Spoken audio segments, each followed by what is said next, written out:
where as soon as you land, they say, give us your documents, and become nameless. So, while the country is a country of opportunity, the individuals occupying the citizenship in that country are actually lining up every day and running for what they call better opportunities abroad. So, I want to make a point here, and it's just something that you can prove anywhere, that stories of success in this continent, in this country, are everywhere. Whichever district you come from, you'll get people who have succeeded very beautifully. And I have in here a story of a young man who came to Enterprise Uganda after failing to finish Senior 5 because of school fees. And he said, why don't I go into farming, acquire basic fish farming skills, basic. You know, in fish farming, you can get a module taking you maybe 90 days to master all the numerous skills in fish farming. But of all those numerous modules, there are just a few modules which you can learn within 2 hours that you need to apply and become a fish farmer. So this young man here is called Thomas Oloya, stopped in Senior 5, and when he couldn't continue with education, he came for the training on business skills. He did not have enough money to start a big business. But what he did, he opened a fish pond of 10 meters by 5 meters. Today, he continued expanding that fish pond and has a very, very large fish pond of 11,000 square meters, having started from 150 square meters. And is harvesting 102 kilograms, 2,000 kilograms of fish every 8 months, earning 1.2 billion. And he has done that business now for more than 6 years. The profits he earned from there, where did he take them to? He opened 72 acres of eucalyptus, 45 acres of soya beans, 4 residential houses built in Gulu City, 45 acres of simsim, 10 acres of maize grain, and he has also gone into fresh cut flowers. What am I driving home here? The message is, the science that works is a science that is immediately applicable by any other person. You don't need to have attended a whole diploma in poultry, in understanding a soya bean, at what point you should do the weeding, at how you should do the seed rate, the planting. All that is basic science. And what I want to make it clear for us all is, however sophisticated the science that we are acquiring, let's reduce it to basic applicable levels, whereby even somebody with no language of speaking the right language of science in terms of Latin and other terminologies can still be able to apply that knowledge. So it is clear everywhere in Uganda, in Africa, there are success stories of individuals who started with limited education, started where they were, and progressed from where they were. The issue at hand, why we are not able to tap into this, is the wrong business mindset. And what do I mean by that? The moment you mention business, people immediately start saying, where do I get money from? The man I've just talked about, he used his energy for 3 weeks, digging a 10 by 5. That land was there before he came for the training. The soil was in the ground before he came for the training. The fish could have come there before he came for the training. They didn't go there because somebody was saying, I have no capital. Because I have no capital, I have to wait. So, the issue is startup capital is restricted to coming from outside, a relative, government, NGO. And if you do that, you have gotten into a wrong mindset. There is also the issue of saying, I want the first idea to be so perfect that because that's where I'm going to remain forever. It is hardly possible in Africa to get somebody start with a basic business of brick making. Then 3, 4, 5 years he's still on brick making. Because the moment he begins to earn that money, the opportunities that are waiting around him are numerous. So never mind how ridiculous, how basic the idea that you are starting with. Provided you have used the right technology, the right science at your level, it will be your bridging or your stepping point to the next type of a business. The third one, of course, relates to science again, poor adoption of key technical skills for the enterprise. And I will be rushing to that one quickly because it proves to all of us that the moment we apply our science on basic solutions, on things that we have lived with all the time, you can become a billionaire very, very easily. The other limitation that has held us back is treating inception financial solutions like the SACCOs, like the MFIs, as an end in themselves. You have told people to open a SACCO. If somebody has joined a SACCO in the first year and was borrowing 300,000 and used it well, second year is still on a SACCO, borrowing 300. Third year is still in a SACCO, borrowing 300. You have destroyed that person. A SACCO should be your entry point and you start growing from there. By the time you are reaching the fifth year, the bankers are saying, this person who is always depositing and withdrawing, what business is he doing? Let's consult him and give him 3 million. Your SACCO's limit is 300. The banker is seeing the way your account is playing and is saying, no, I've seen what you have done. I want to give you 3 million. So SACCOs should never be seen as the start and the end of solution for the people who are financially excluded. Now, I want to go to an example quickly and then close with a few learnings. That is the example I want us to pay attention to. And then I link it to STEAM. And you'll see that if you follow STEAM, this example here should become part of your story for success. And the case study is saying, if you started with one hen and one local cock with an initial investment of 50,000 shillings, by the time you finish 4 years, you should be having a net billion shilling business. So if today you are 18, 22, you should be having something worth 1 billion. But you started at 18 years. And you did not board a plane to go anywhere to do anything. You just started with the basic everyday solution in Uganda. What's the solution? The 2 chicken, the hen and the cock, in the first year, that hen will give you 10 eggs 3 times. And that's 30 chicken. In the second year, after you have, first of all, in the first year, you sell half of the chicken. To pay for your needs, equipment for that chicken, to keep laying eggs, labor, drugs, and feeds. You will be left with 15 hens to go to the second year. If you do not address the issue of equipment, which is technology, and technology I'm talking about here is local reeds that you twist very well for the chicken to sit in and let the eggs to hatch. If you don't pay for the equipment, for the labor, for the drugs, and for the feeds, your chicken will not survive and go to the next year. And that's why we're having the poverty that we're having. So, if you do that, you are left with 15 hens going to the second year out of 30. Those 15 hens will continue each laying 10 eggs 3 times a year, and you'll get a total of 450 chicken by the end of second year. Again, you must follow the science by getting the right equipment, follow the science by getting the right feeds, follow the science by paying for drugs. That means you sell again 200 cocks out of 450 chicken. The balance is 250 chicken. Let's keep following the story. Now you have 250 hens. Having sold 200 to look after the business, 250 go to the third year now. In the third year, those 250 will give you 30 eggs each with 7,500 chicken. Provided, again, you have covered all the technology, the equipment, the drugs, the feeds, you have done that. And you do that by selling your own 2,000 cocks to look after those chicken. Now, by the end of the third year, you have got 5,000 chicken.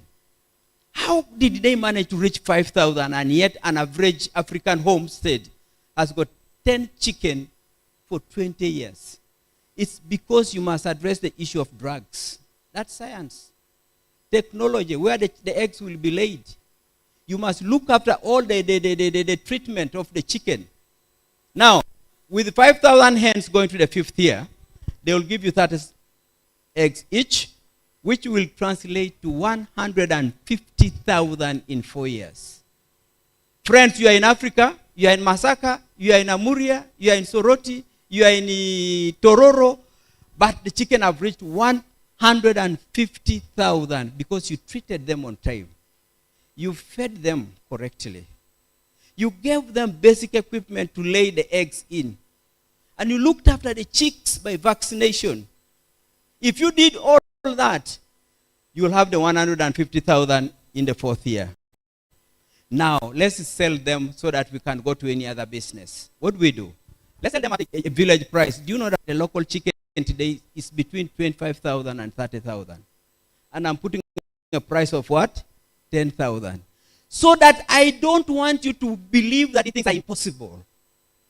What is impossible is just that you have been avoiding to do the basics. And the science we're talking about here, it is basic science. So, if you sell the 150,000 chicken at 10,000 shillings each, you have 1.5 billion shillings. How many accounts of individual Ugandans in this country ever received that total of inflow? Whether you're a minister, MP, professor, doctor, that is a big figure. But by following basic science, you can see 150 billion shillings entering your account. And the moment that happens, the bank is asking you, can we come and add you money so that we expand this business? Can we give you more money so that you get more technology now from India? Can we give you more money so that you buy now a bigger hatchery? And you move away from the basic of a hen sitting on the eggs. Friends, what I'm talking about here is, by the time you remove the expenses, you have a net 1 billion in your hands. With 1 billion in your hands, you can now go into value addition, you can go into another sector, you can do any other business of your own choice. So you don't need to be worried about where you started. Remember what I said about the issues at hand?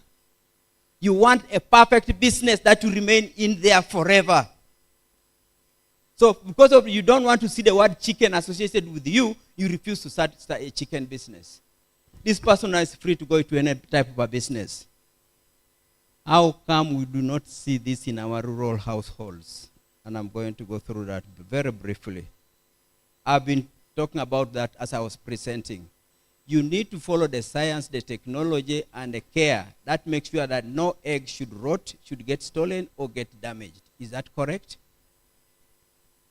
You get an African. A hen has laid 9 eggs. You go and check in the evening, the eggs are 8. The man is not bothered. Do you expect to become rich? Impossible.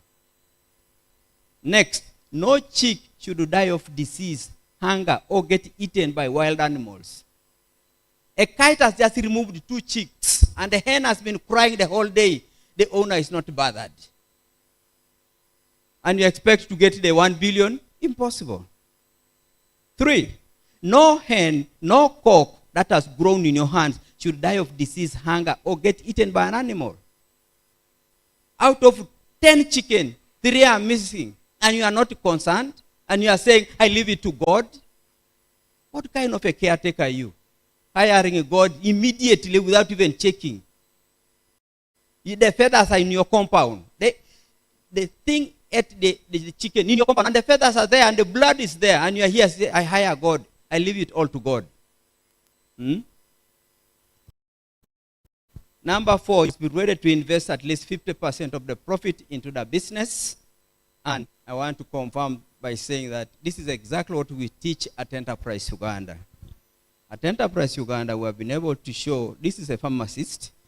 She was a medical scientist, but she didn't have good money to start a neat, modern pharmacy.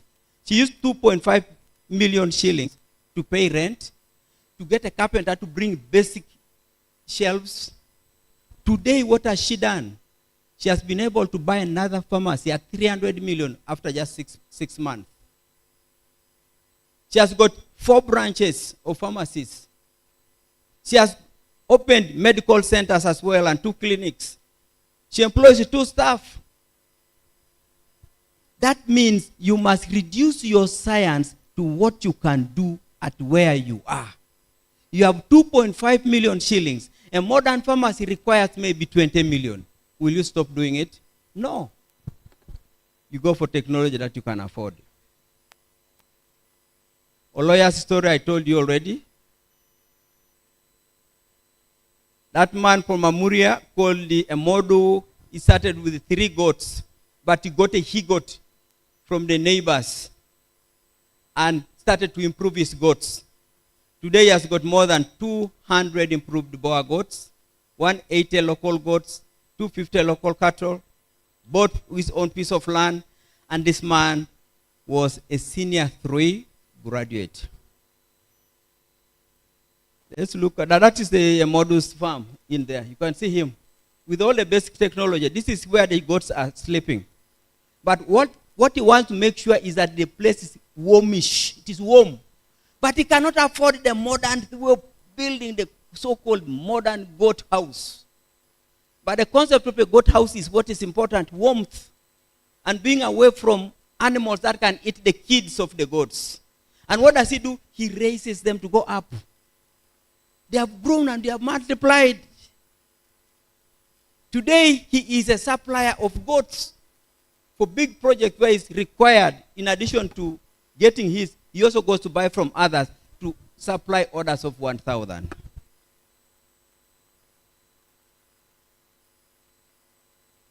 Omudong, that sort of Omudong, I cannot go in details, so I have no time, but this is a fellow who got a diploma in welding, and he remained gambling and playing mweso at the roadside, imagining that his science, his technology that he had acquired could not be appropriated. Until when he came for our training and started by saying, oh, by the way, I can start with second-hand technology of welding machines. Use them by hiring them. If I hire them and I'm able to maintain them well, he went ahead and bought his first one. Today, Omudong is not just into welding. Omudong is into, come, this thing has gone off from my screen. Who has got this capacity to move this? Okay, it's moving from this way, though. We can continue. So that's what Omudong is now doing. A man who had no capital to start went for technology that was able to do something at the beginning and was second hand. And this is what he's doing now. Not only is he doing that, he's now in full construction of houses, where he takes up big contracts and with PPDA requirement. He builds churches, he builds his schools. You can see his employees. A man with a diploma today is earning no less than 400 million in annual contracts in construction, in doing his business. So what are the key learnings? And I want to close with this. Then we move to the next part of our session. The key learnings from here are: 1, true entrepreneurship defies common wisdom. It is not looking for something that has never been done, novel, but rather an idea that has existed, but you can be creative to make that idea work.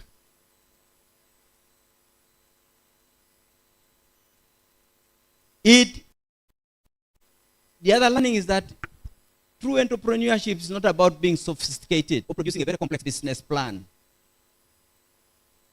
It's not about heavy research, but master of basic skills for the value chain where you are. In other words, with that, the 2 chicken we're talking about, just know how do you make sure that every egg that has been laid by an egg will be hatched. That's the key point. If you can do that, you're on your way to starting to create a job and transform yourself and your community. It's not about a special amount of money to start a business, but starting the way you are, where you are, but ensuring that the technical elements of that business or that sector, you've mastered them. And it's not about your location, but making do with what you have. It's not even about going into a sector of your professional education. Because I've not shown you here a young man who did an IT engineering course and is today running a modern dry cleaning business called Danwell at Imperial Hotel. He is an IT engineer, but he has used his technological skills to go into dry cleaning and handling of garments. Today, he makes a net profit per month equivalent to $14,000 after he has paid rent in Grand Imperial and employed his staff and paid water and everything else. The game changer here is starting as soon as possible and learning on the job. If you do this well, then entrepreneurship will become an equalizer. It also will become a differentiator. When graduates and educated people are given the right business skills and business mindset, they create businesses that formalize faster and create quality jobs. What matters is mastery of technical skills and then embracing a business mindset. The rest, especially money and capital, will look for you the moment you have done that. I want to leave it here so that we can now continue with the rest of the panel discussion. But as I do that, I just wanted to say that if we are to get this kind of stories to manifest in our community, it calls for a mindset shift where scholars, including students, should see themselves as transformers, reviewing your course content that you are taught in class for purposes of applicability. Getting interested to see impact in the alumni if you're a lecturer, but impact if you're a student who has graduated. You also must work on the course content for African environment. India has done it, Africa can do the same. So on that note, I want to just say, I want to leave this presentation at this point. So thank you so much. We are now going to shift to the next stage of this submission. Thank you. I told you, when he starts to speak, you will know why I could not introduce him. Because of time, we will have 3 to 5 minutes for each of our other panel discussants to tell us about practical-based learning for job creation and youth empowerment. I'll start with Taliba Caroline, just on my right.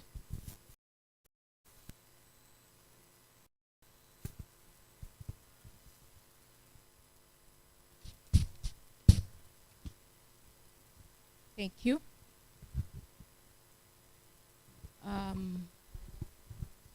Good afternoon to you all.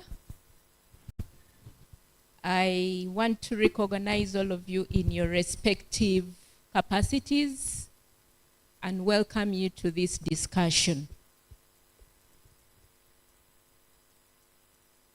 Practical teaching. As a person that is in charge of ensuring that mathematics is taught practically, I would like to just point out a few things, just as the presenter has just taken us through. In my work, we are struggling to make mathematics simple. And as we try to make mathematics simple, we are trying to see how we link it to society. I'll just give a simple concept in maths. While you were in school, learning number bases, for example, the teachers taught you how to count in number bases. The teachers taught you how to convert from one base to another. But we did not see that beyond the classroom. We did not appreciate that number bases is utilized in the community. I I usually see these women in our villages waking up very early in the morning with baskets. And they are running down to take a matatu to move to the nearest market. When these ladies go to the market, they are purchasing an item in lump sum. Maybe it is a basket of mangoes or a basket of tomatoes. But when they get back to their stalls, they don't sell that heap that was purchased in that way. They rearrange it. And as they are doing the rearrangement, they are actually doing conversion from one base to another. They are moving from base 10 to maybe a base 3 or a base 5 or a base 8, and they attach a cost. When we go to the factories, for example, the factories initially used to make a crate of soda with 24 bottles. But the factory man realized that the community could not possibly afford a whole crate of soda with 24 bottles. So what did they do? They had to come up with smaller packages, from the 24 bottles to possibly a pack of 6 bottles. And that is bases. When we look at this calendar, may I borrow this calendar? We could do the simple mathematics here. We have a calendar here, and this is the month of December. How many days does this month have?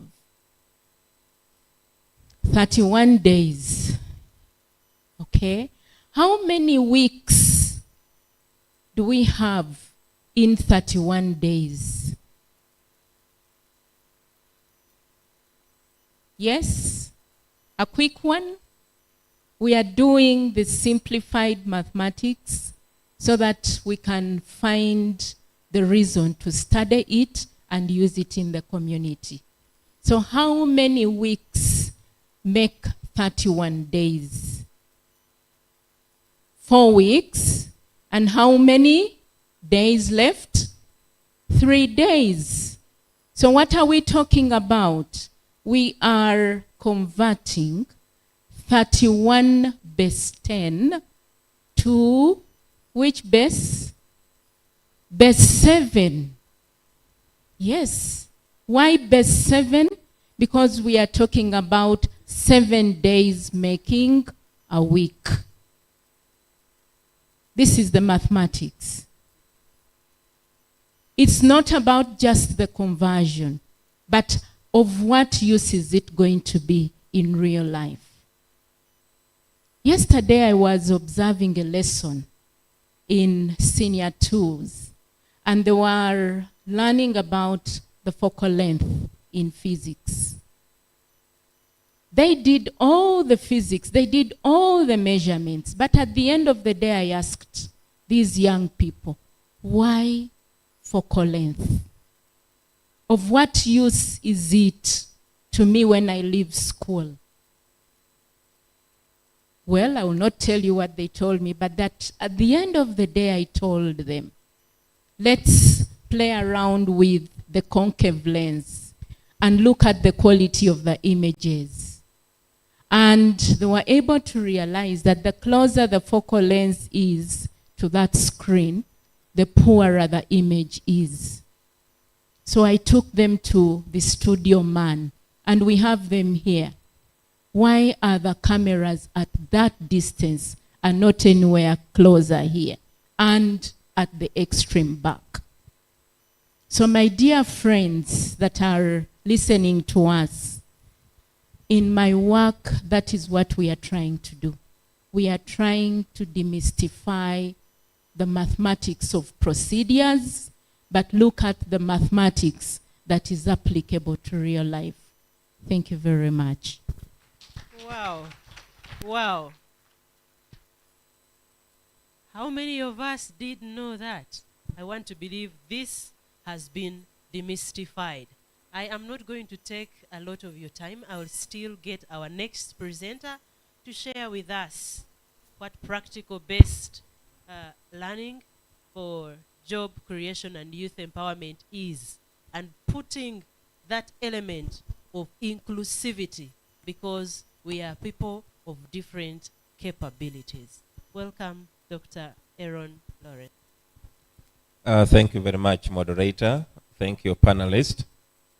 In fact, when Mr. Chichu was talking, I said, now I understand why buses and minibuses keep coming with the chicken, and they don't stop. Every day, they are coming with the chicken, and the chicken have never got finished.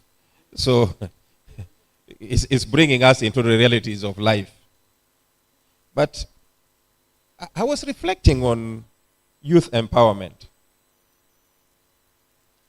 And I just thought I should start from there. Because it is an issue that deals with the individual youth changing their lives through their beliefs, through their values, and through their attitudes. All that have been said to us will not work, will not be applied if we do not change our belief. In fact, each day we wake up, we have a routine, and that routine in itself is science. But unless we believe in it, unless we change our attitude, unless we mind about others, and now it brings me to the point of inclusion. And when we are talking, when you would like to develop, when you would like to be empowered, then you must make sure that others around you are also empowered. One time I asked myself, why are there thieves? And the thieves are very scientific, because they know when they will catch up with you to pick your bag and you can't catch them. It is because we have tried to empower ourselves and we don't mind about people around us.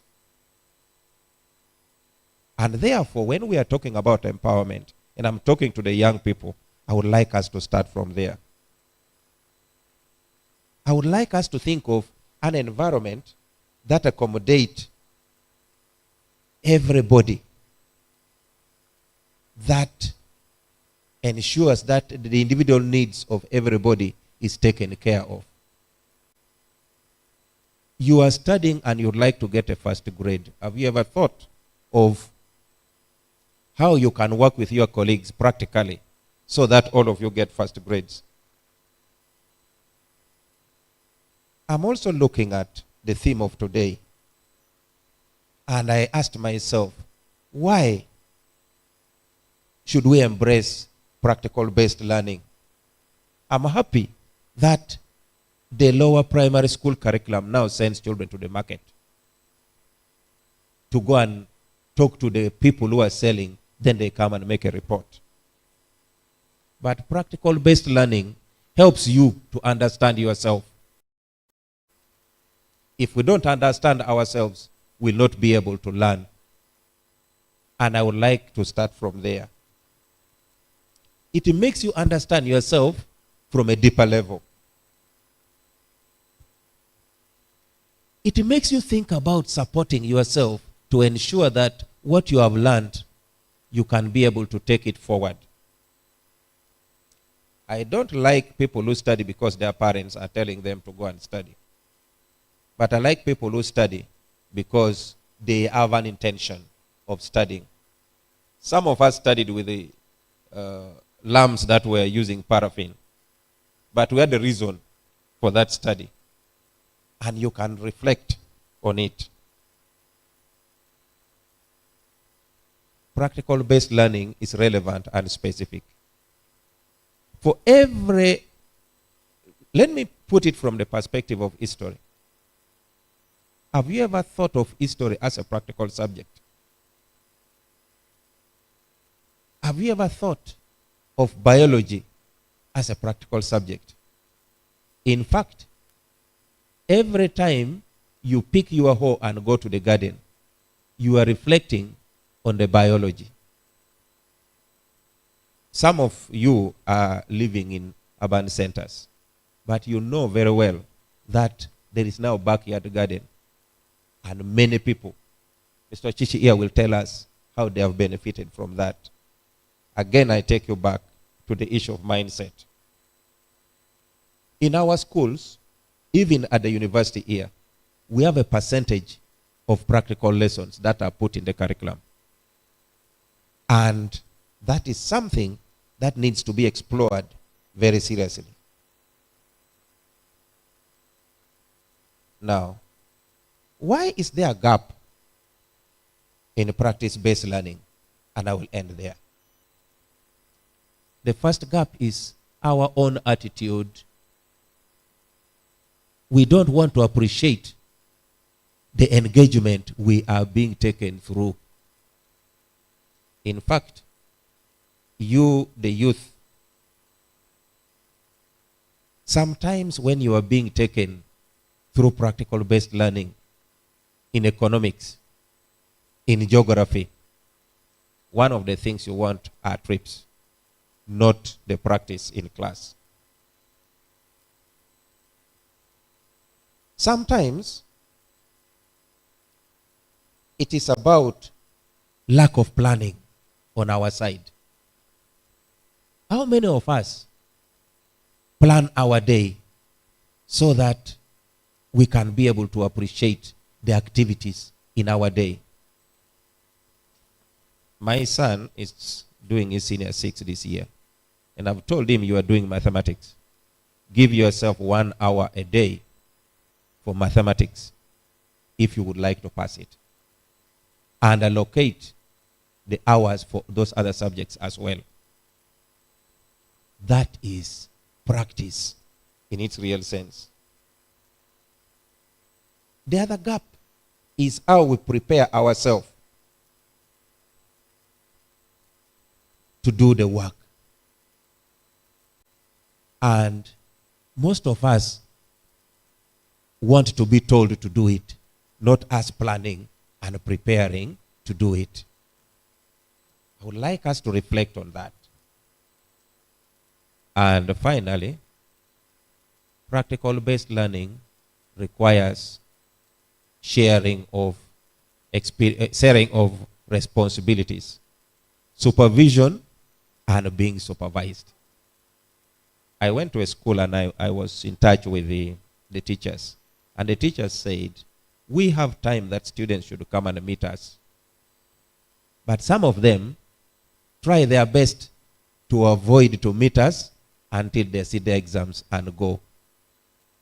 Practical-based learning means you engage yourself together with others so that you can be able to learn from what you have been told and from what you think you would like to know.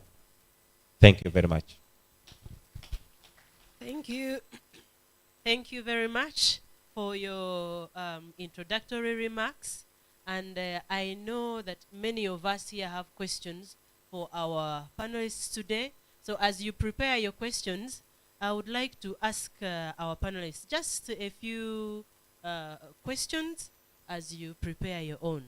Taliba, you have told us a lot about making mathematics practical. But some of us in this room cannot go back to senior 1 so that we can enjoy the new lower secondary school curriculum. What resources are there for us to actually get to the top and also join the practical-based mathematics experience? Thank you very much for that question. Yes, true. A number of us in this room cannot go back to senior 1 and senior 2. But I want to say that all is not lost. Even where you are, you can still be able to see the practical aspect in what you're doing in mathematics. The number one thing that you need to do is whenever you start on a topic or on a concept, question number one, what does this mathematics have to offer for the woman or man outside the mathematics class? And when you ask yourself that question, you're trying to find out the meaning of the concept you're learning. A lot of us are doing mathematics, following procedures, following rules, but we don't have the meaning behind the mathematics. So what kind of resources? Quick resources. We have the internet. And I know that a number of our schools, those present here, have got that aspect in our schools. But then the other resource you have is the teacher. The teacher is somebody you can interact with and try to go into a conversation of trying to understand what that mathematics means. Because once you get that meaning, then you can be able to find the practical bit of it that is behind the mathematics. The newspapers have a lot of mathematics in them. A lot. We just get back to the budget that was read a few days ago. And for those of us at A level and we are doing statistics, we are doing the price index, we are doing a lot of those stuff. How are you going to interpret that budget using the mathematics you're learning in statistics? So that is a resource. The other resource are the peers, the friends around you.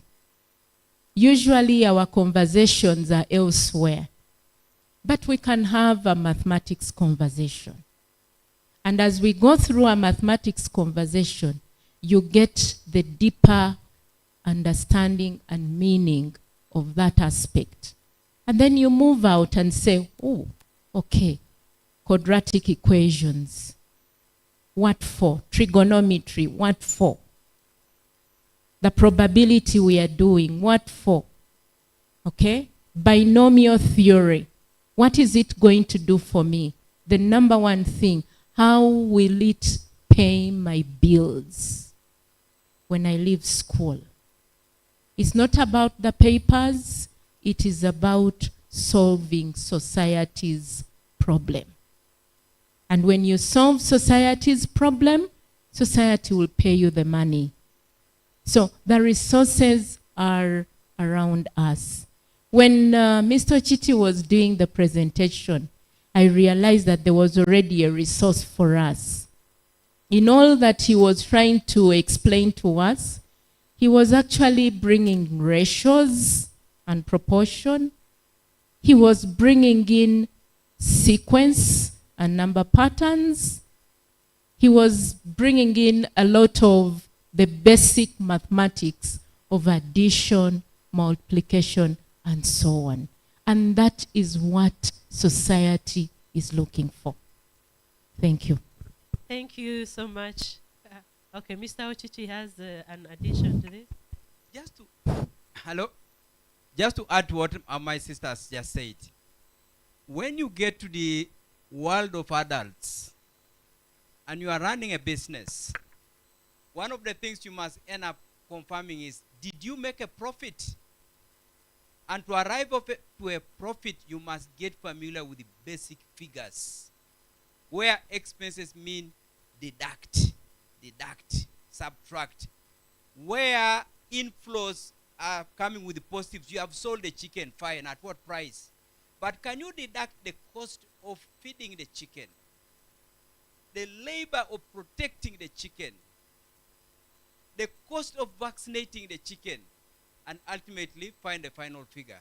If you are making a profit, proceed. If you are also making a profit, where are you putting the profit that you made last year? But the foundation is figures, figures, and figures again. And I'll tell you this. If you know a parent, a neighbor, somebody whose loan has not performed well, ask that adult a question to the effect that, show me the cash flow you took to the bank, which was showing how you will be making the money coming in and how you will be incurring expenses and then you will be making profit. Show me that cash flow and what were the assumptions behind that cash flow. If that person gives you that cash flow and it was an honest cash flow, then there's something miraculous that caused him to fail to pay the bank.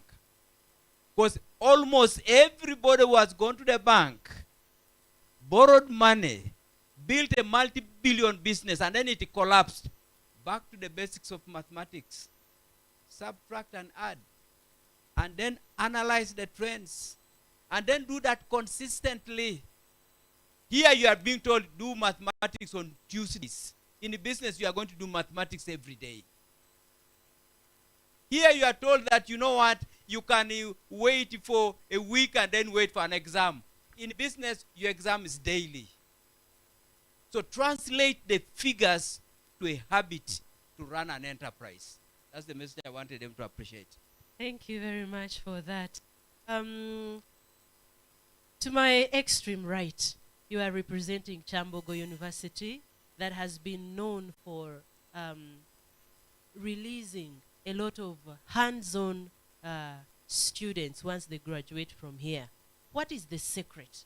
What is Kyambogo University doing to make sure that we have a practical-based learning that can translate into job creation and youth empowerment? Oh, thank you. Kyambogo University, from its inception, was based on a 60-40 formula. That you learn your theories at 60% of the time you are supposed to learn that course, and 40% should be practical. Now, how do people interpret practical? Practical activities can be in the classroom where you are. Practical activities can be in the laboratory where you go and do it.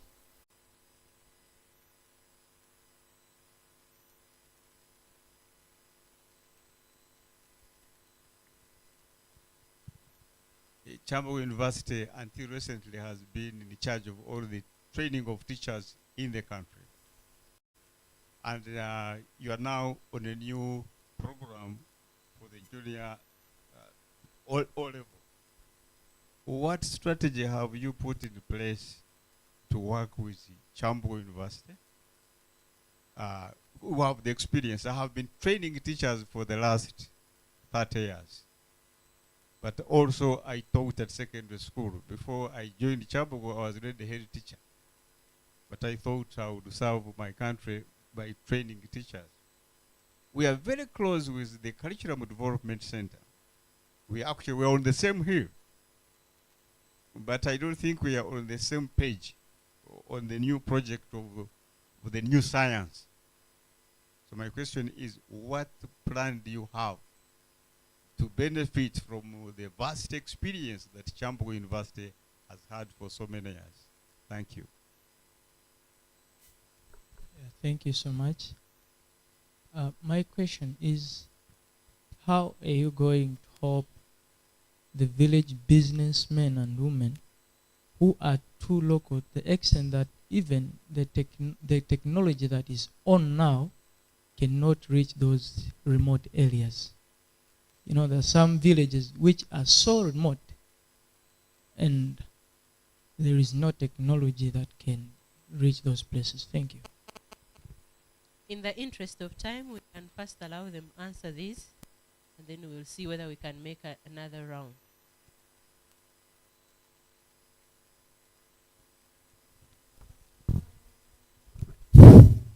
Very quickly, somebody is saying PDM is coming with the concept of circles. To what extent can we use that concept or program to graduate to come back to the mainstream banking? Here is the message. A circle is supposed to instill certain behavioral skills to the members. One of them is ability to save and reinvest your money. The biggest temptation for a business person is keeping the money in the pocket and meeting problems here and there, and then reaching out to solve those problems because the heart is saying you have the money. If you get the sales and you put into the circle business, your heart is calm, it is not erratic, it's not emotional. When you hear problems left and right, you only say, am I able to handle these problems using a portion of profits, not just the whole profit or even a whole profit plus capital? So it teaches you the saving habit. Number 2, a circle is supposed to teach you borrowing and repaying. Many Ugandans, including at the level of students, have non-collected debts. A friend has taken your 10,000. He promised you last year that I'm going to give it back. There was no loan agreement. You meet him every day. He greets you. He moves as if he doesn't remember that he took the money. A circle is supposed to eradicate that. And then, so a circle should teach you to borrow today 10,000. Without the person who lent to you following you up, the person should be saying, I borrowed this money and I told you I was going to sell next week my turkey. If you sell the turkey earlier, why do you keep the money for another 6 months? You are cultivating a bad credit attitude. And you are going to take that one to a supervised banking sector, where Bank of Uganda is saying, any outstanding that you have not collected, and it's now more than 180 days, start writing it off. Start writing it off. And if we come back next time and you are writing off many more, we are going to question the integrity of this bank. We want you quickly removed out of the sector.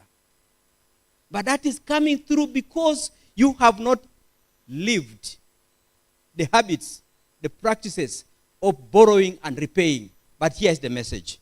Even if you are borrowing and repaying, 2 things must happen to prove that the circle has done good to you. Number 1, you are repaying from a growing business. You are not repaying by selling goats you used to have. Now the goats are getting fewer because you borrowed. You borrowed and ate the money. Now the goats must go. You had the bulls before you went to borrow. You misused the money. You must now lose the bulls. Agreed, you have paid, but you have become worse. At the end of paying a circle loan, you should be better. So that's number 1 thing you should get from a circle.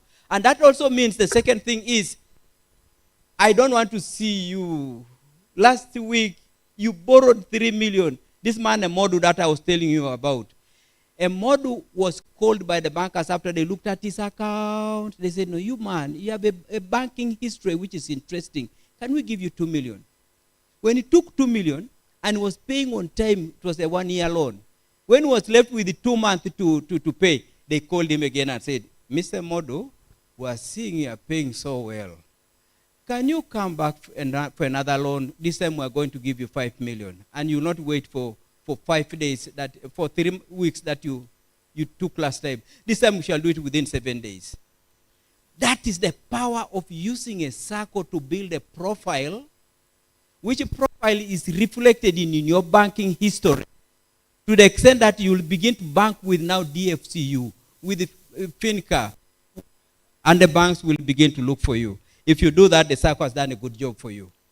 If you are still on your 300, and even the 300 you are struck, you have been threatened, be able to pay, the circle has done you a disservice, no benefit at all.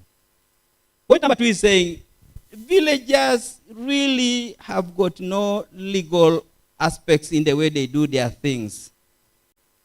Village aspects, they have nothing legal about what they are doing. Here is the good news. The business sector is a range of operators. There are the informal and very tiny players. The person who is growing his millet started with 1 garden. Do you want him to register with the URSB? The fellow is saying, I just have this 1 garden. URSB is going to take him through all the hell and everything else. URSB will simply say, no, Your millet is known. Just take it to the market. Nobody will ask you that before we buy the millet, is it a registered company that has produced the millet? They just say, we know millet, we shall buy it. So there is that room for informality, the entry point. But the point also is, if you do what we have been telling you about the chicken man, sell part of the chicken, reinvest part of the profit, you'll begin to grow. As you begin to grow, you are no longer supplying the village market with your one acre supply. You are now supplying schools. And schools are saying, for us, we are VAT registered, we are tax registered. Can you also begin to become tax registered? Because the volumes you give to us are big. At that point, legality, formalization is the way to go, and it will be beneficial for you. So, if I were to have a policy in the country, I would simply say, encourage people to grow. Encourage business people to grow.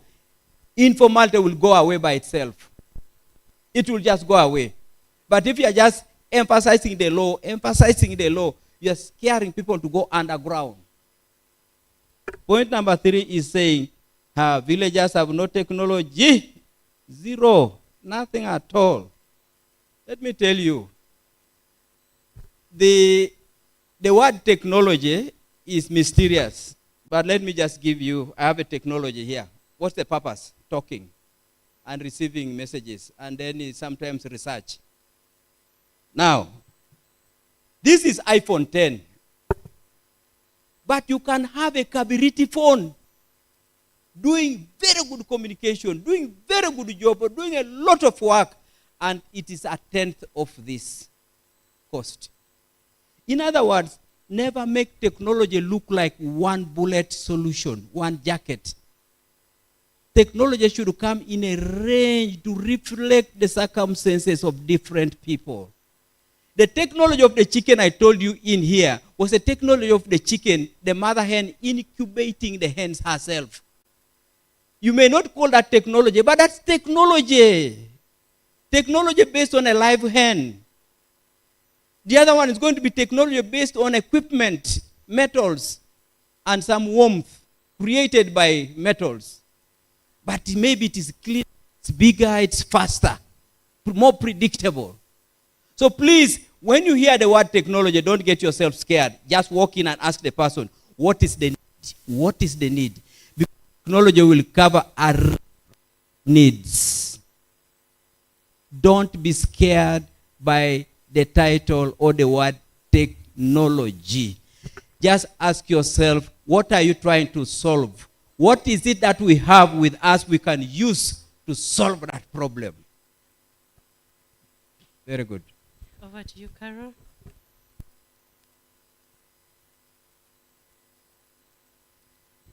Thank you very much. Okay. To our friend and colleague that made mention of the fact that he is a teacher trainer, and Kyambogo University has done this for many years. Yes, I agree that is very true. But some of these things are policy issues. Policy issues that I am not in position to discuss here. However, I would like to just make a mention of a few things that are taking place. I know and I have witnessed the National Curriculum Development Center conducting a number of meetings, trainings with staff from universities, both the public and the private universities. I also know that on the panels in National Curriculum Development Center, it is a must that there must be a representative from the university. Maybe it is the way it is being done, because National Curriculum Development Center is using a cascade model, where we expect that these different people that are involved should get back to their respective workplaces and have a conversation on a lot of these things. I work with Ministry of Education and Sports, but I don't deal with issues of higher education. I am in a unit where I am mandated to offer in-service training for the practicing teacher. And the way we are doing things there is about dialoguing and meeting the different stakeholders and different players in this business.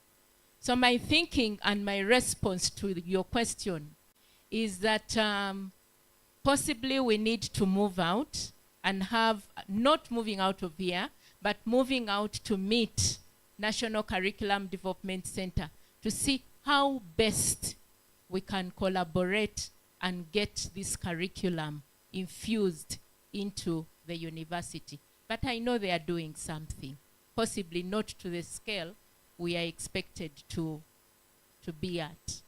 Thank you.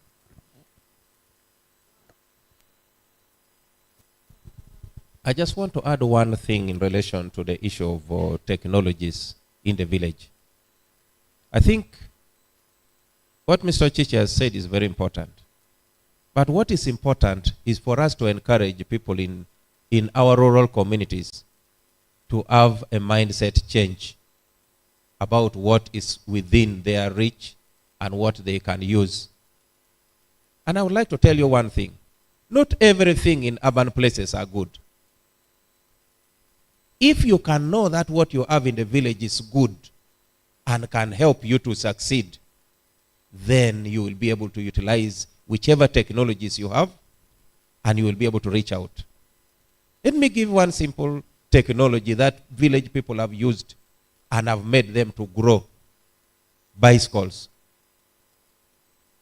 People have used bicycles to help them develop themselves into buying motorcycles, later on buying vehicles, and they became very powerful people in the villages.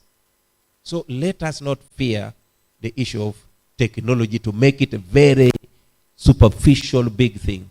Let us believe that there are technologies in our communities that we can use to help us innovate, develop, and create meaningful enterprises. Thank you very much. In the interest of time, I know this is a discussion that could have gone on and on, but I've heard from our coordinators that our vice president will be arriving soon, and so for that reason we will not be taking another round of questions. I will instead give each of our presenters to say in one sentence or two what these people should have as the take home, in case they were dozing when you were saying so many things. Just one or two sentences as a closing remark for each one of you. And I will start with Caroline here on my right, followed by Dr. Aaron, and then we have our keynote conclude with his one sentence or two take home message. Thank you very much, moderator.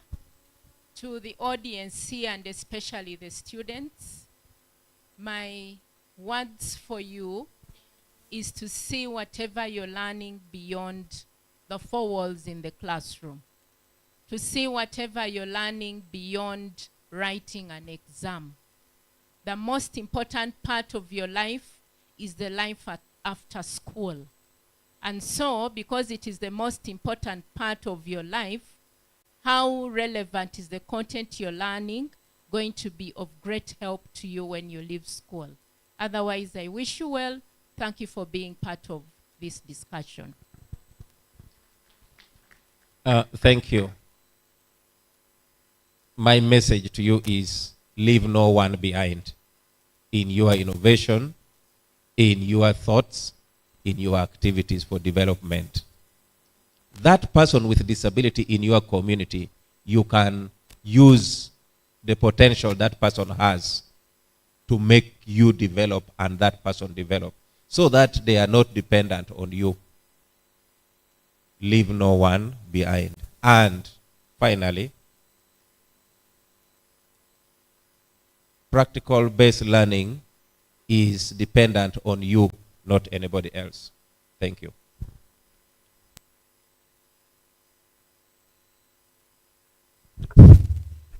My message is that we are living in interesting times in Africa and in Uganda. This is a window we have for about 10 years to take advantage of great opportunities for jobs, for business in this country. With the roads being worked on, electricity going everywhere, telephones are being worked on, bridges are being fixed, this country is opening up to the entire world. The opportunities we are talking about, if we are not going to tap into them within the next 10 years, others are arriving and they are going to tap into them. This country belongs to God. If the occupants cannot use it well, you go back to that biblical quotation which says, he who cannot make the best of what he has, even the little you have, will be taken away. We will see scenarios where investors will arrive and determine what price to pay you because you have no options. We have a chance of a lifetime in our generation to make Uganda a great nation and make huge profits that you will not make anywhere else outside Africa. Wake up, take advantage, take baby steps, and I have some slides in here on how to make technology keep flowing, technical skills, science keep flowing. There are some 3 slides to that effect. Pick them and learn them, put them into practice. You'll never look for a job. Thank you very much. A big round of applause for our panelists. Thank you very, very much for demystifying practical-based learning. I know we could have gone on and on with this, but I tell many that Google is my grandpa. He knows everything. For more information, you can visit the websites where these individuals come from, and you will get more information about some of the things that we were not able to say here. Practical-based learning for job creation and youth empowerment. Thank you so much for listening to us. We see you in the afternoon and tomorrow as we continue to STEAM together. Over to you, our MC of the day. Thank you. Another round of applause to the team. We are happy and grateful you could squeeze time to demystify, to talk to us about practice makes perfect. That is in mathematics. Just in case you feel, please, you are free now to walk back here. This is the beauty of being a presenter. You are at the highest of high tables, and now we are inviting you to be with God's people, because they are always here around us. So please take a seat. Only that this first line for today may not be used so much. We shall use it the next day. Just in case you're right here and you feel like you have kind of become so heavy and you want to release or ease yourself a little bit, just walk out through there, slope down a little bit, just on those steps, right from the back door there, and the entry point is right in front of you. For the gents, you turn left and keep walking. Not like the other guy. It's called Johnny Walk, I think. Keep walking. Keep walking towards your left until you see the places of convenience. For the ladies, turn your right and keep walking until you see the place of convenience. Very near there. So don't stay when you are so heavy. We are moving on to the next program. A few small changes. We are expecting our chief guest, His Excellency the President, here by 2 o'clock.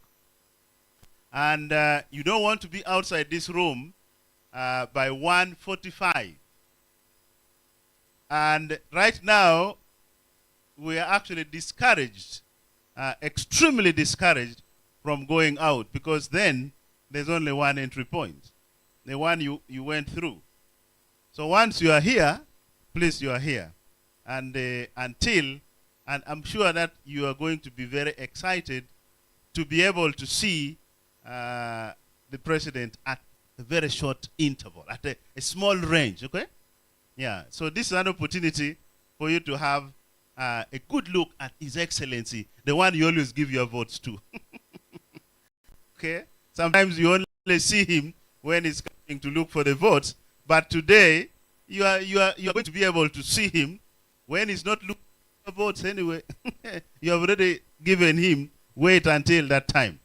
So right now, where is the Dr. Tropical? Where? Oh, they have all gone away.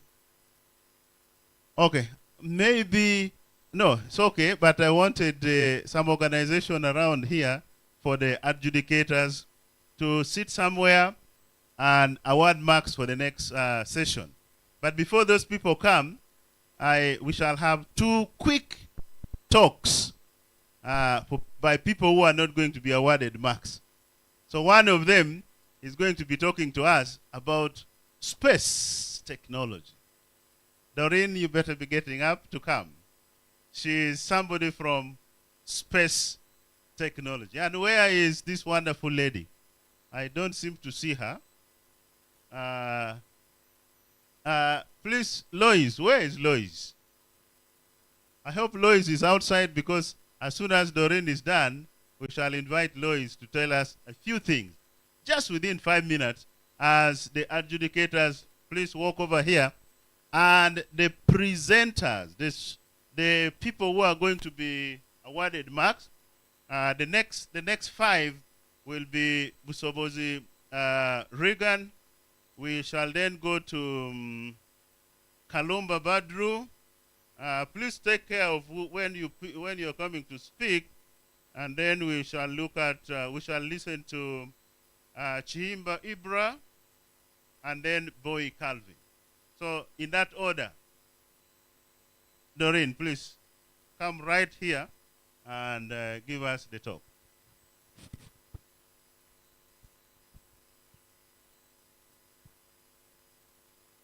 Thank you very much. Good afternoon to you all.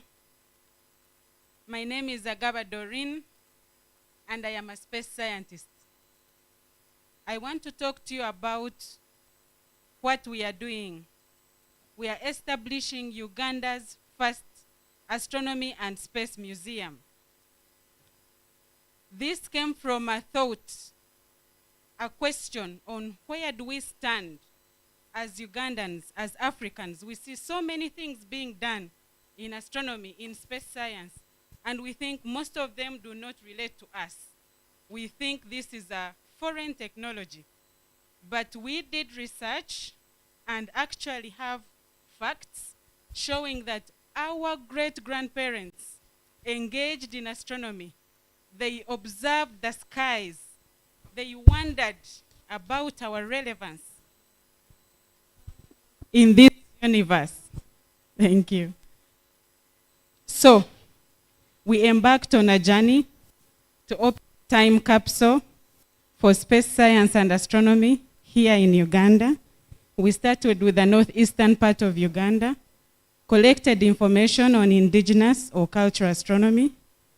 The questions we were asking included, when you wake up in the morning and see the sun, do you think that affects you in any way? Does the color of the sun tell you anything? Does it matter whether the sun is around cloud or not? When you see the moon, do you wonder, is this a rising moon, falling moon? Do you perceive any information that is applicable to your life that can be derived from, for example, number of stars together in a cluster or stars of a particular shape? Do you wonder about these celestial bodies? And do you think that this affects or can be applied in your day-to-day life? I'm here to tell you that this information we found is very interesting. We found that in our culture, embedded in the myths, in the poems, in the folk songs, in the stories, is information on what was derived from these celestial bodies. Number one, application in agriculture. People determined time, seasons, grazing patterns from observing these celestial bodies. Number two, health. You will be interested to know that people predicted pandemics, diseases, deaths from observing these bodies. Health. agriculture, issues of personal understanding, such as the menstrual cycle, fertility, which babies are born in which months. As we all know, these celestial bodies play a big role in many people's spiritual lives. So, with that in mind, we want to take you on a journey that reflects what is already known from our culture in terms of astronomy and space science, show you that we actually had a foot in these technologies, what we are doing today, and what the future prospects look like. So, we have established a virtual museum. On this platform, you're able to access the information I'm telling you about in form of catalogs per tribe, per region. You're able to access virtual stargazing sessions. You're able to virtually visit historic sites related to these objects. And we are working with different organizations and universities, including Kyambogo University, to see how we can convert this from a virtual platform to a physical astronomy museum. We want to appreciate where we have come from, what contribution we have made in the history of this very profitable, very engaging technology, where we are now and where we are going. As you're aware, on the program, you have seen there is an activity for space. So myself, I will be going there after this to participate. We are engaged in many more activities that include secondary students as well. Please check out Space Technology Agency, our website, social media handles, and look out for potential projects. All our projects do not require you to pay, but they give you an experience. And when this platform is brought to your spaces, please check it out. It's going to be available internationally. And we want to sell our country, have an alternative technology-based form of tourism. That is what I wanted to talk to you today. Thank you. Thank you very much. Space technology. Anybody who doesn't want to go to space should have then gone under the space. So we shall be exploring space. Yeah, there are some activities going on there for space throughout this day and tomorrow. The people going to present, please make sure you are nearby. I already read your names. But there's a wonderful lady here. Don't get so scared when you see her. We don't know how many they are. Please take the next few seconds. And soon after that, we shall go to the talks. Lois. Thank you very much. My name is Nahuela Lois. I'm from the Sports Science Department. I'm going to present something about exercise and pregnancy. Thank you.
Watch what she's doing. Don't just listen to the music.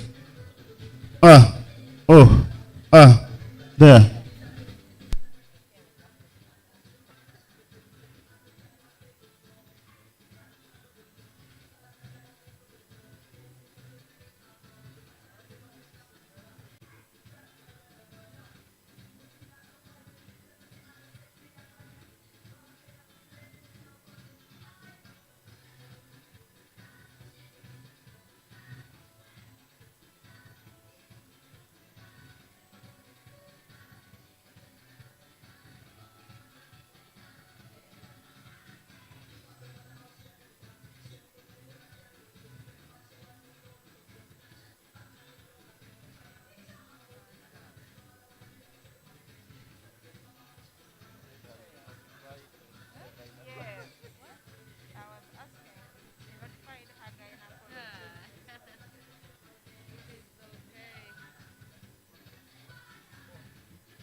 Thank you. Pick that. Just pick that.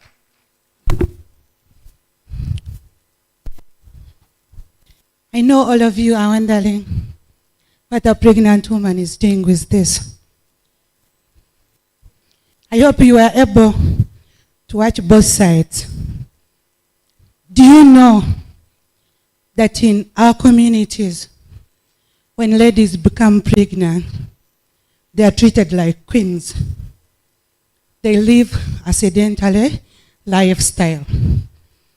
Whoever looks at you wants to give you care. I think you've seen her, the way they've been caring for her. You want to lift a chair, someone is going to come running, let me help you. You reach somewhere, you want to get a bottle of water, someone is going to tell, let me open for you. You are in the bus, someone will tell you, let me give you a seat, let me stand. Do you know what that means to pregnant ladies? They are not doing any exercise. They are living a sedentary lifestyle. And do you know that this sedentary lifestyle has caused non-communicable disease to these pregnant mothers? And what happens? Research shows that 14% of ladies who die when they are giving birth is because of hypertensive disorders. Do you know that 27% of ladies who die when giving birth is because of excessive bleeding? Do you know that most ladies who go for Caesar section is because they are not able to endure the labor pains? And you also know that most ladies cannot go through the period of 9 months without getting musculoskeletal pains. Do you know that?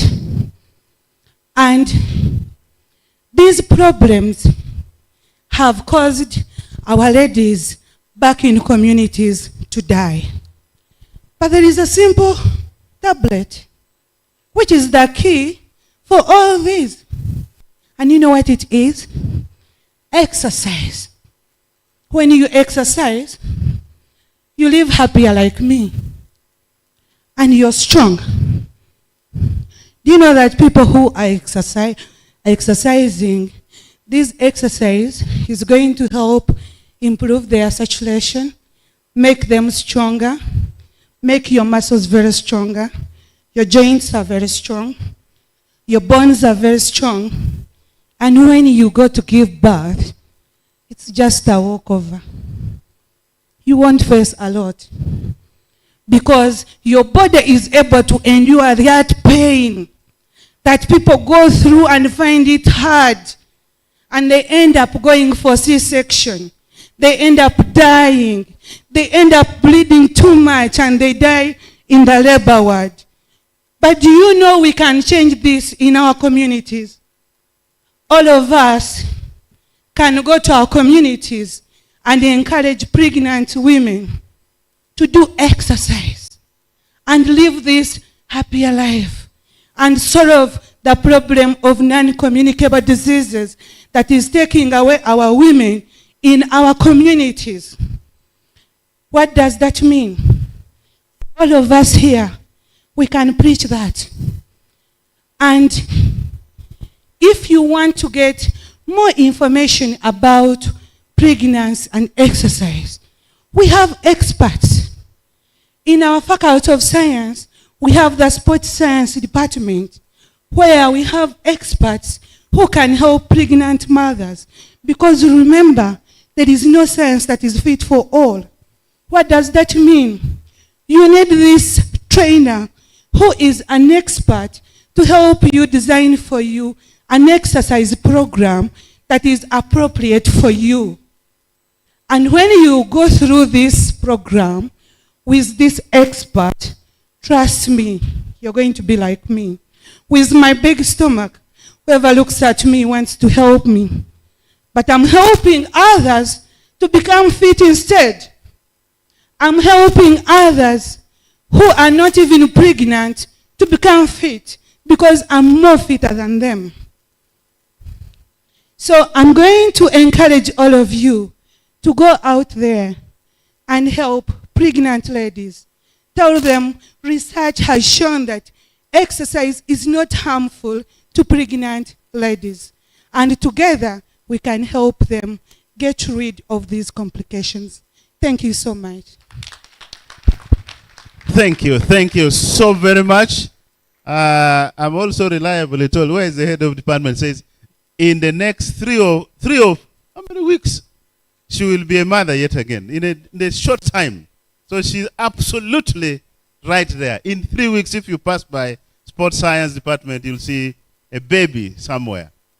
We are moving towards 1 o'clock, and we shall have a very brief lunch break of just 30 minutes. I'm going to find out from some people here, and the lunch is going to be at a very small subsidized cost, but we shall find out. But by 1:45, we all have to be here seated. There is remember, there is no booking of a seat. Here there are no seats for booking. But you are free to, by that time, the time is not yet now. So right now, we need to see the short talk presenters. Where are you? I think I did announce the order. If I read your name again and you are not there, we shall skip. Bushobozi, where are you? He's not around, yeah? So please, now these are members who are going to be awarded marks. So only 5 minutes. When it is 5 minutes, we shall alert you and you have to stop. Thank you. Do you need a mic? Okay. Thank you very much, coordinator, for giving me this time to speak to the great engineering minds I'm seeing here, and most importantly to all the people around. I greet you all. My name is Busobo Zirigan Derek, a student of Kyambogo University. So you'll pardon me because I'm a bit formal. This is not usually how I be when I'm coming for presentations, but well, we can go with that. And I also don't have slides to display any fancy things there. So I'm going to just go the formal way. So I'm going to start by asking a simple question. Among us here, especially university students, by show of hands, how many of us here don't have smartphones? Yes? Anyone? Yeah, I guess everyone here in Kyambogo has at least a smartphone, right? And how many of us don't have WhatsApp on these smartphones? Anyone?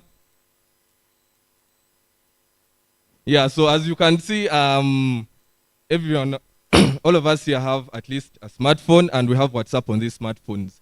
But what do we do with these phones? What do we do with the WhatsApp? So you've been seeing all this information that has been going around. A student has committed suicide. This one has jumped from the engineering block. This one has done this. This one has done that. And as you can see, like, the information that is being spread on these platforms is really affecting us, the students, negatively. And just as a statistic, they say us, our ages, millennials, we spend at least 10 hours on our phones. 10 full hours on our phones.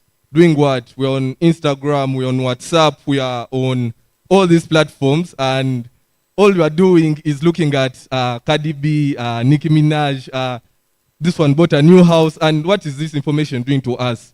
This information is affecting us negatively. It's making us look at our lives and we are thinking there is no hope for us. We cannot be like those people. But I'm here to tell you that we can convert all those 10 hours. We don't need even the 10 hours. We need like an hour of that time. And we can do something positive with the solution I'm going to talk about. Unfortunately, I wanted to share this with when our guest speaker is around, our chief guest, because I really want this information to reach him, but, well, yeah, maybe the information will reach him. Yes, so what am I saying here? We all have smartphones. The solution I'm going to talk about is simple. It's everyone, it's accessible, it's inclusive, and it's going to be on our smartphones. What are we doing? We are going to extend free guidance and counseling students to the students of Kyambogo through a very simple platform called QSafe application.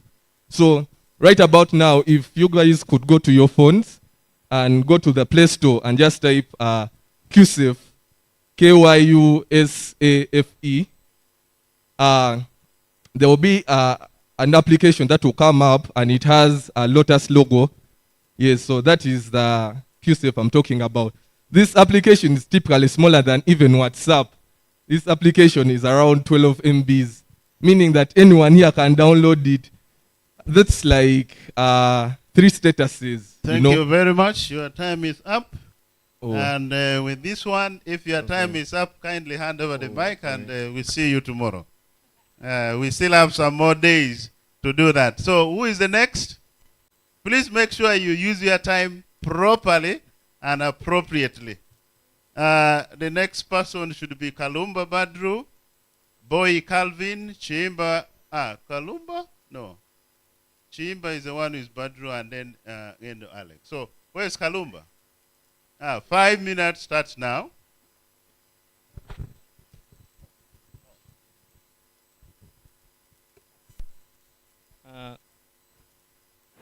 Is it afternoon, right? Good afternoon. My name is Kalumba Badrokaifan. I'm so grateful for this opportunity for being able to stand here and present to all of you. Oh. All right. I'm going to present mainly about HIV/AIDS, along with other issues that will come along. We all know that if we want to promote a healthy community for national development, it will mean that we'll have to, because there's a vision that our president, the chief guest, putting forward that we want to have an AIDS-free Uganda by 2030. But with the HIV/AIDS virus still roaming around rampantly among the people, and especially the youth, that vision tends to become a very far-fetched dream. But if we can control this spread, the virus's spread, then at least the vision can still be realized. There's hope for it. Why am I talking about the youth mainly? Because the youth are like the future of the nation. And if the future is to strive, meaning that the youth have to be protected. Then remember, we all know that the HIV virus is mainly spread mainly through unprotected sexual intercourse, and also through mother-to-child pregnancy, labor, and also the nursing period. Then, why is it more common among the youth? That's because the youth engage more in sex than the older people. And it's more due to among themselves. That's no hidden fact. It's a truth. I'm sorry if it's offended some people, but it's the fact. Then, how can we quell the virus from spreading since it's becoming more rampant among the youth? So, because the times have changed. The times have changed. Long ago, a person with HIV would be easily spotted. However, nowadays, the person who is HIV positive is more healthier in appearance than a person who is not. That's a fact. Namwe muchimanyi. Mwenza okubeera awo nga muso having the virus, but I'm speaking freely. Then, first, we all should know our medical status, the HIV status. We should always know that of yourself and the partner. Because if you want to reduce the spread, we must know our HIV/AIDS status. Second, if we are to engage into our copulation activities, we should always be protected. I know most of you use protection for other stuff, but protection is also necessary for controlling the spread of the virus.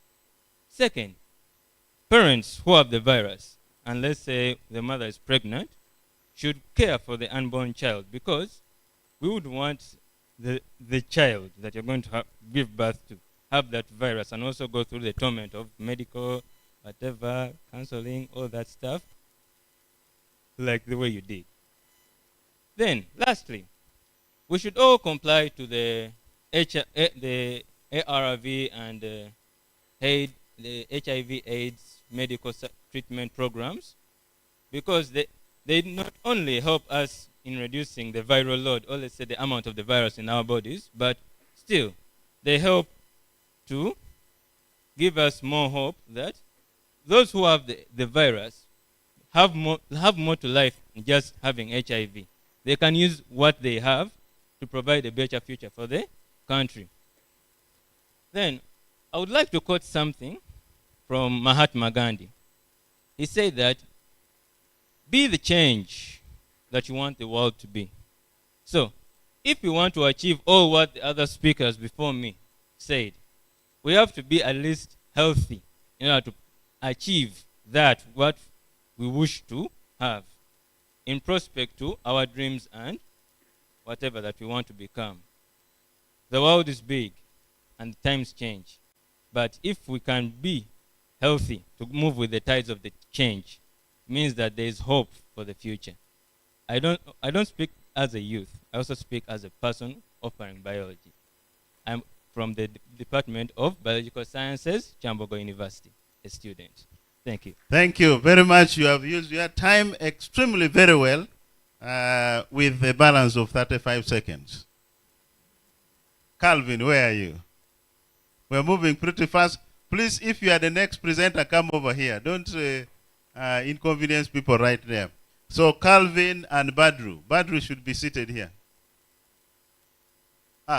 Oh, you are done. Okay, good. Alex. If you need a mic, speak this one and proceed. 5 minutes begins now.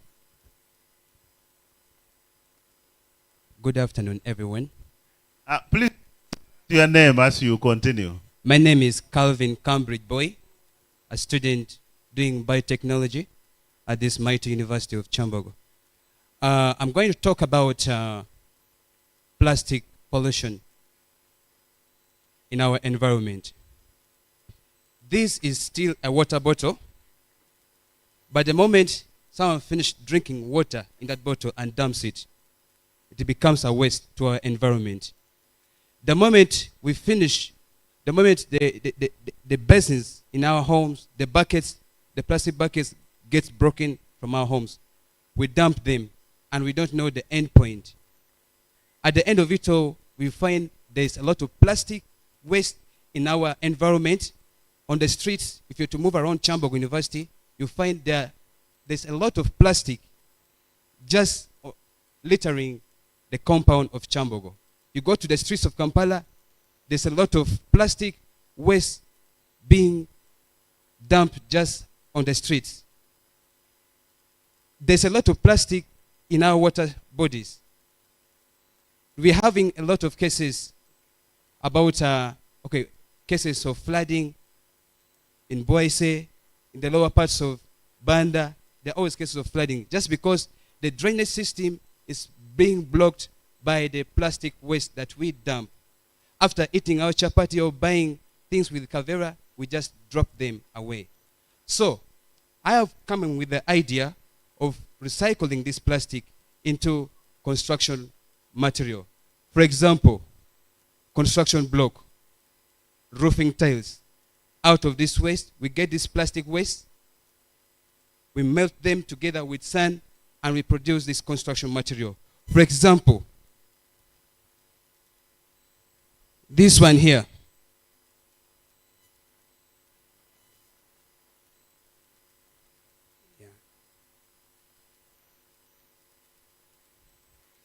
This is a construction block made out of plastic waste and sand.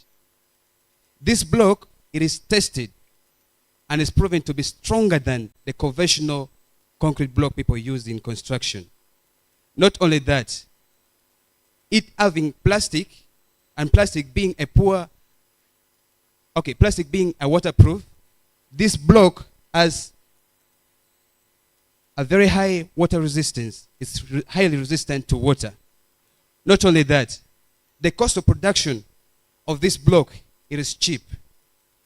So if this idea is to be adopted and to be embraced in this country, we can eliminate or we can reduce the amount of plastic waste that would otherwise end up in our environment.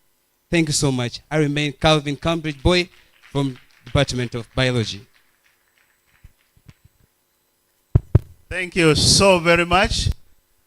Because of time, we will end this talk now, momentarily, and we shall have a little rather informal lunch break of 30 minutes. And like I said, there's lunch just as you walk out through there. Slope down, don't go anywhere. Turn your right as you head towards where the ladies were going for, convenience. The room is just next door. When you see 102, just enter there in case you want to take some lunch at a small cost. I'm not sure how much each is, but please make sure by 1:45, you are already back here. Don't take any long time for your lunch. Pick it, eat within 10-15 minutes, you're back. You don't want His Excellency the President to be here and you're also entering. That is not going to be allowed. The doors will be locked and you will not find where to enter from. So you pack your lunch in case you are staying here. The music people are going to entertain us.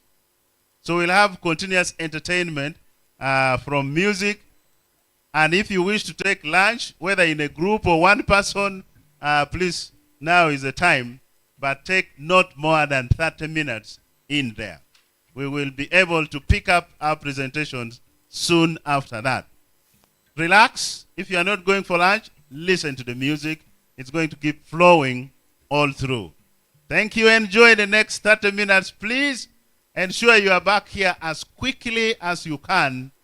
But you are not going out of the checkpoint. Just down here, lunch is just across at a very small fee.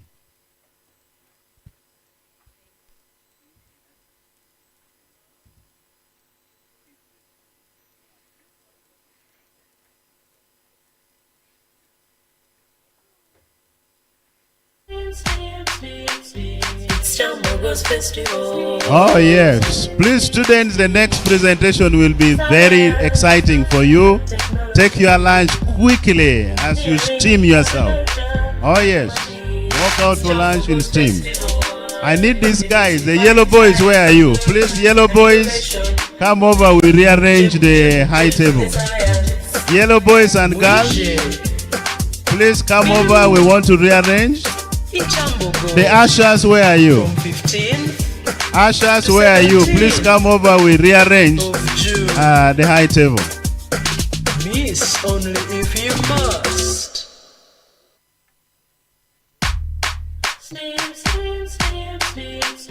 It's Kyambogo's festival.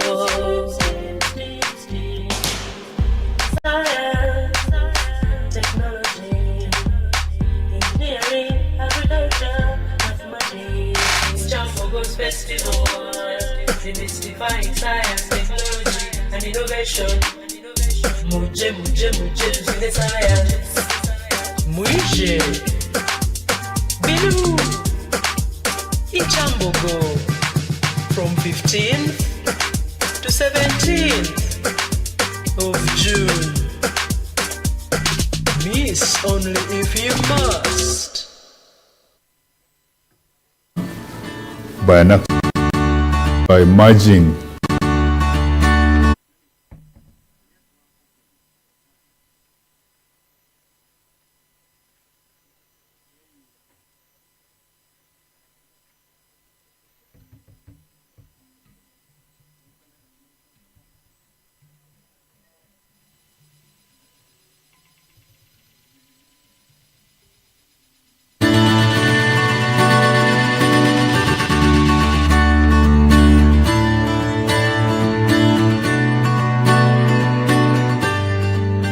Kyambogo University was formed in 2001 by an act of parliament, and it was formed by merging the three institutions that existed on this hill. These institutions included the Uganda Polytechnic Kyambogo, Institute for Teacher Education Kyambogo, and Uganda National Institute for Special Education, UNICE. These institutions existed here, and government thought it, I think, appropriate to constitute them into a university, mainly to provide access to higher education and also provide opportunities for many other people to access education in this country. The university has come from a long way, right from its inception to the current. We have seen a dramatic increase in the student enrollment. For example, in 2006, there were about 4,500 students.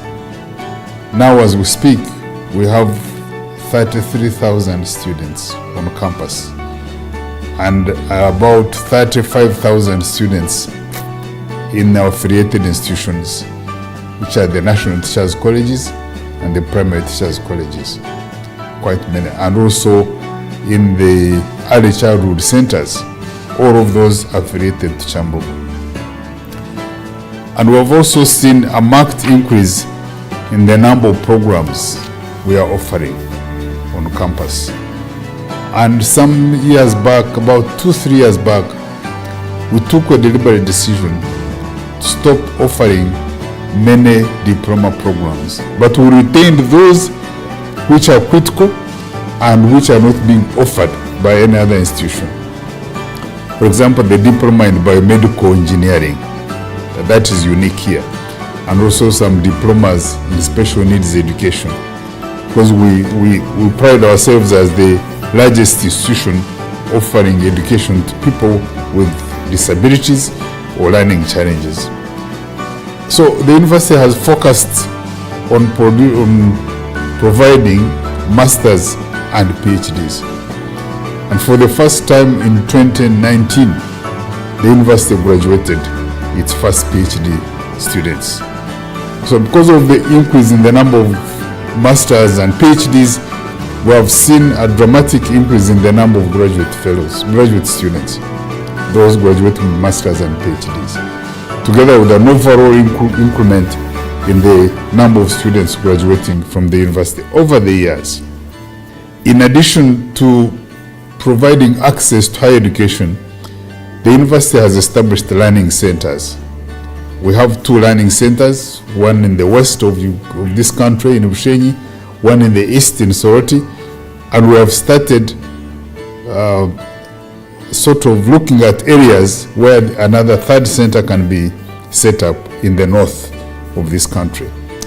In the area of research, we have made some progress.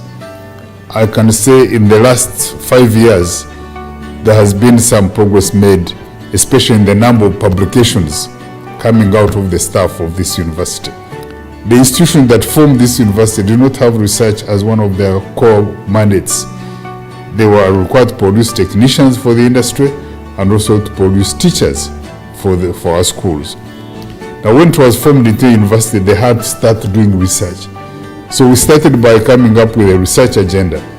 We formed a research agenda which is inclusive of all areas so that anybody in the university can find an area where they can do research, but focusing on areas important for our national development.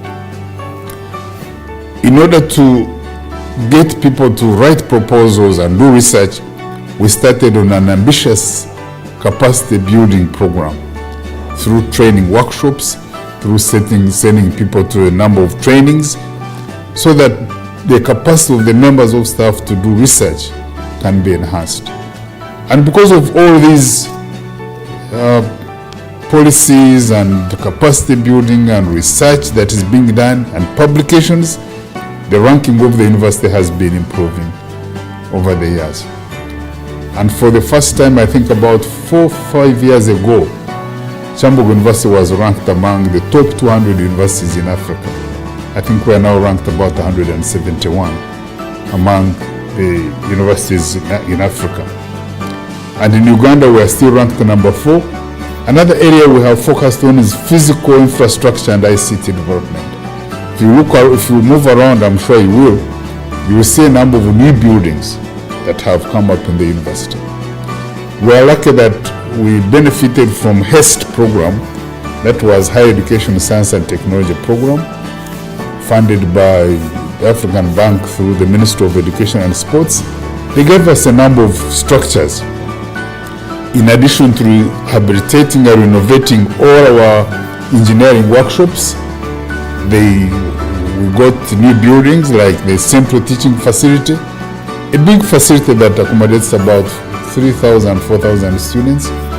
We got the virtual library, and that is a library that was meant to have ICT enhanced capacity so that students can access the materials online and they don't have to go and sit there and read. We also got the multi-purpose science complex, the technical teacher education complex, engineering complex, and because we're able to save money, we're able to build another structure for architecture and surveying. And we also had the business incubation center. Before COVID came, we used the capital development budget to renovate most of the structures on campus. We rehabilitated the main gate and the gate in Banda. We rehabilitated a number, created new roads on campus, which really improved the whole image of the university.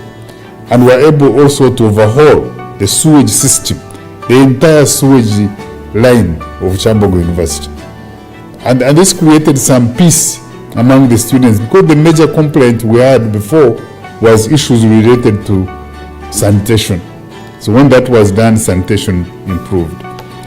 In addition, we have improved library services through the virtual library, through subscription to international organizations, through subscription to databases that give us e-resources.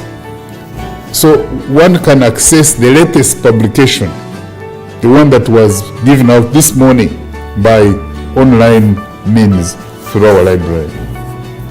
And this has been in addition to buying physical books and also e-books. We have also built capacity in ICT. I think Kyambogo University is the leader in provision of solutions, ICT solutions to education management through development of systems. One time when Makerere Visitation Committee came here, they found we had a system which we called e-campus. And they say when they looked at it and the way it was serving the university, they said this should be rolled out to other institutions. And since then, we have come up with other systems like AIMS, Academic Information Management System, and now we have upgraded AIMS to ACMIS, which is Academic Management Information System. And we're working with the Ministry of Education, the Ministry of ICT, to roll it out to all public universities. This has already been done. And because of our advancement in ICT, our team has been requested to be part of the entire system that is developing a system called EMIS, the Education Management Information System. And this is going to be the education system to manage the entire education sector as required or directed by the Minister of Education and Sports. Regarding institutional development, this university has developed in stature and capacity. We now have a new strategic plan, 2020-2021, up 2024-25, and this has been aligned to the NDP3. We have come up with a number of policies which have ensured peace and stability on campus. Now, through the restructuring, the committee found it important to establish a unit which they called Advancement and Alumni Relations Unit. This is a unit which is charged with the responsibility to reach out to the alumni so that the alumni can contribute to the advancement of the university. It is the same unit which is charged with resource mobilization. We realize that government funding is going to continue reducing as we go along. We had issues of COVID where funding went down dramatically with the budget cuts of about 40%, and even after COVID has gone, the budget cuts continue. So the university must mobilize its own resources to be able to continue operating. And this will be by using the assets that are available at the university. Alumni specifically refers to graduates or people who have gone through that institution. But each institution has a liberty to define what they want their alumni to refer to. So in this case, we are referring to alumni as those people who have gone through Kyambogo University, through its precursor institutions, and also through our affiliated institutions. So why are we engaging the alumni? The alumni are the most loyal supporters of the institution. If you are looking for any group of people to support the institution, you look to your alumni. But of course, the support they give the institution is determined by their experiences at the institution. That is why the university must make sure that their relations with the students, current ones and even former ones, is good and is nurtured.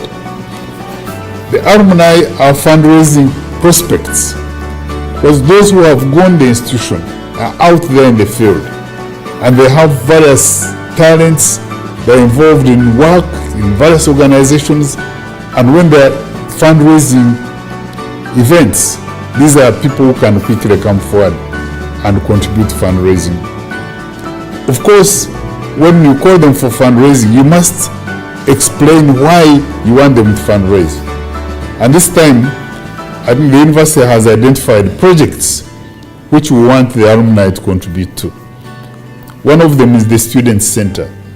We feel they can contribute to construction of a student center where students can go and rest and have games like indoor games, or where they can have offices for the guild cabinet and also offices for the dean of students, so that matters to do with the students' welfare are handled in that student center.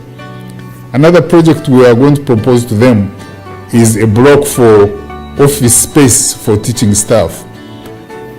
The university suffers from a severe shortage of room for staff members or offices for staff members. It's embarrassing, some of our staff members work from the park in their cars. So we think if we propose these projects to them, they also have an opportunity to contribute to what other projects they think they can contribute to. We have organized the first event to engage the alumni. The first event will be a dinner for them on the 15th of June. We have invited close to about 100 of them. This is going to be the first discussion we have with our alumni, and we have created a website where they can register, and I'm told more than 1,500 have already registered. So through that dinner, we are going to discuss how the alumni can contribute to the advancement and the progress of this university. So we are inviting our alumni, those who have gone through Kyambogo as a university, those who have gone through the precursor institutions, UPK, ITEC, and UNICE, as I mentioned, and the institution that existed before that, and then those from our affiliated institutions. We're inviting them to come and help the institution to grow bigger, to grow stronger, and more successful.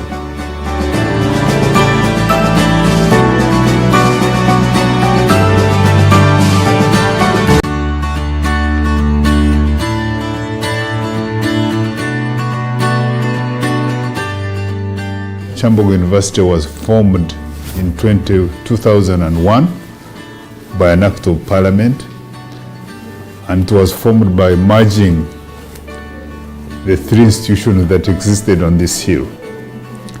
These institutions included the Uganda Polytechnic Kyambogo, Institute for Teacher Education Kyambogo, and Uganda National Institute for Special Education, UNICE. These institutions existed here, and government thought it, I think, appropriate to constitute them into a university, mainly to provide access to higher education and also provide opportunities for many other people to access education in this country. The university has come from a long way, right from its inception to the current. We have seen a dramatic increase in the student enrollment. For example, in 2006, there were about 4,500 students. Now, as we speak, we have 33,000 students on campus and about 35,000 students in our affiliated institutions, which are the national teachers' colleges and the primary teachers' colleges. Quite many, and also in the early childhood centers, all of those affiliated to Kyambogo. And we have also seen a marked increase in the number of programs we are offering on campus. And some years back, about 2-3 years back, we took a deliberate decision to stop offering many diploma programs. But we retained those which are critical and which are not being offered by any other institution. For example, the diploma in biomedical engineering, that is unique here. And also some diplomas in special needs education. Because we pride ourselves as the largest institution offering education to people with disabilities or learning challenges. So the university has focused on providing masters and PhDs. And for the first time in 2019, the university graduated its first PhD students.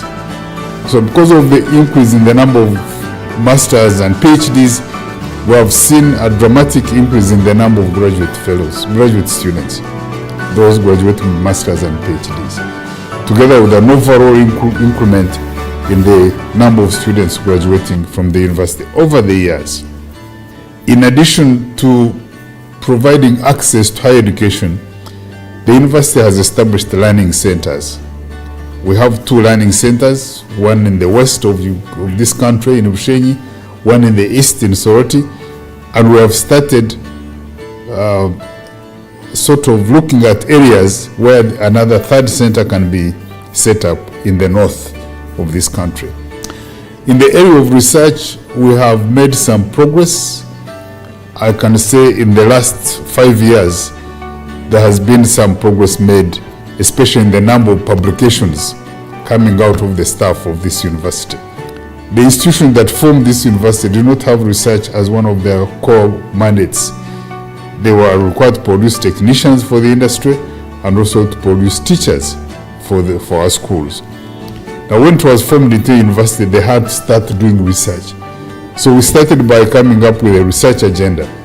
We formed a research agenda which is inclusive of all areas so that anybody in the university can find an area where they can do research, but focusing on areas important for our national development. In order to get people to write proposals and do research, we started on an ambitious capacity building program through training workshops, through sending people to a number of trainings, so that the capacity of the members of staff to do research can be enhanced. And because of all these policies and capacity building and research that is being done and publications, the ranking of the university has been improving over the years. And for the first time, I think about 4 or 5 years ago, Kyambogo University was ranked among the top 200 universities in Africa. I think we are now ranked about 171 among the universities in Africa. And in Uganda, we are still ranked number 4. Another area we have focused on is physical infrastructure and ICT development.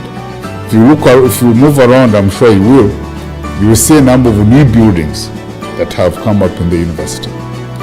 We are lucky that we benefited from HEST program, that was Higher Education, Science and Technology program, funded by the African Bank through the Ministry of Education and Sports. They gave us a number of structures. In addition to rehabilitating and renovating all our engineering workshops, we got new buildings like the Central Teaching Facility, a big facility that accommodates about 3,000, 4,000 students. We got the virtual library, and that is a library that was meant to have ICT enhanced capacity so that students can access the materials online and they don't have to go and sit there and read.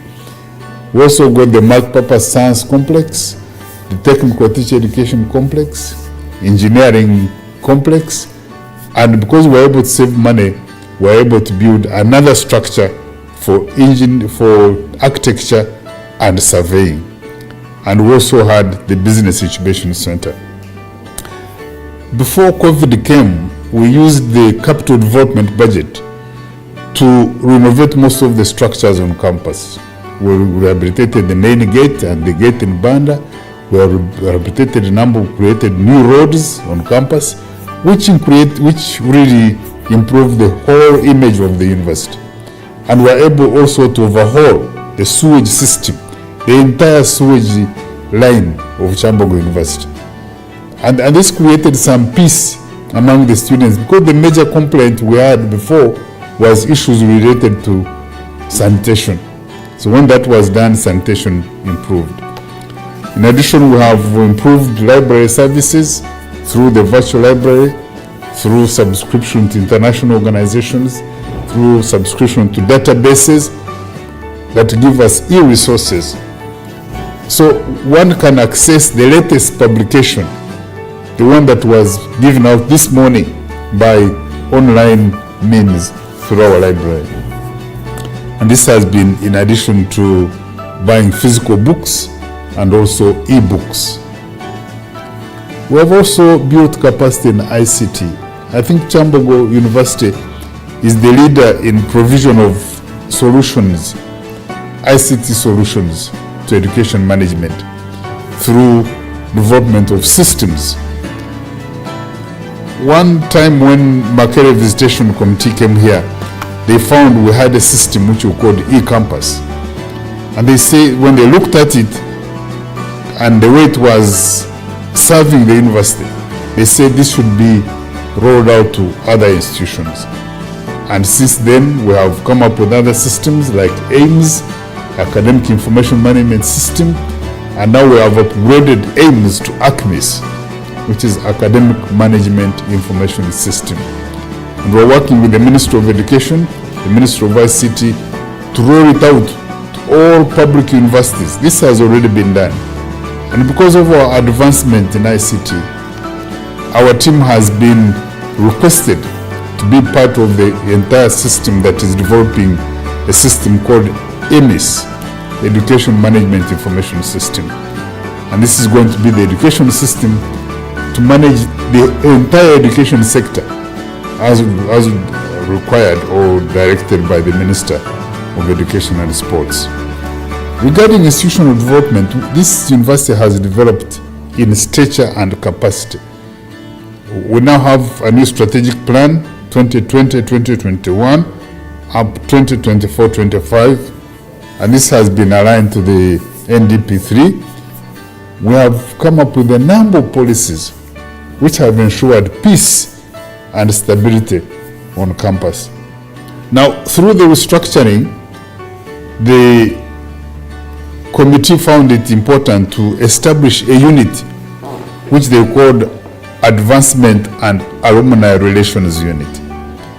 This is a unit which is charged with the responsibility to reach out to the alumni so that the alumni can contribute to the advancement of the university.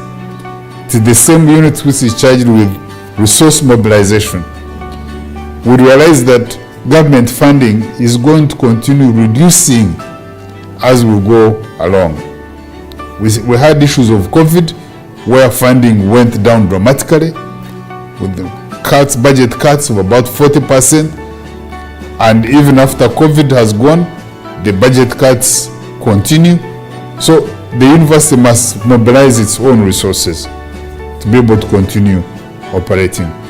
And this will be by using the assets that are available at the university.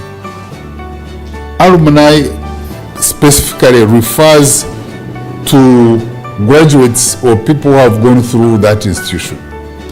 But each institution has a liberty to define what they want their alumni to refer to. So in this case, we are referring to alumni as those people who have gone through Kyambogo University, through its precursor institutions, and also through our affiliated institutions. So why are we engaging the alumni? The alumni are the most loyal supporters of the institution. If you are looking for any group of people to support the institution, you look to your alumni. But of course, the support they give the institution is determined by their experiences at the institution. That is why the university must make sure that their relations with the students, current ones and even former ones, is good and is nurtured. The alumni are fundraising prospects, because those who have gone the institution are out there in the field and they have various talents. They're involved in work in various organizations, and when they're fundraising events, these are people who can quickly come forward and contribute to fundraising. Of course, when you call them for fundraising, you must explain why you want them to fundraise. And this time, I think the university has identified projects which we want the alumni to contribute to. One of them is the Student Center. We feel they can contribute to construction of a student center where students can go and rest and have games like indoor games, where they can have offices for the guild cabinet and also offices for the dean of students, so that matters to do with the students' welfare are handled in that student center. Another project we are going to propose to them is a block for office space for teaching staff. The university suffers from a severe shortage of room for staff members or offices for staff members. It's embarrassing, some of our staff members work from the park in their cars. So we think if we propose these projects to them, they also have an opportunity to contribute to what other projects they think they can contribute to. We have organized the first event to engage the alumni.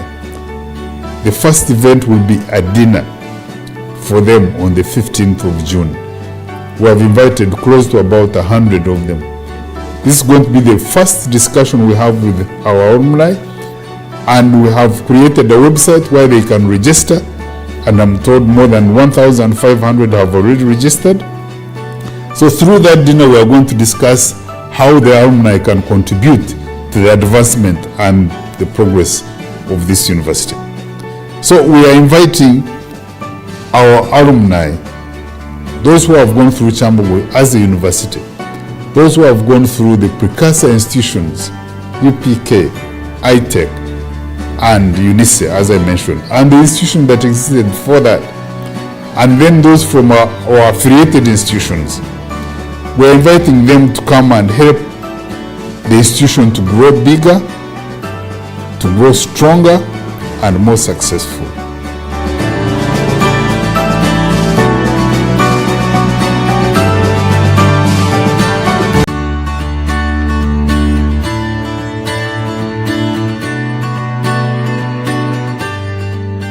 Kyambogo University was formed in 2001 by an act of parliament, and it was formed by merging the three institutions that existed on this hill.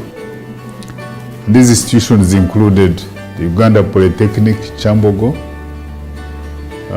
Institute for Teacher Education Kyambogo, and Uganda National Institute for Special Education, UNISE.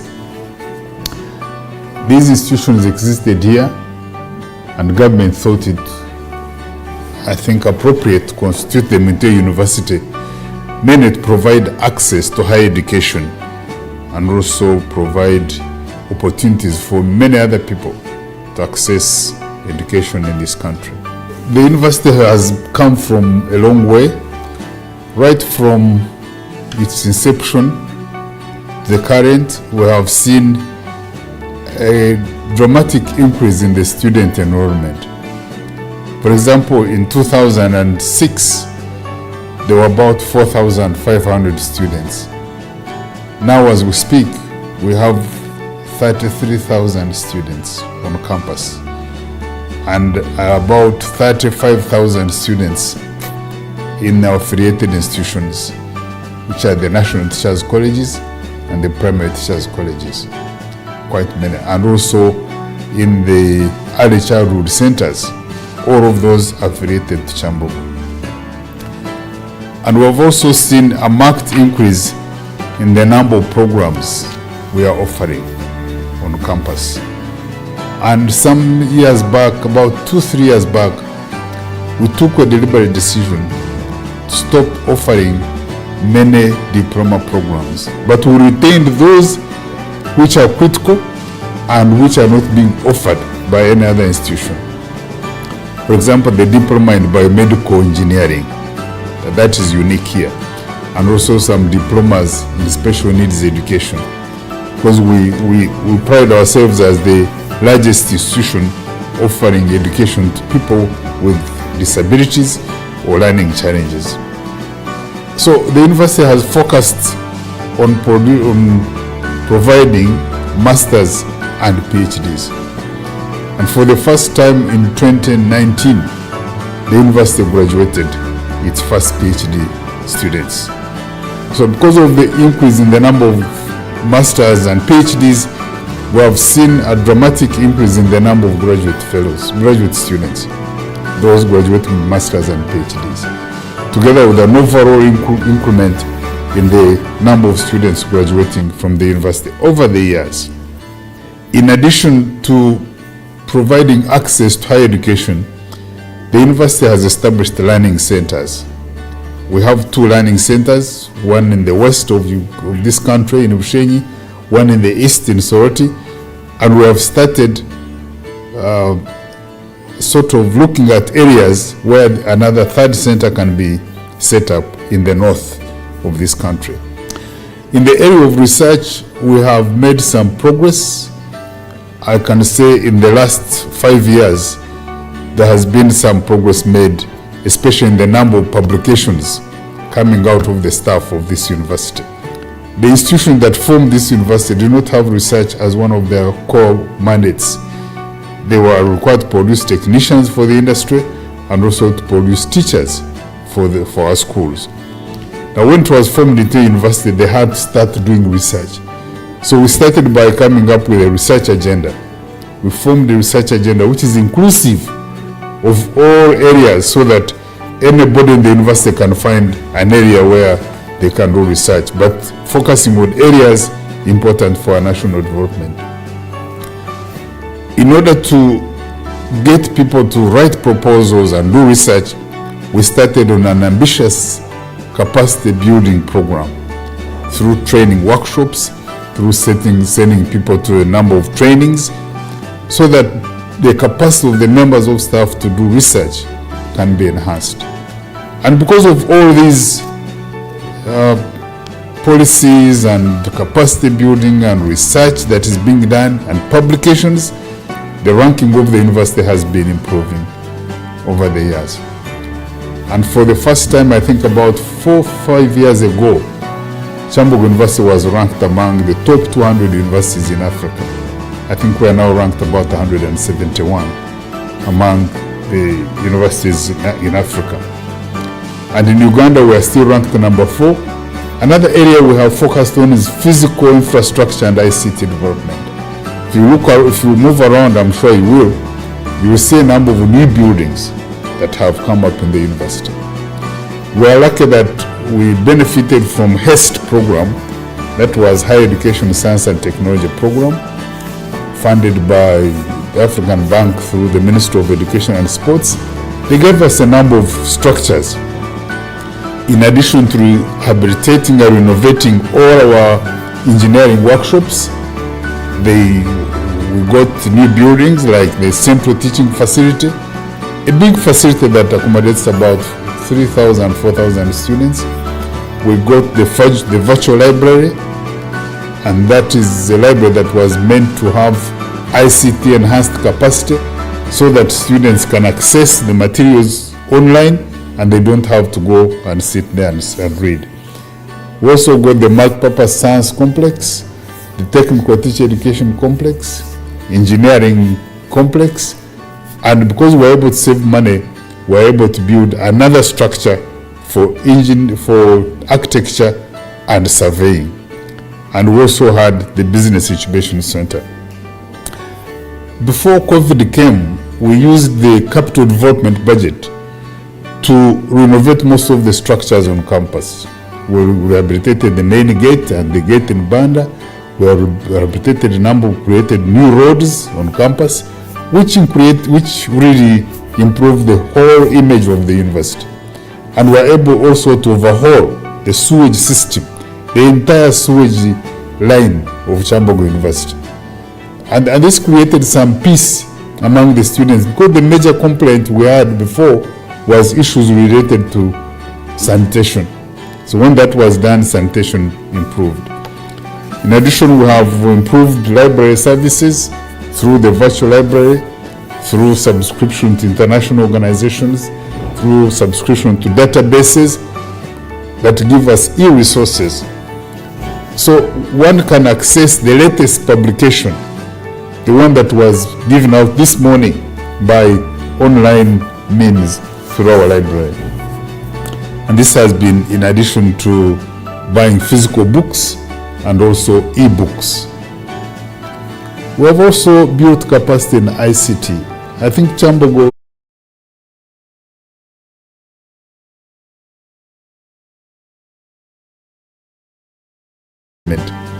through development of systems. One time when Makere Visitation Committee came here, they found we had a system which we called e-campus. And they say when they looked at it and the way it was serving the university, they said this should be rolled out to other institutions. And since then, we have come up with other systems like AIMS, Academic Information Management System, and now we have upgraded AIMS to ACMIS, which is Academic Management Information System. And we're working with the Ministry of Education, the Ministry of ICT, to roll it out to all public universities. This has already been done. And because of our advancement in ICT, our team has been requested to be part of the entire system that is developing a system called EMIS, the Education Management Information System. And this is going to be the education system to manage the entire education sector as required or directed by the Minister of Education and Sports. Regarding institutional development, this university has developed in stature and capacity. We now have a new strategic plan, 2020-2021, up 2024-25, and this has been aligned to the NDP3. We have come up with a number of policies which have ensured peace and stability on campus. Now, through the restructuring, the committee found it important to establish a unit which they called Advancement and Alumni Relations Unit. This is a unit which is charged with the responsibility to reach out to the alumni so that the alumni can contribute to the advancement of the university. It is the same unit which is charged with resource mobilization. We realize that government funding is going to continue reducing as we go along. We had issues of COVID where funding went down dramatically with the budget cuts of about 40%, and even after COVID has gone, the budget cuts continue. So the university must mobilize its own resources to be able to continue operating. And this will be by using the assets that are available at the university. Alumni specifically refers to graduates or people who have gone through that institution. But each institution has a liberty to define what they want their alumni to refer to. So in this case, we are referring to alumni as those people who have gone through Kyambogo University, through its precursor institutions, and also through our affiliated institutions.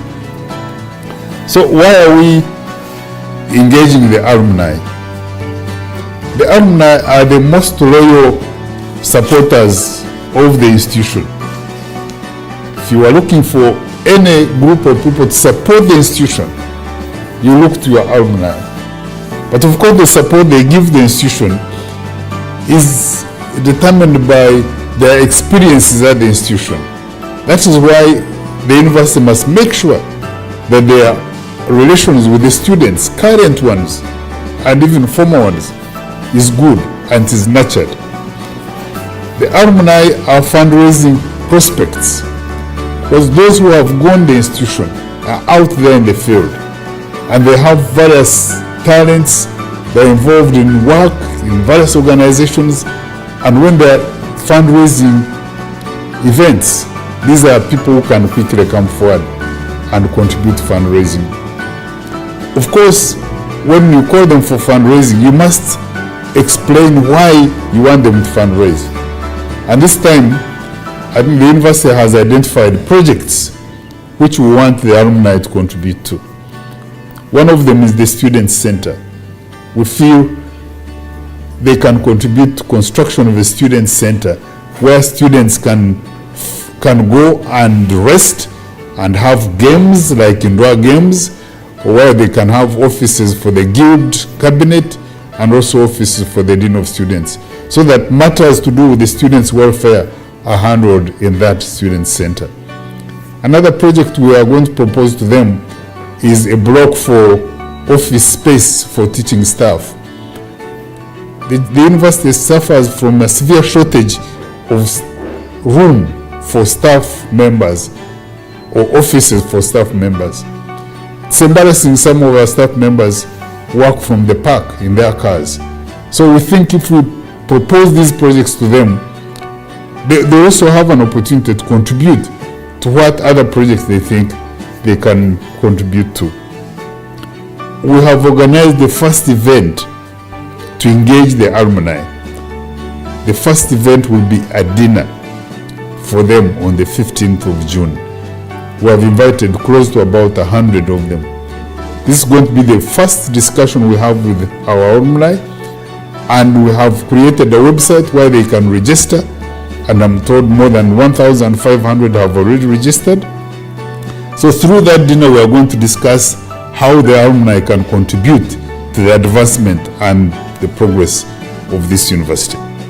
So we are inviting our alumni, those who have gone through Kyambogo as a university, those who have gone through the precursor institutions, UPK, ITEC, and UNICE, as I mentioned, and the institution that existed before that, and then those from our affiliated institutions. We're inviting them to come and help the institution to grow bigger, to grow stronger, and more successful.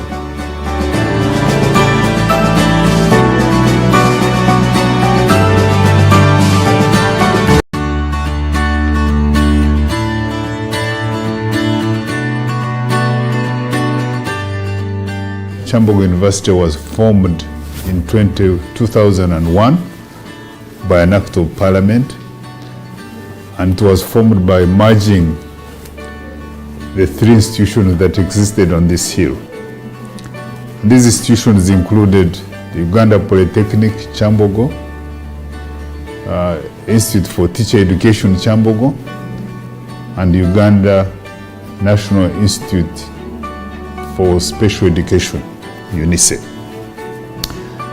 These institutions existed here, and government thought it, I think, appropriate to constitute them into a university, mainly to provide access to higher education and also provide opportunities for many other people to access education in this country.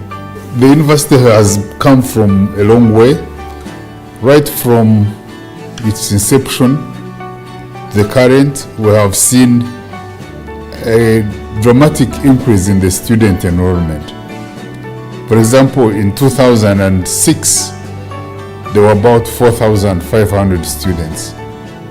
Now, as we speak, we have 33,000 students on campus and about 35,000 students in our affiliated institutions, which are the national teachers' colleges and the primary teachers' colleges, quite many, and also in the early childhood centers, all of those affiliated to Kyambogo.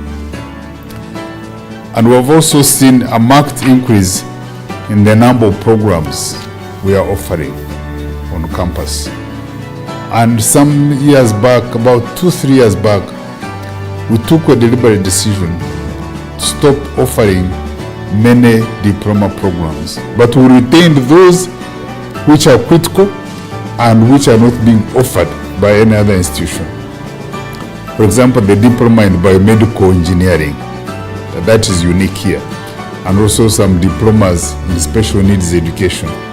Because we pride ourselves as the largest institution offering education to people with disabilities or learning challenges. So the university has focused on providing masters and PhDs.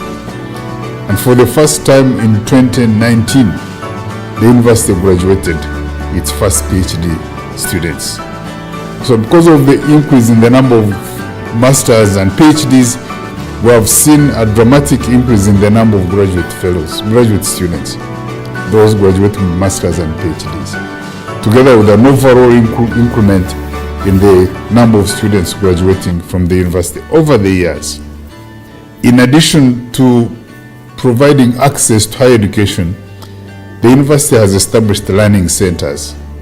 We have 2 learning centers, one in the west of this country in Bushenyi, one in the east in Soroti, and we have started sort of looking at areas where another 3rd center can be set up in the north of this country. In the area of research, we have made some progress. I can say in the last 5 years, there has been some progress made, especially in the number of publications coming out of the staff of this university. The institutions that form this university do not have research as one of their core mandates. They were required to produce technicians for the industry and also to produce teachers for our schools. Now, when it was formed into a university, they had to start doing research. So we started by coming up with a research agenda. We formed a research agenda which is inclusive of all areas so that anybody in the university can find an area where they can do research, but focusing on areas important for our national development. In order to get people to write proposals and do research, we started on an ambitious capacity building program through training workshops, through sending people to a number of trainings, so that the capacity of the members of staff to do research can be enhanced. And because of all these policies and capacity building and research that is being done and publications, the ranking of the university has been improving over the years.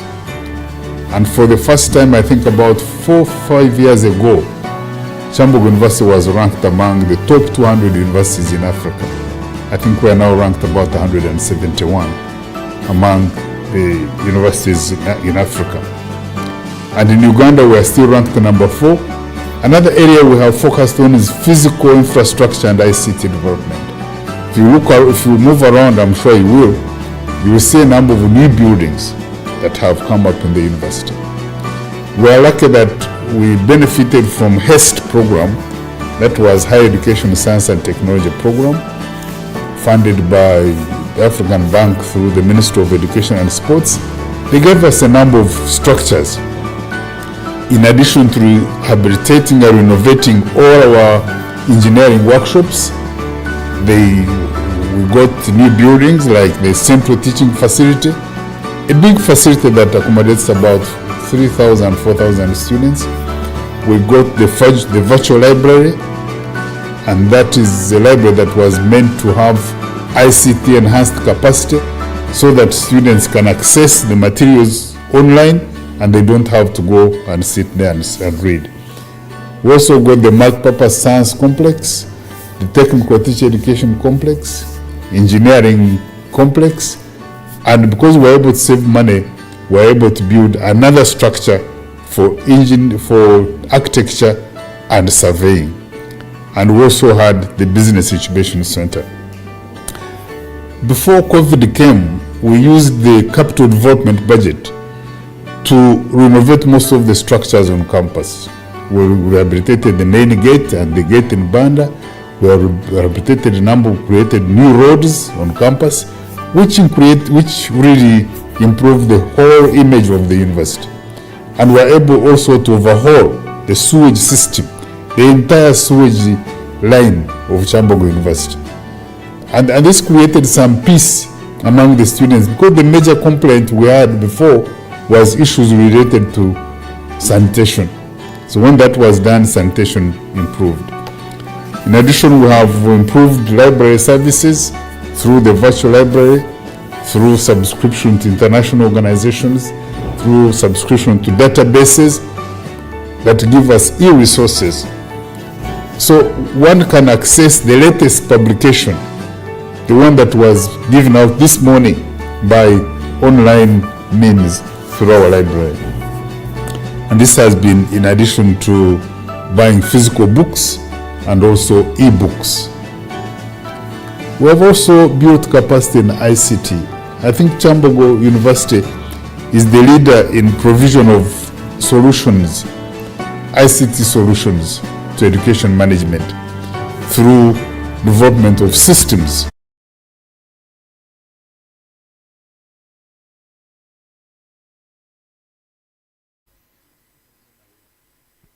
Yeah, this is to invite those who are still outside that you come and take your seats for two reasons. One, protocol demands that when the chief guest is here, you do not enter when she enters before you. So you enter and sit and relax and feel at home, but also that you may have a seat inside. So I invite all of us to come, those who want to sit inside here, to come and take your seats already and enjoy the performance from the performing arts and from our professional DJs of the day.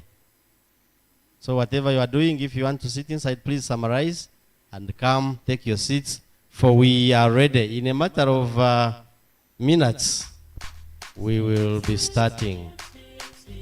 Kyambogo's Festival. Science, technology, engineering, agriculture, mathematics. Kyambogo's Festival. Demystifying science, technology, and innovation. Muje, muje, muje, to the science. Muje. Bilu. In Kyambogo. From 15th to 17th of June. Miss only if you must.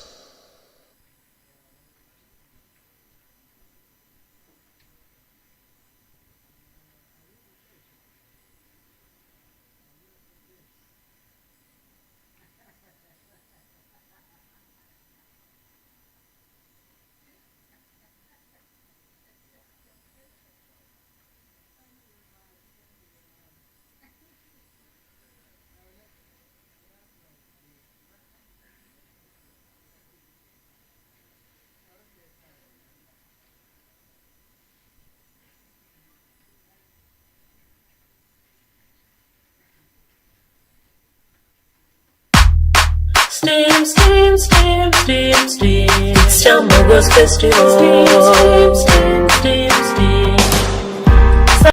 Science, technology, engineering, agriculture, mathematics. It's Kyambogo's Festival. Demystifying science, technology, and innovation. Muje, muje, muje, to the science. Muje. Bilu. In Kyambogo. From 15th to 17th of June. Miss only if you must. STEAM, STEAM, STEAM, STEAM, STEAM. It's Kyambogo's Festival. STEAM, STEAM, STEAM, STEAM. Science, technology, engineering, agriculture, mathematics. It's Kyambogo's Festival. Demystifying science, technology, and innovation. Muje, muje, muje, to the science. Muje. Bilu. In Kyambogo. From 15th to 17th of June. Miss only if you must. STEAM, STEAM, STEAM, STEAM, STEAM. It's Kyambogo's Festival. STEAM, STEAM, STEAM, STEAM. Science, technology, engineering, agriculture, mathematics. Kyambogo's Festival, Demystifying Science, Technology and Innovation. Muje, muje, muje, tuzine science. Muije, Bilu, in Kyambogo, from 15 to 17 of June. Miss only if you must. STEAM, STEAM, STEAM, STEAM, STEAM. It's Kyambogo's Festival. STEAM, STEAM, STEAM, STEAM. Science, technology, engineering, agriculture, mathematics. Kyambogo's Festival, demystifying science, technology and innovation. Muje, muje, muje, tuzine science. Muije, Bilu, in Kyambogo, from 15 to 17 of June. Miss only if you must. STEAM, STEAM, STEAM, STEAM, STEAM. It's Kyambogo's Festival. STEAM, STEAM, STEAM, STEAM. Science, technology, engineering, agriculture, mathematics. Kyambogo's Festival, demystifying science, technology and innovation. Muje, muje, muje, tuzine science. Muije, Bilu, in Kyambogo, from 15 to 17 of June. Miss only if you must. STEAM, STEAM, STEAM, STEAM, STEAM. It's Kyambogo's Festival. STEAM, STEAM, STEAM, STEAM. Science, technology, engineering, agriculture, mathematics. Kyambogo's Festival, demystifying science, technology and innovation. Muje, muje, muje, tuzine science. Muije, Bilu, in Kyambogo, from 15 to 17 of June. Miss only if you must. STEAM, STEAM, STEAM, STEAM, STEAM. It's Kyambogo's Festival. STEAM, STEAM, STEAM, STEAM. Science, technology, engineering, agriculture, mathematics. Kyambogo's Festival, demystifying science, technology and innovation. Muje, muje, muje, tuzine science. Muije, Bilu, in Kyambogo, from 15 to 17 of June. Miss only if you must. STEAM, STEAM, STEAM, STEAM, STEAM. It's Kyambogo's Festival. STEAM, STEAM, STEAM, STEAM. Science, technology, engineering, agriculture, mathematics. Kyambogo's Festival, demystifying science, technology and innovation. Muje, muje, muje, tuzine science. Muije, Bilu, in Kyambogo, from 15 to 17 of June. Miss only if you must. STEAM, STEAM, STEAM, STEAM, STEAM. It's Kyambogo's Festival. STEAM, STEAM, STEAM, STEAM. Science, technology, engineering, agriculture, mathematics. Kyambogo's Festival, demystifying science, technology and innovation. Muje, muje, muje, tuzine science. Muije, Bilu, in Kyambogo, from 15 to 17 of June. Miss only if you must. STEAM, STEAM, STEAM, STEAM, STEAM. It's Kyambogo's festival. STEAM, STEAM, STEAM, STEAM. Science, technology, engineering, agriculture, mathematics. It's Kyambogo's festival. Demystifying science, technology, and innovation. Muje, muje, muje, tuzine science. Muije. Bilu. In Kyambogo. From 15th to 17th of June. Miss only if you must. STEAM, STEAM, STEAM, STEAM, STEAM. It's Kyambogo's festival. STEAM, STEAM, STEAM, STEAM. Science, technology, engineering, agriculture, mathematics. It's Kyambogo's festival. Demystifying science, technology, and innovation.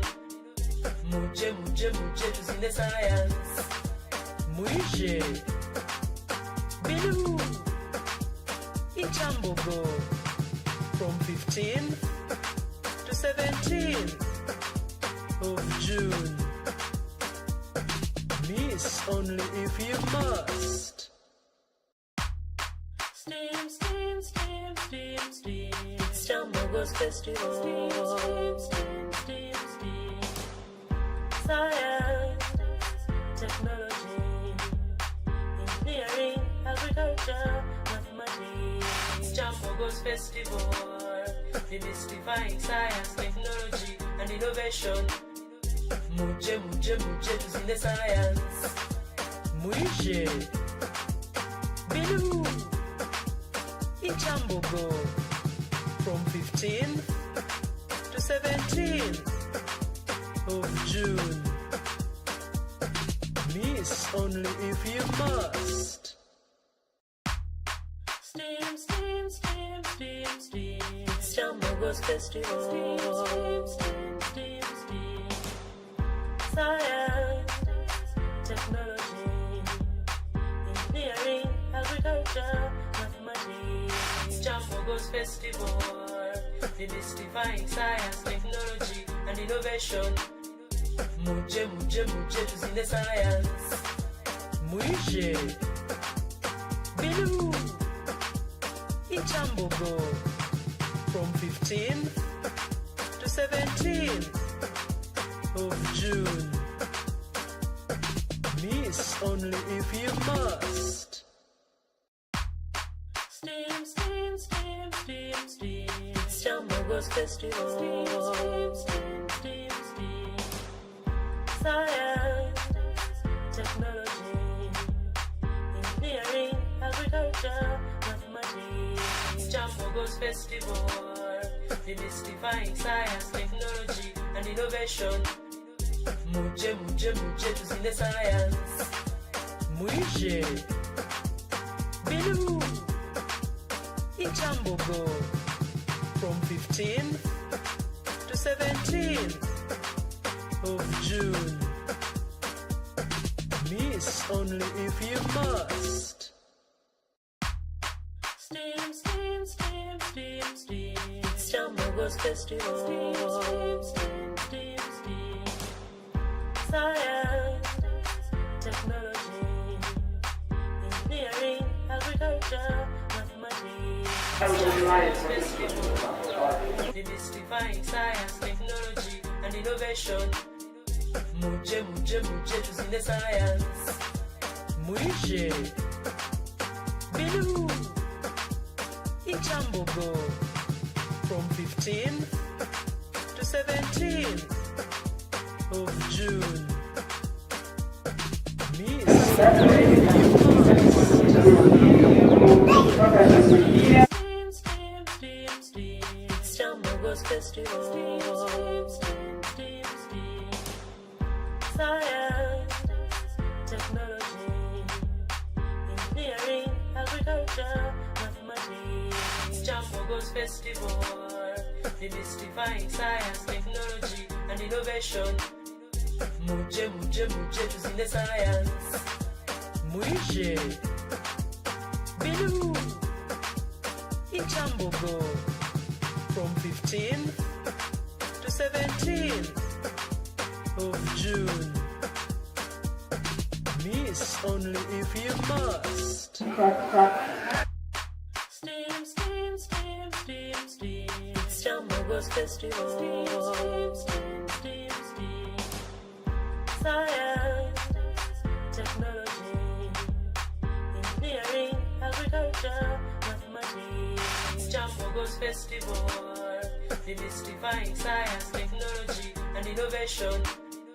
Muje, muje, muje, tuzine science. Muije. Bilu.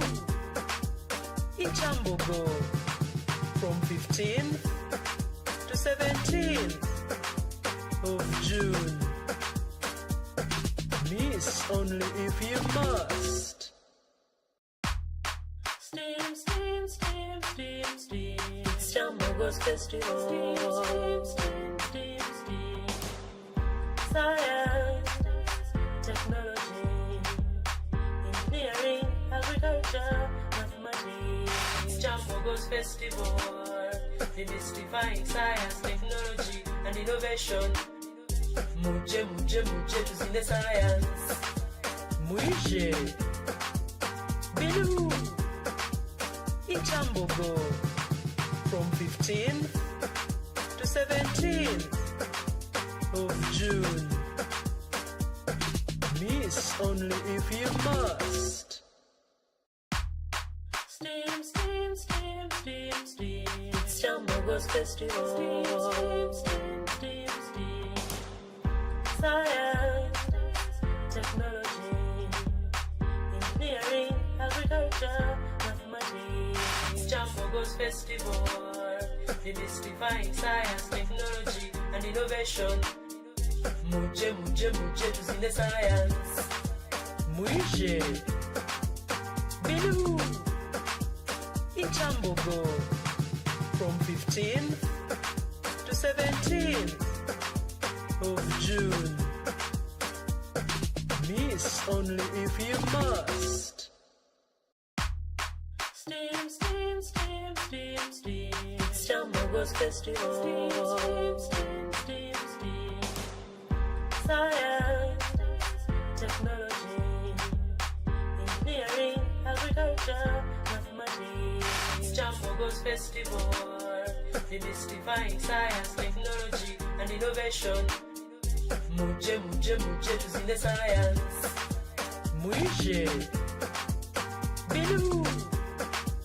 Kyambogo from 15 to 17 of June. Miss only if you must. Steam, steam, steam, steam, steam. It's Kyambogo's festival. Steam, steam, steam, steam, steam. Science, technology, engineering, agriculture, mathematics. It's Kyambogo's festival. Demystifying science, technology, and innovation. Muje, muje, muje, tuzine science. Muije. Bilu. Kyambogo from 15 to 17 of June. Miss only if you must. Steam, steam, steam, steam, steam. It's Kyambogo's festival. Steam, steam, steam, steam. Science, technology, engineering, agriculture, mathematics. It's Kyambogo's festival. Demystifying science, technology, and innovation. Muje, muje, muje, tuzine science. Muije. Bilu. Kyambogo from 15 to 17 of June. Miss only if you must. Steam, steam, steam, steam, steam. It's Kyambogo's festival. Steam, steam, steam, steam. Science, technology, engineering, agriculture, mathematics. Kyambogo's Festival, Demystifying Science, Technology and Innovation. Muje, muje, muje, tuzine science. Muje, Bilu, in Kyambogo, from 15 to 17 of June. Miss only if you must. Steam, steam, steam, steam, steam. It's Kyambogo's Festival. Steam, steam, steam, steam, steam. Science, technology, engineering, agriculture, mathematics. Kyambogo's Festival, demystifying science, technology and innovation. Muje, muje, muje, tuzine science. Muje, Bilu, in Kyambogo, from 15 to 17 of June. Miss only if you must. Steam, steam, steam, steam, steam. It's Kyambogo's Festival. Steam, steam, steam, steam, steam. Science, technology, engineering, agriculture, mathematics. Kyambogo's Festival, demystifying science, technology and innovation. Muje, muje, muje, tuzine science. Muje, Bilu, in Kyambogo, from 15 to 17 of June. Miss only if you must. Steam, steam, steam, steam, steam. It's Kyambogo's Festival. Steam, steam, steam, steam. Science, technology, engineering, agriculture, mathematics. Kyambogo's Festival, demystifying science, technology and innovation. Muje, muje, muje, tuzine science. Muje, Bilu, in Kyambogo, from 15 to 17 of June. Miss only if you must.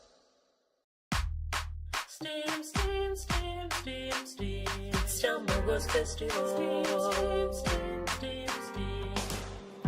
Science, technology, engineering, agriculture, mathematics. Kyambogo's Festival, demystifying science, technology and innovation. Muje, muje, muje, tuzine science. Muje, Bilu, in Kyambogo, from 15 to 17 of June. Miss only if you must.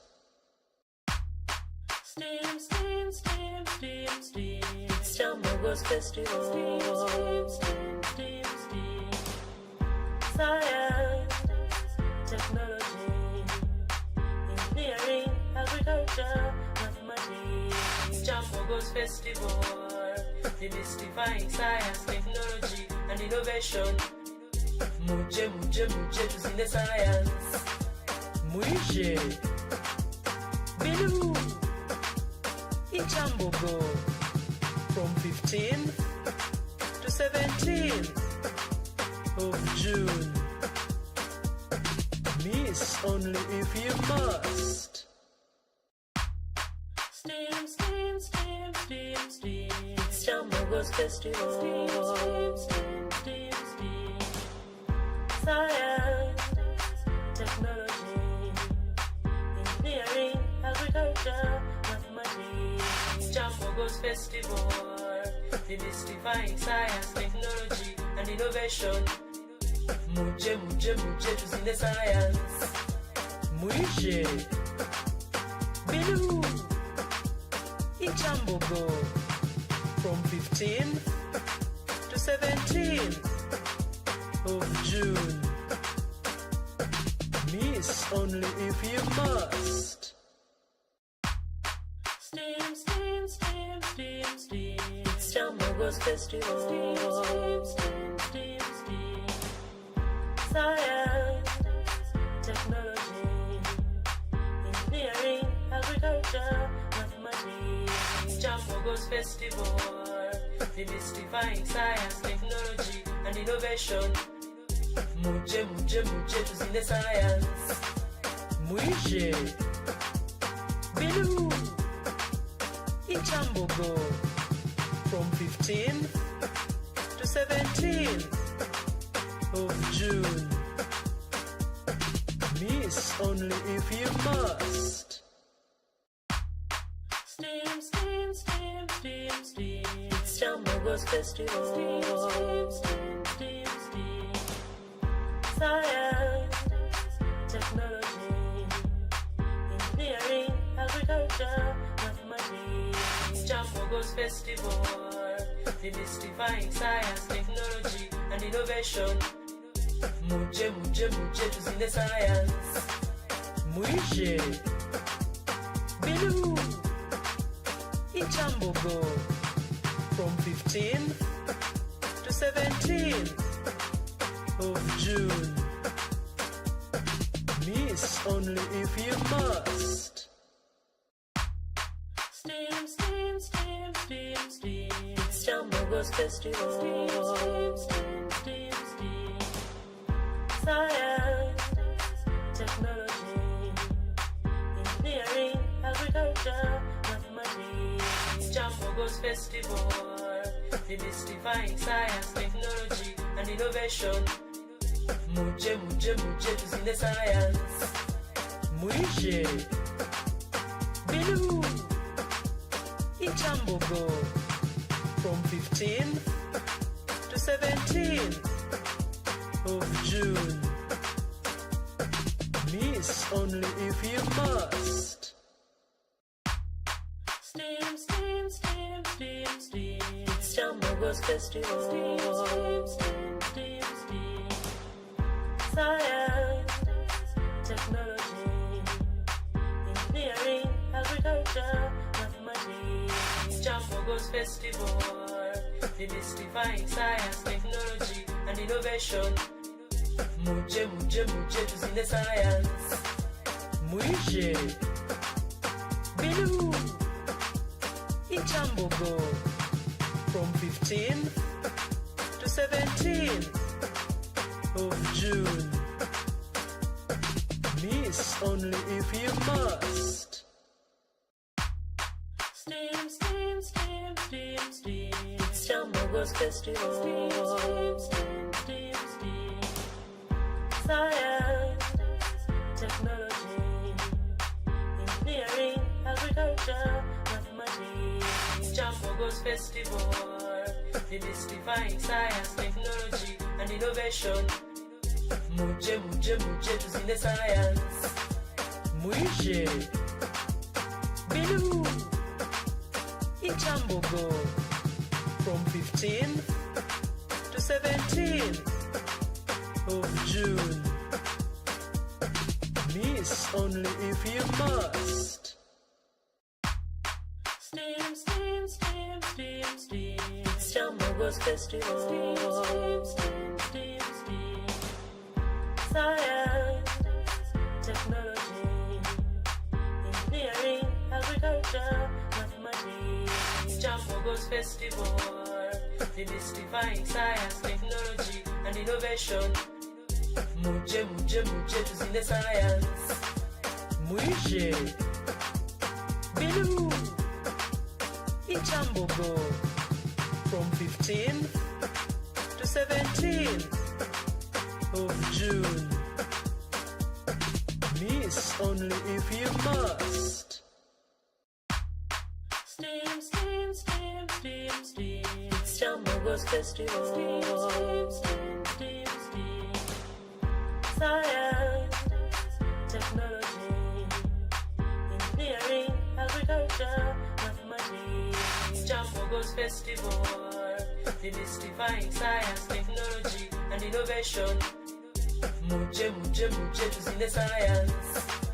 Mwije Bilu in Kyambogo from 15th to 17th of June. Miss only if you must. STEAM, STEAM, STEAM, STEAM, STEAM. It's Kyambogo's festival. STEAM, STEAM, STEAM, STEAM.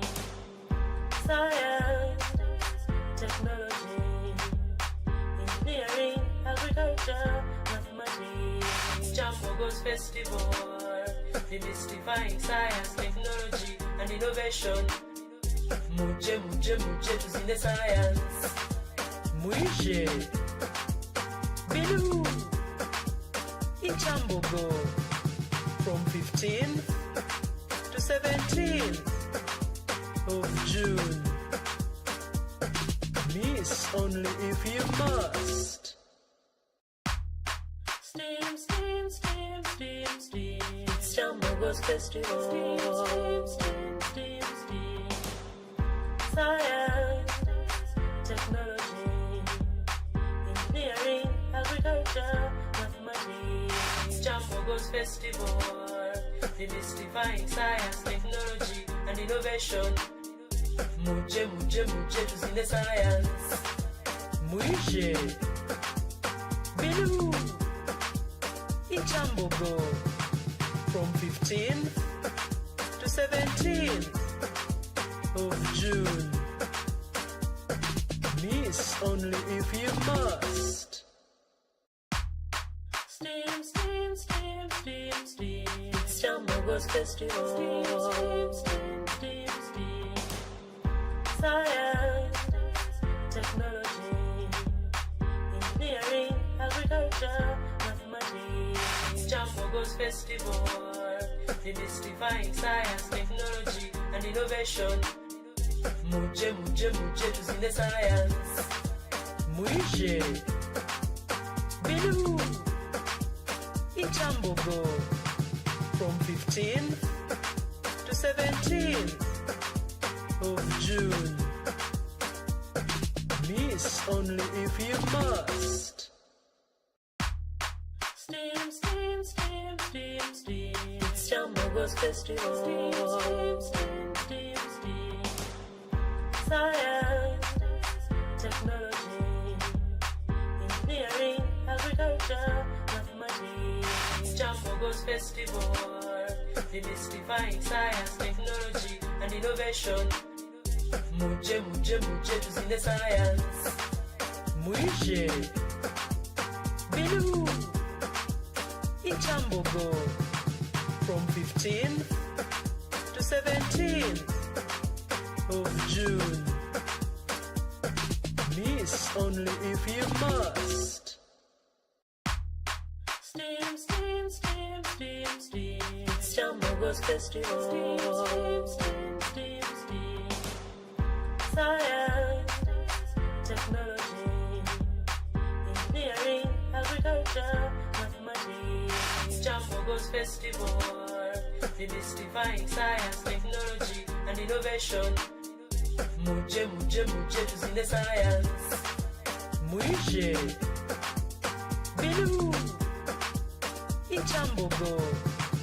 From 15th to 17th of June. Miss only if you must. STEAM, STEAM, STEAM, STEAM, STEAM. It's Kyambogo's festival. STEAM, STEAM, STEAM, STEAM. Science, technology, engineering, agriculture, mathematics. Kyambogo's festival. Demystifying science, technology, and innovation. Muje, muje, muje, tuzine science. Muishe. Bilu. In Kyambogo. From 15th to 17th of June. Miss only if you must. STEAM, STEAM, STEAM, STEAM, STEAM. It's Kyambogo's festival. STEAM, STEAM, STEAM, STEAM. Science, technology, engineering, agriculture, mathematics. Kyambogo's festival. Festival, demystifying science, technology, and innovation. Muje, muje, muje, tuzine science. Muishe, Bilu, Kyambogo, from 15th to 17th of June. Miss only if you must. STEAM, STEAM, STEAM, STEAM, STEAM. It's Kyambogo's festival. STEAM, STEAM, STEAM, STEAM. Science, technology, engineering, agriculture, mathematics. It's Kyambogo's festival. Demystifying science, technology, and innovation. Muje, muje, muje, tuzine science.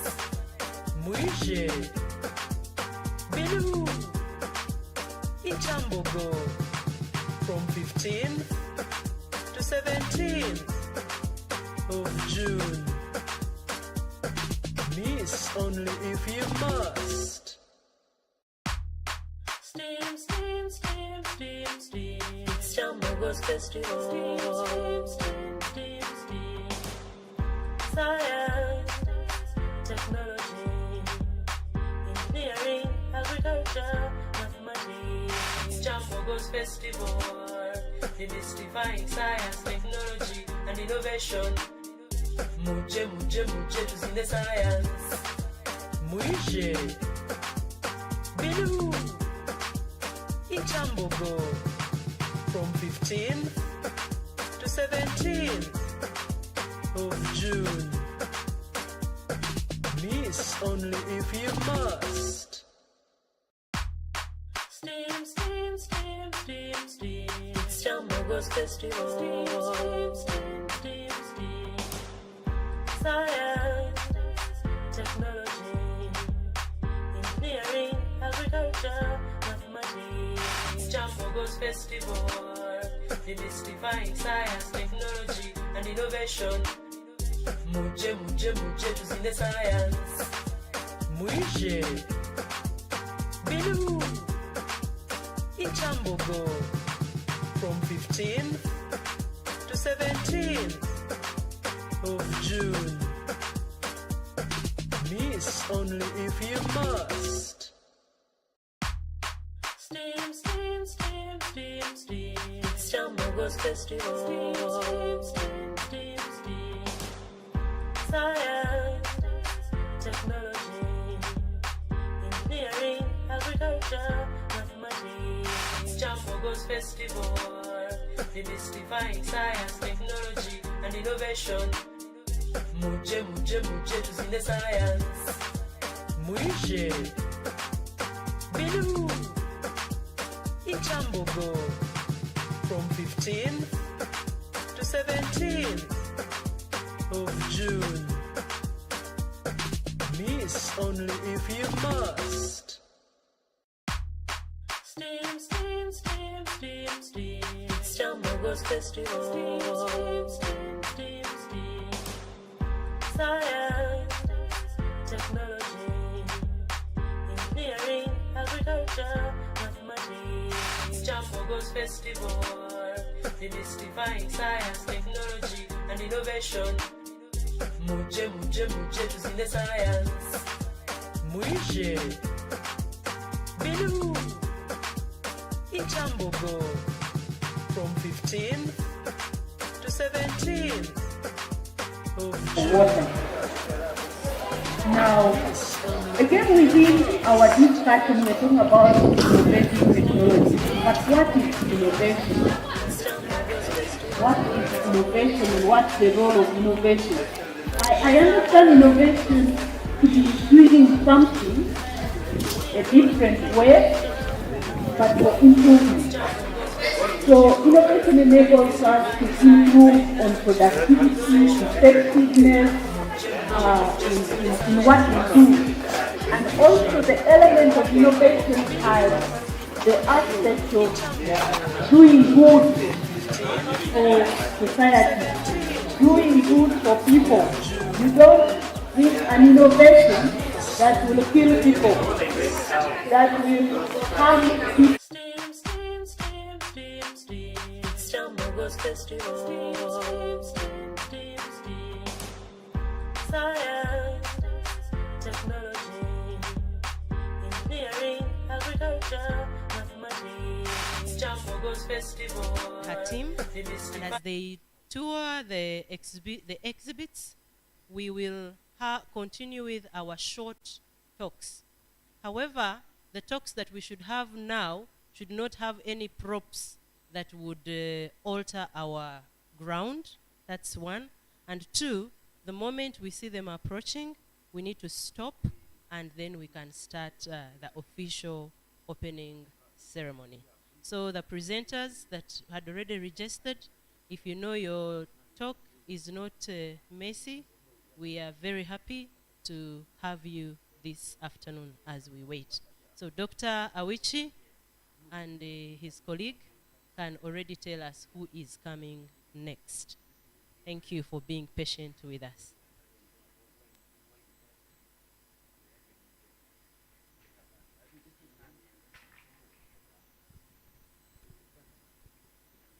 Hello, hello, hello. I'm sure the judges are around, so I will not get back to call you again. When you see the presenter is done, you should just fall in that line. Chimba Badru, where are you? The next one is Ngendo Alex, Muzanganda Joseph, and Sentongo Richard, in that order. Chimba Badru, Ngendo Alex, Muzanganda Joseph, Sentongo. If you see us signaling you to stop, it is automatic. You don't even ask anyone question because the chief guest will be walking in. If you need a mic,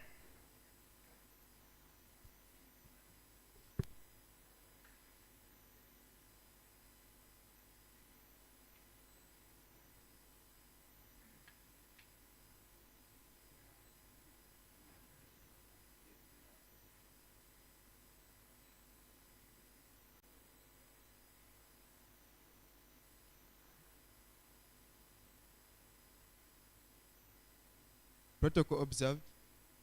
My name is Chimba Ibrahim, student of Kyambogo University, a bachelor's degree in biotechnology under Faculty of Science, Department of Biological Science. I'm very glad to be given such a great opportunity to present my heritage talk on such a great, colorful ceremony. Promoting a healthy community for national development is the aim of my talk, and today putting more of my concern on the COVID-19 virus. Why am I putting on my concern on COVID-19 virus? Because it is acting as the major pandemic which is decreasing health status and economic status of our public in the community. COVID-19 virus is a worldwide pandemic which is associated with poverty, death, and suffering. This is due of its ability to cause the disease that alters the functioning of our lungs and hence the breathing system at large. When we look at COVID-19, it can only and only be solved via immunization. Immunization therefore stands out as the major factor to solve the COVID-19 virus. How is immunization done? Immunization is the introduction of vaccine into our body that trains the body defenders, known as the white blood cells, to protect our body against several diseases. They are also capable of generating other more specialized defenders, known as the memory cells, that they are called the memory cells because of their ability to recall the presence of the enemy and provide appropriate measures to fight the enemy. I came up with a simple illustration demonstrating how this virus, how our body defenders really help us to fight this virus. When you look at this diagram, this is our defender. When they introduce a vaccine into our body, the vaccine is capable of changing into another term of more specialized defenders known as the memory cells. These memory cells then produce, using different mechanisms, produce chemicals or have a physical contact with the virus and alter its functioning. So as you look at this stage, we shall have a healthy community after fighting the COVID-19 virus. I leave the floor concluding saying that it is only vaccination against COVID-19 that can help us to fight the disease. Informing people about this basic science concerning vaccination such that you can open their mind and become aware of the pandemic is the only solution other than telling them to go for immunization, because we realize that most of the individuals in the community are possessing the vaccination cards, but at the end of the day, they are not immunized. May God bless you. Thank you. Next.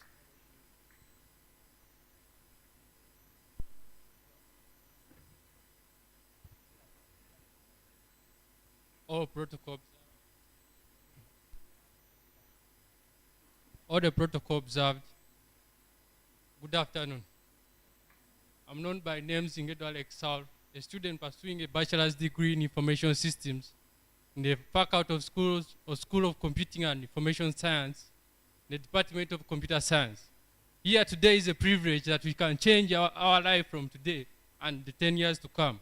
That today here is a system, a crime management system, an online system, which I call upon the government, which I call upon the people in the public and our institution at large, that if we come together, we can use this system to protect and serve our country, as the motto for the police says. It works in such a way that you can get a situation at your hand that you are in an area where I've stolen from you, but you have the police and where you are, the distance is somehow kind of large. And you have to move to that police station within few minutes, which here comes in a system where you just need to log in with your details. You just give them your name, your full name, your location, plus which kind of case are you reporting to them, and it will reach the station where you want it to be. Because this system is going to run from Kampala to Gulu to Fort Porto to Mbarara, all the kinds, it will reach all the ends of the country if put in place. You just need to log in, fill a complaint form, put the suspect's names, the witness details, all the information will be gathered within the database. It will be stored within the database, which will act as the central database for all the complaints, plus the hospital details will be, the police station details will be within the system, the police officers' information will be in the system, and the police who's attached to you will be within the system, and you'll get a feedback within no minute. Why can't we, together with technology, as the world is revolving, we can use this system to secure our lives. We are in offices where we find trouble. Our bosses are on our hands. They can commit a crime on you and you have nowhere to report, because you may know that by the time I start moving, I'll find an obstacle on the way. Why can't you use your smartphone in your pocket? You just type in a message, you type in your case, the title for the case, you send it, and you get a feedback. Thank you for listening. Together with the technology which is evolving, we can change the future of our country. To the President, allow me to communicate this to you, because it's a priority to us as Ugandans to be secure in whatever we do. So here is an information system. It's an online crime management system, which went taken up by the President himself, because he has the orders to implement it. I don't have it, because without his authority, I can't put it in play. Thank you for listening. May God bless you. Thank you. In the meantime, after Sentongo, Mtatwala, and Baraka could be somewhere warming up. So can we have Mzanganda now?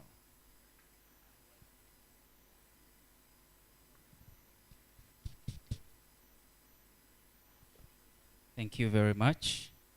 Ladies and gentlemen, in your respective categories, good afternoon. I'm Joseph Muzanganda from the Department of Mechanical and Production Engineering. I pursue a bachelor's degree in Mechanical and Manufacturing Engineering, and I'm in my 4th year. I'm here to present to you a community-based student project the solar thermal conservation system. This system is a two-in-one system in that it can help you to cook and also to generate electricity. A small recap from the Uganda Bureau of Statistics report of 2021, it was recorded that the forest cover in the country has fallen from 4.9 million hectares in 1990 to just 1.9 million hectares in 2015, and that is a fall of 60 degrees. The report says this has been attributed to people cutting down trees to cook, that is to get charcoal, firewood, and etc. Also, from a report issued by Invest Energypedia, it says that Uganda's electrification leaves 7.6 million households off the grid.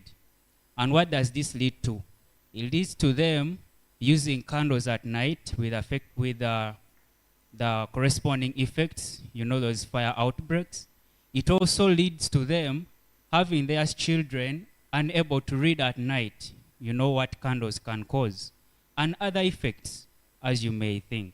Therefore, we come up with this system that utilizes the parabolic dish to receive and concentrate heat from the sun at the focus. The temperature it raises is high enough, 100 degrees plus, and that is the temperature we are harvesting, we are utilizing to cook. It can be used to cook foodstuffs, to boil water. Water can be for showering. You can be boiling tea, milk, name it. You can cook food, rice, beef, etc. And also, this system provides you with a chance to harvest electricity. I said it is a two-in-one. At one point you can cook, at another point you can get electricity. The technology that is utilized in generating electricity is about the thermal electric generation. So we are using thermoelectric generators to generate the electricity. And also, this system is able, from the electricity generated, to help you charge your accessories. Communication is less affected in the village areas. It is less affected there. Why? Because someone lacks a chance to charge their phone.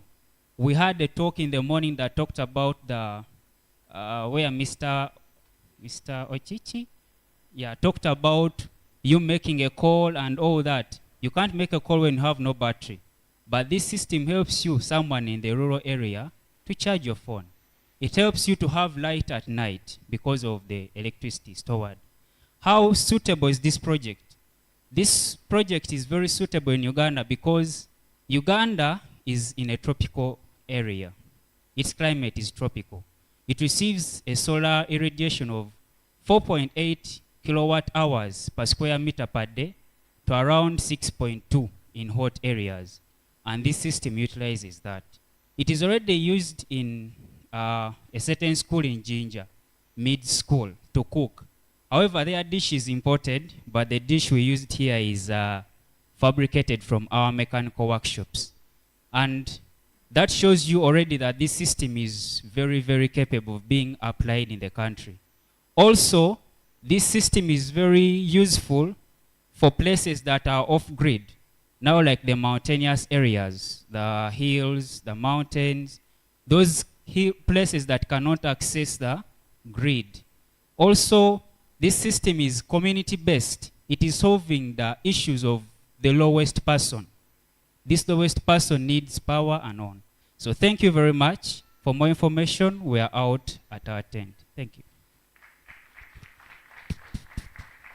Thanks. Next. No, if it is 5 minutes, it's 5.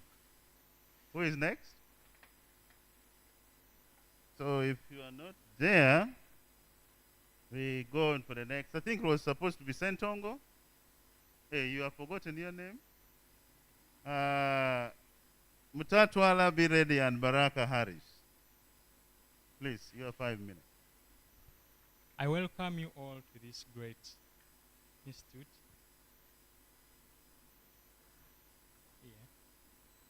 I welcome you all to this great function where we are demonstrating science to you.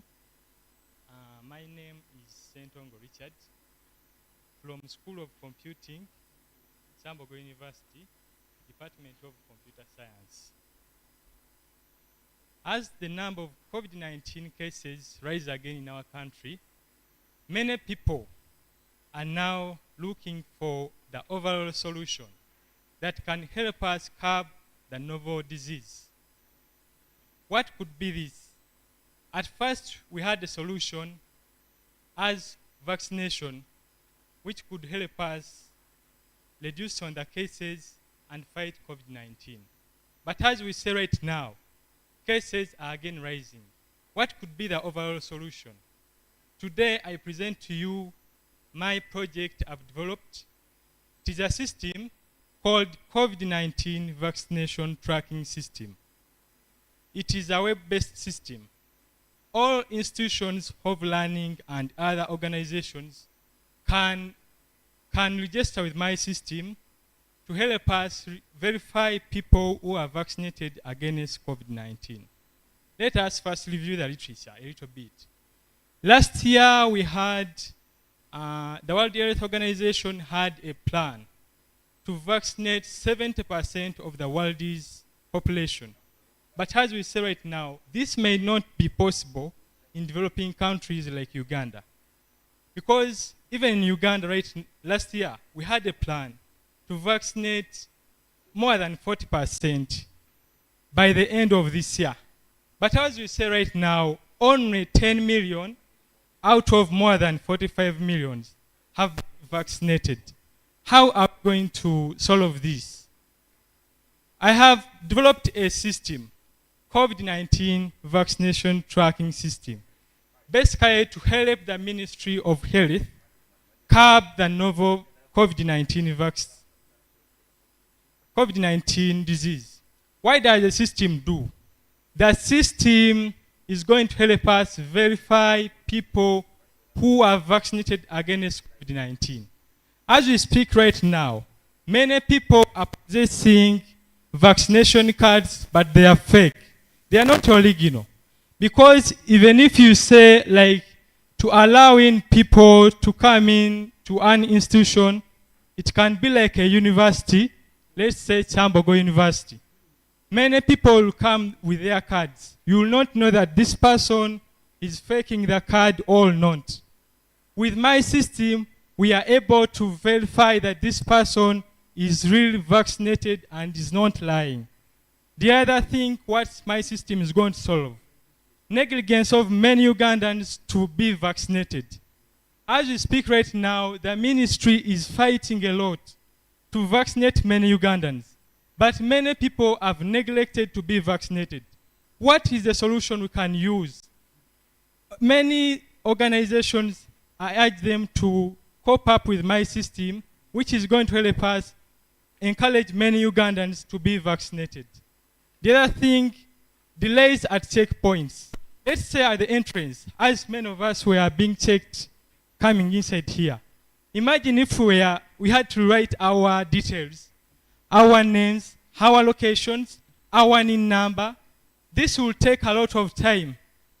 Let's say like if it is like a stadium and many people are going to come in to watch a football match, and we need to write all these people's details. It will take a lot of time recording their details. But with this system, we are going to just be scanning the code on your vaccination card, and then it will be connecting with other systems, NILA, and then the COVAC Uganda. This is the system used to manage COVID-19 vaccination documents and other informations. My system can communicate with all these systems. So the other thing my system is going to solve, it is going to be, what if in case in the future we find that the available vaccines can't work for a certain variant which has come in. This system can help us screen out. Let's say if you want only now people who are vaccinated with Johnson to come into, let's say, an organization, it can be State House or Kyambogo University. We can screen out and we say now the only valid vaccine is Johnson and Johnson. With this system, you can use this. How does the system work? The system has a user interface and then the admin interface. So any organization which wants to use our system is going to register with the admin, and we shall give you a username and a password. Therefore, when people are entering your organization, maybe at the entrance, these people are going to be scanning the QR code or barcode on your vaccination certificate. This will help us to reduce forgeries. Then after scanning your details, that code will be pasted in our system, and we verify if it is right. This will be done in a very short time, and therefore your details will be displayed and your NIN number, which can be then just scored, it can just be stored in the register without wasting time and then printed out. Thank you. We have to be very fair. If I stand up, please stop. Because each one of you is being given only 5 minutes to do your talk. So when you see me up, kindly stop, because I have the powers to subtract the microphone from you. All right, so some of you are soon talking, but our chief guest is very close. But let's see. Fires, where are you? Don't sit too far away when you know you're giving a talk. And Harris. Baraka Harris should be very close here. You may give your talk or not. The chief guest is pretty close. 5 minutes. Quick one. Good afternoon, STEAM Festival. Mutatu Alapayas, pursuing a bachelor's degree in chemical and production engineering under the Department of Chemistry and Faculty of Science. I love football, but back then when I was a child, it got me into trouble when I broke my neighbor's window. I had two options, either to pay for the expensive window or surrender my precious ball. Oh, I missed that ball. Would you picture the last time you broke your glass vessel? I know it's quite annoying and tragic, and I believe it has not happened once or twice, but many times. Have you ever wondered why people that have poor sight handle their spectacles with a lot of care? They are so protective. I dare you to visit any optician and ask for their prices. You may be wondering why I'm saying this. Glass is so expensive, and in Uganda, the majority of glassware we use is imported. That's why I and my team are here to inform you that glass is easy to work with and inexpensive to repair or make. Instead of importing it from other countries, we can use the waste glass to make new glassware. How can we do this? What we do, we sort it. First of all, we collect the waste glass, we sort it, we melt it using a source of fire, then we produce new products. Now, for example, I can show you how easy we can work this glass. Now, I've made just a very small mark, you may not be able to see it, but then I can easily break this. Just so this is done by professionals after some training.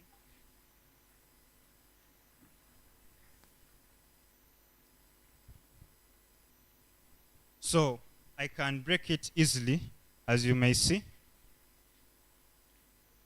here.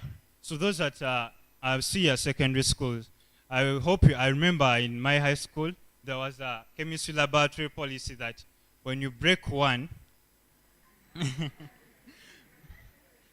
there was a chemistry laboratory policy that when you break one apparatus, you buy two.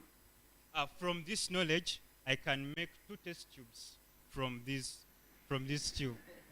So next time, when you break, don't freak out so much. And I've told you that I love football, so I'll be able to play my football anytime, anywhere, not worrying about the expensive glass that I'll break. Thank you very much.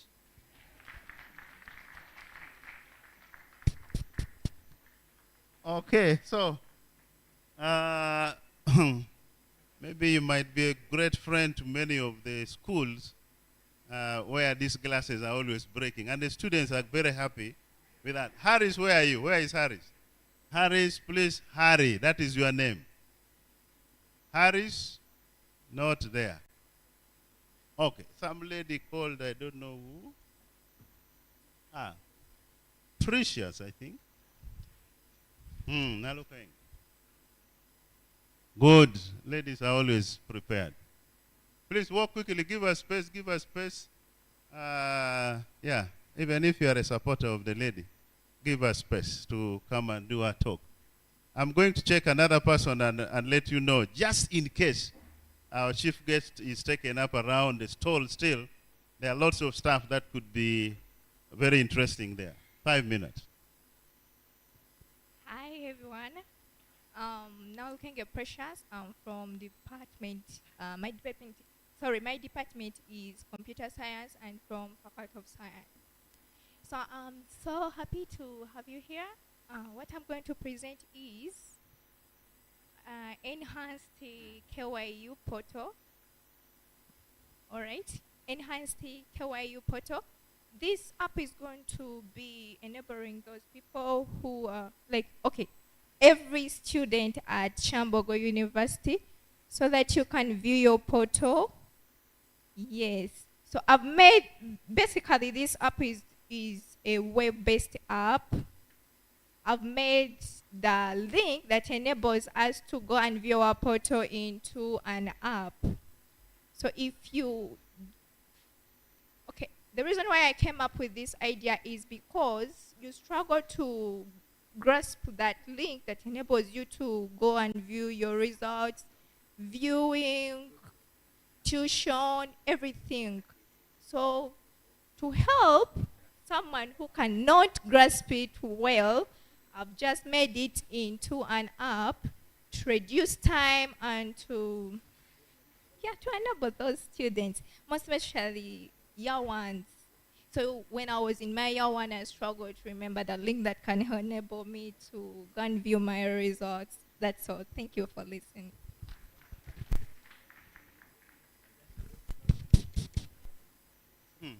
I didn't know you are going to be as quick and seriously as brief as you look like. At least one of these days you should be able to.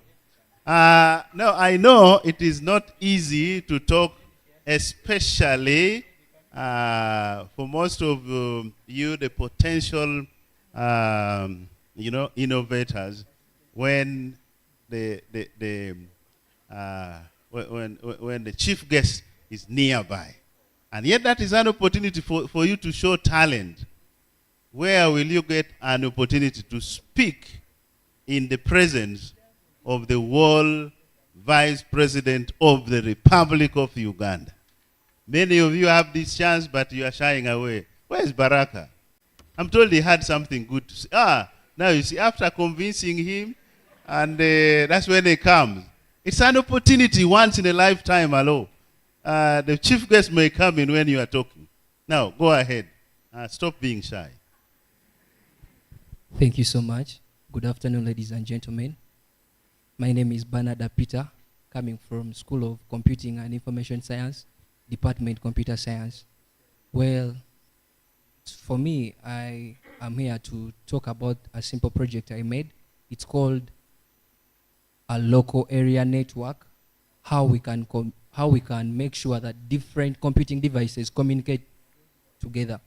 Well, in my project, I can be able to make sure that I connect more than 100 computers.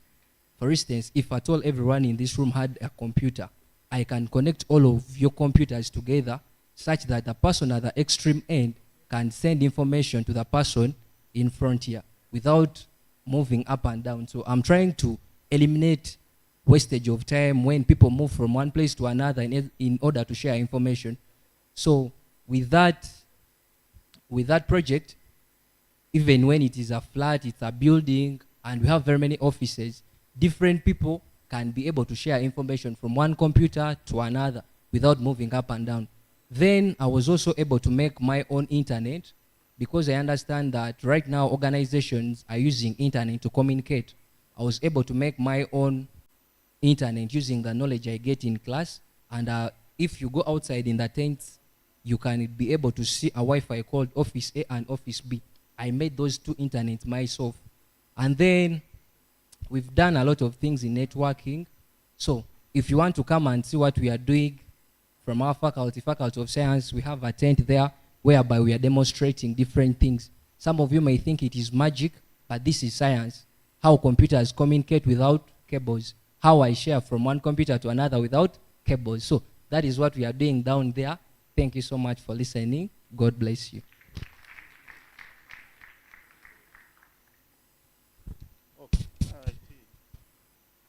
This guy is not exactly brief. He's vertically endowed, but he has taken quite a little bit. Is there any presenter here whose name I might have not announced, but you are ready? Ladies have not been talking so gender sensitive. Why don't you come and give it to us? Wait, another person? Is there any person? Another lady? Any other lady somewhere nearby? Please walk. Any lady? I thought I had quite a number of ladies. So, you guys are there. So you are next. Eh? Give us your name and what you're going to talk about. 5 minutes. Thank you so much, sir. My name is Bets Akankwasa, representing the Faculty of Engineering, Department of Mechanical and Production, pursuing a Bachelor's of Engineering in Mechanical and Manufacturing Engineering, currently in my year 4. I'm here to present a group project about the avocado oil extraction machine. This group project was made by 3 mechanical students. Some of them are not here, but I'm one of them. And this machine extracts oil from the avocado, which we all know, which is the locally available fruit. And as a group, we saw an avocado as the most valuable fruit, and we do not want to waste any single part of that fruit. So starting from the seed to the flesh, which we can call the mesocarp, yes? We also have, I talked of the seed, the flesh, and the peelings. So I start from the seed. The seed is crushed, and it is used as medicine. Most of the people who are diabetic, they usually use that medicine. Then the peeling is used as feeds for our domestic animals, goats, cows, and many others. Then the flesh is my point of interest. So my flesh is first dried. When it is dried, we dry it to evaporate the water that is in that avocado. We all know that the avocado contains some water. Then it is also dried to eliminate the green paste that is in that avocado. So it is now dry and it is ready to be squeezed, and we get the oil from that. So back in our days, or even now, our mothers use pieces of cloth to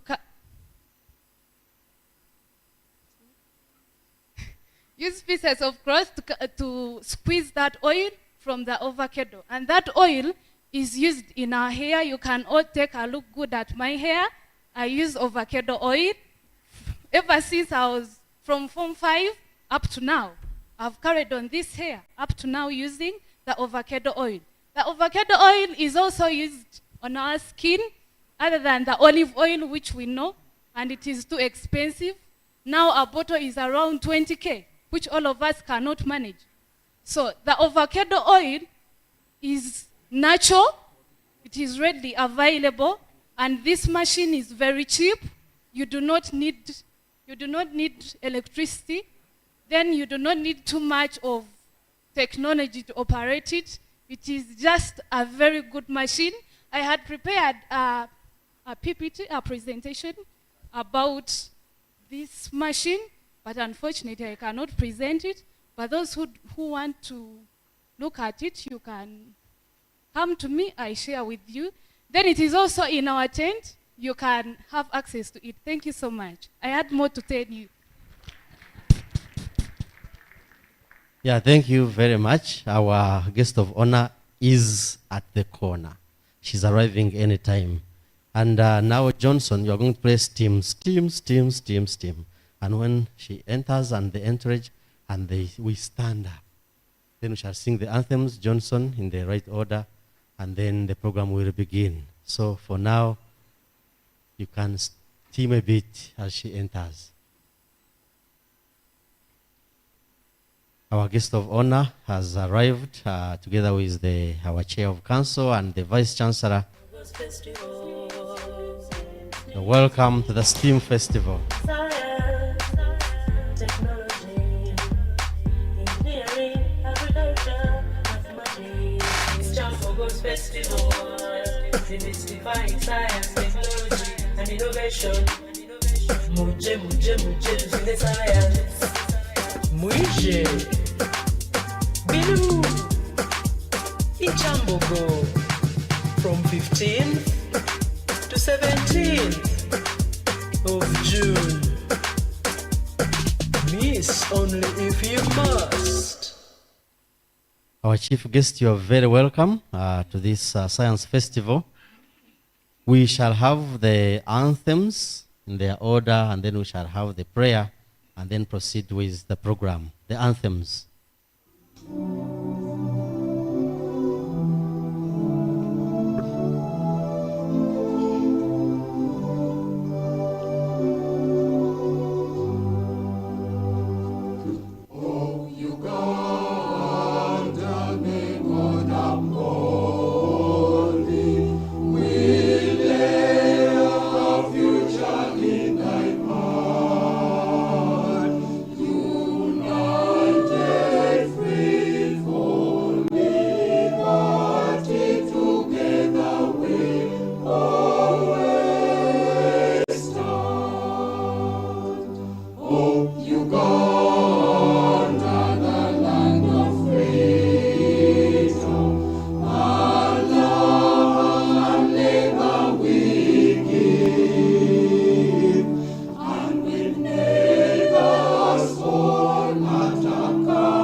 Afrika Mashariki, tuwezeshe kuishi kwa amani, tutimize na malengo yetu. Jumuiya yetu sote tuilinde, tuajibike, tuimarike, umoja wetu ni nguzo yetu. Idumu jumuiya yetu. Kyambogo University, what a mighty center you are. We owe to you, we entrust our future today.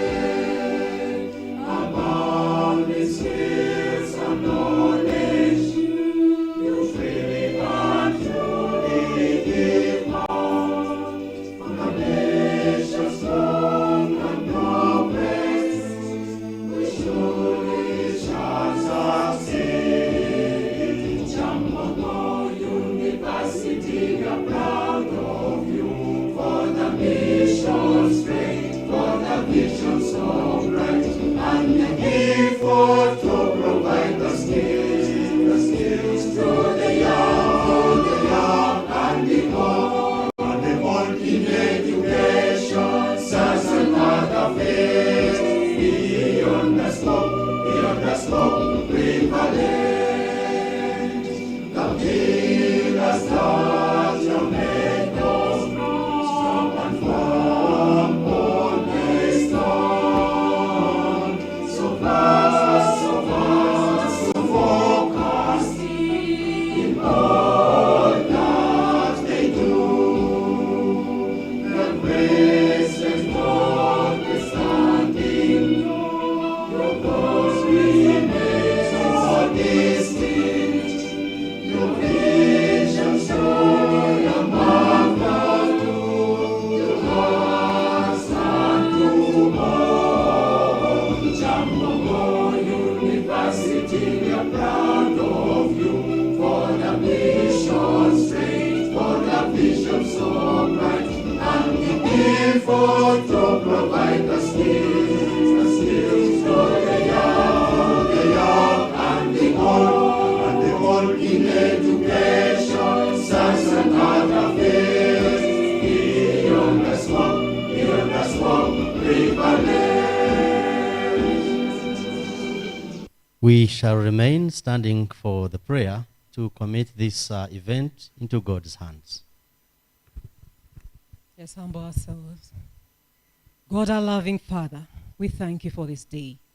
We thank you that you made all of us stay right here.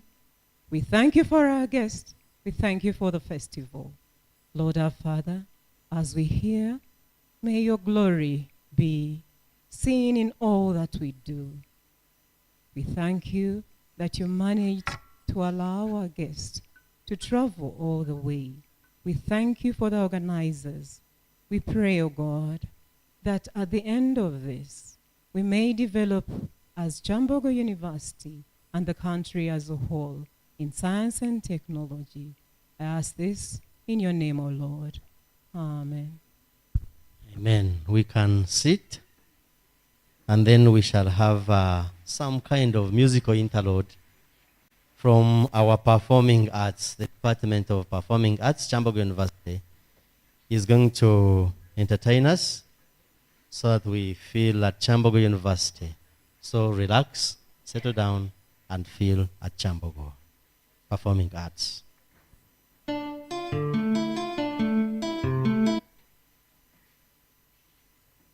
They are going to tell us the story of Kyambogo University, how we began, how we came into being, and where we are.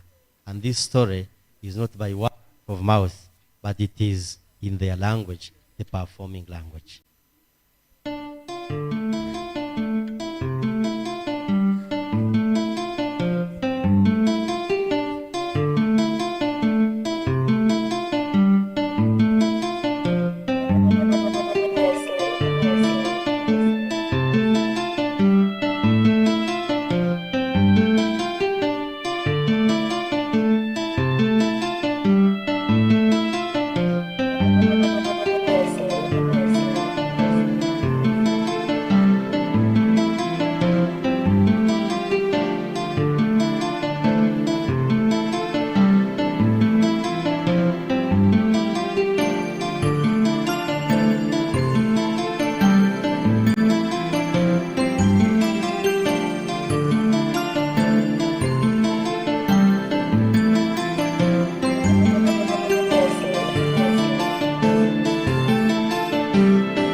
In this program, we're going to learn about agriculture. What is agriculture? Agriculture is the intentional cultivation of domesticated plants and animals. It is believed that farming began in the Middle East in the area of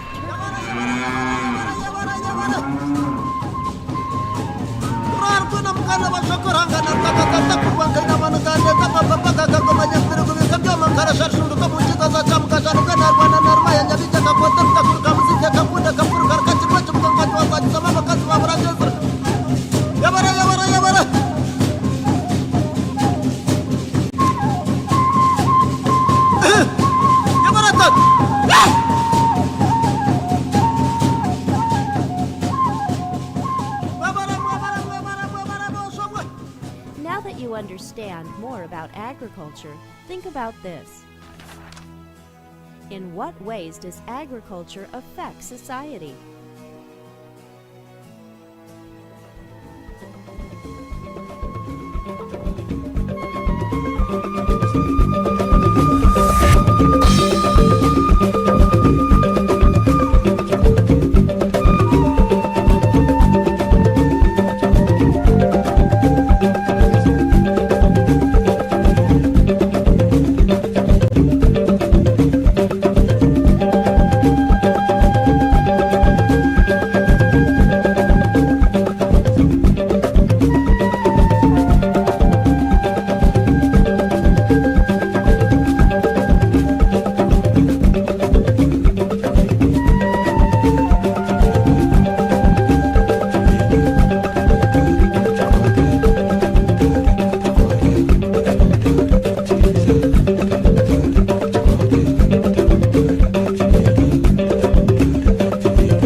Your Excellency, these are our students, but there is someone who understands this language better.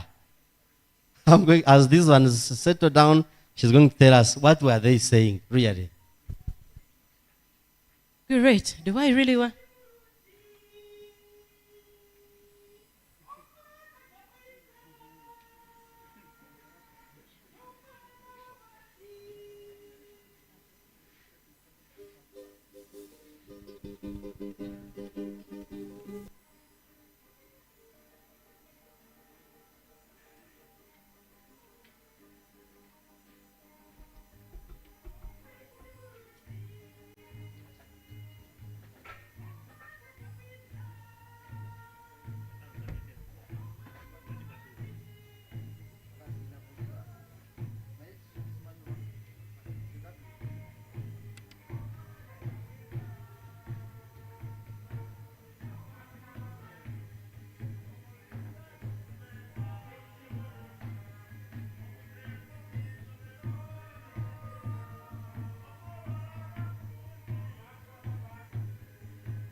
abamurungi umujeko munabisa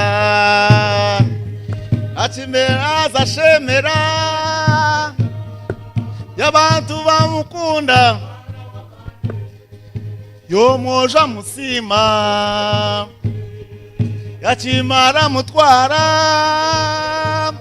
osigara no musasi kuchachiko kwa yombekage yazara bana borra bakura esione shemererwa na Kyambogo esione bazara eborore bareberera bagenda bombe iko hanga science and technology ejanjare siyona y'abantu bona bashemererwa mwana w'abantu hayi muchinde mondo tushayaye muchinde mondo mutaunga muchinde tushayaye sayaye Kyambogo Remera sayaye yareba sayaye yamwekwate kurungi yamwombeke ihanga science na technology reba mu bikwati samani yarero sayaye yemutaunga kabarabara kata amacupa kudutenga niko ndurwana kata kanje katatina kampenti yanjye nakanyomozi sheti buhenda kabarabara kata amacupa kudutenga niko ndurwana kata kanje kampenti yanjye nakanyomozi sheti buhenda yendura kagambira Kyambogo bicubirenga twamushanga mu mpimbi za muganza yarubuzi kama jena kwa global twakunda twanyagana batoto kasiga atakamukaira ngarugumira abasi rwandekezo bwene kaburata mbyame cubira amaguru naconda honda kabahandi zoba nirenga renga ente yanje bakajimbe nagiye cyabukunju narabo mukagoye kantambara ya mafunda nakunda nanyagana batoto neri zoba ninkama mato mukombero mucinde mondo tsayaye sayaye yaleba sayaye leba sayaye leba sayaye hurra hurra hurra hurra.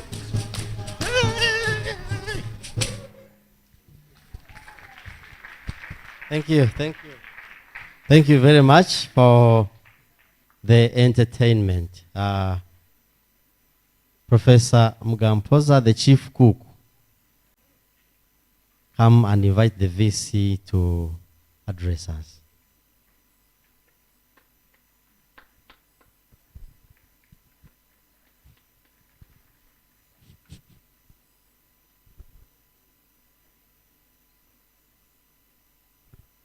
Round of applause for performing arts.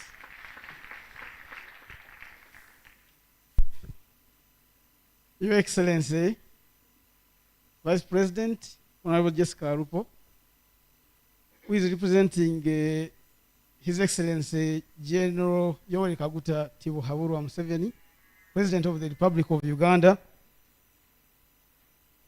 We coined this as a STEAM Festival, but let me complete the protocol by also observing the Chairperson Council,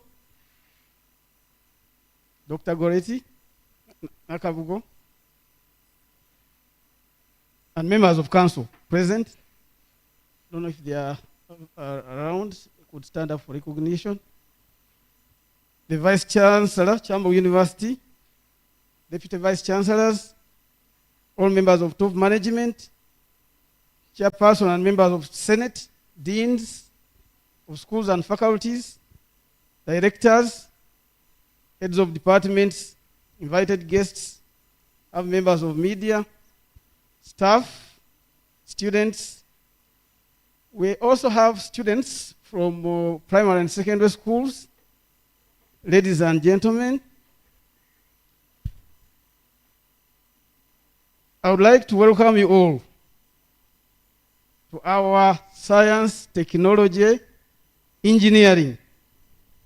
The A here, Your Excellency, defined in so many other participants, including agriculture, special needs and rehabilitation.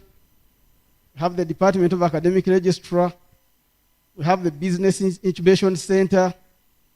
We have Faculty of Vocational Studies, Nutritional Sciences. And then we have mathematics. And then we complete the acronym STEAM. I would like to inform you that the purpose of this festival is to celebrate science, which is why you don't see a very big high table. We wanted more space so that we can really have a good celebration. I would like to observe the presence of Kyambogo University student staff and the entire community, pupils from primary school and high schools, students and staff of other universities and institutions of higher learning, alumni of Kyambogo University, some ministry officials. We have partners like National Curriculum Development Center, Your Excellency, we have current and potential employers of our graduates, like Crown Beverages here, manufacturers of Pepsi Cola and other products, have the general public, ladies and gentlemen. I really want to take this opportunity to welcome you all on behalf of Kyambogo University and Faculty of Science to our first ever STEAM Festival. Round of applause for the chief guest. I would also like to appreciate you to come and honor our invitation and come and officiate at the opening of this festival today. I think I will ask somebody at a later point to summarize for you the activities that started yesterday, continuing today and ending tomorrow. But in the interest of time, I would like to appreciate the Vice Chancellor and members of top management for supporting and facilitating this festival. I would like to pledge collaboration with all the remaining schools and faculties. Come next year, I'm very sure that it's going to be a university-wide festival. That's the pledge. We are here to celebrate science, Your Excellency. And essentially, we've done this through 4 main packages. Short talks talking about potential innovations. And this could turn into possible business ventures. So I commit that next season we'll try to bring a panel of investors to listen to these talks that started yesterday, that very, very inventive, that could be supported financially into serious businesses. I can guarantee that everyone who has attended will find something very interesting. We have a range of exhibits. We have performing several performances, Your Excellency. And I don't know if time will allow, you will have a little more of these. We appreciate government's interest in promoting science, but we also believe that science works together with the other stakeholders. We supplement each other to sustain the development of this country. Nearly lastly, I would like to appreciate the efforts of the organizing committee, led by Dr. Savannah Nwagaba. You can stand up for recognition. Your Excellency, she has allowed us to codename her, with effect from yesterday, Dr. STEAM. Where are you, Dr. STEAM? There she is. Then I would like to appreciate the mentors, the trainers, the exhibitors, security, journalists, ICT team, performing arts, all schools that have participated, including the Business Incubation Center. Our aim is to encourage innovation through STEAM by all our students and staff members and inspire the young talents for the younger generation to embrace sciences, as this generation is the nation's future. And this is why we invited schools to come and be part of this celebration.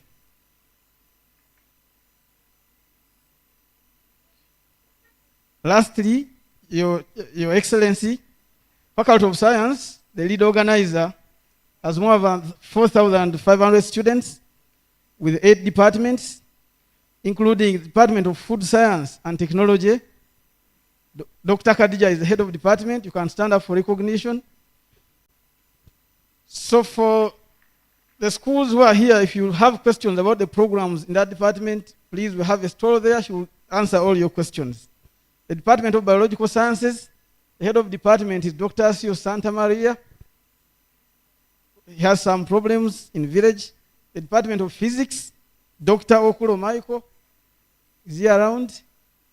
He's in the exhibition store. We have the Department of Chemistry. Dr. Nanyonga Sara is the head of department. I don't know whether you can allow me, Your Excellency, to report myself that Dr. Nanyonga Sara taught me in senior 2 at Kyambogo College School here. So then we have the Department of Textile and Leather Technology, led by Associate Professor Wanyama Aaron. He's not around. The Department of Mathematics and Statistics, headed by Dr. Hasfa Nampala. Your Excellency, since morning before you arrived, they have really done their best to demystify, to make mathematics very understandable and show the applications in our day-to-day life. The Department of Sports Science, headed by Dr. Mukana, Roland is not here. And lastly, the Department of Environmental Science, led by Dr. Bashaita Grace Chisito, Musajja wa Kabaka. So the faculty has the highest number of PhD holders in the entire university. We have 50 PhD staff members, 33 holding masters, and only 2 holding bachelor's degrees, with a total of 85 full-time members.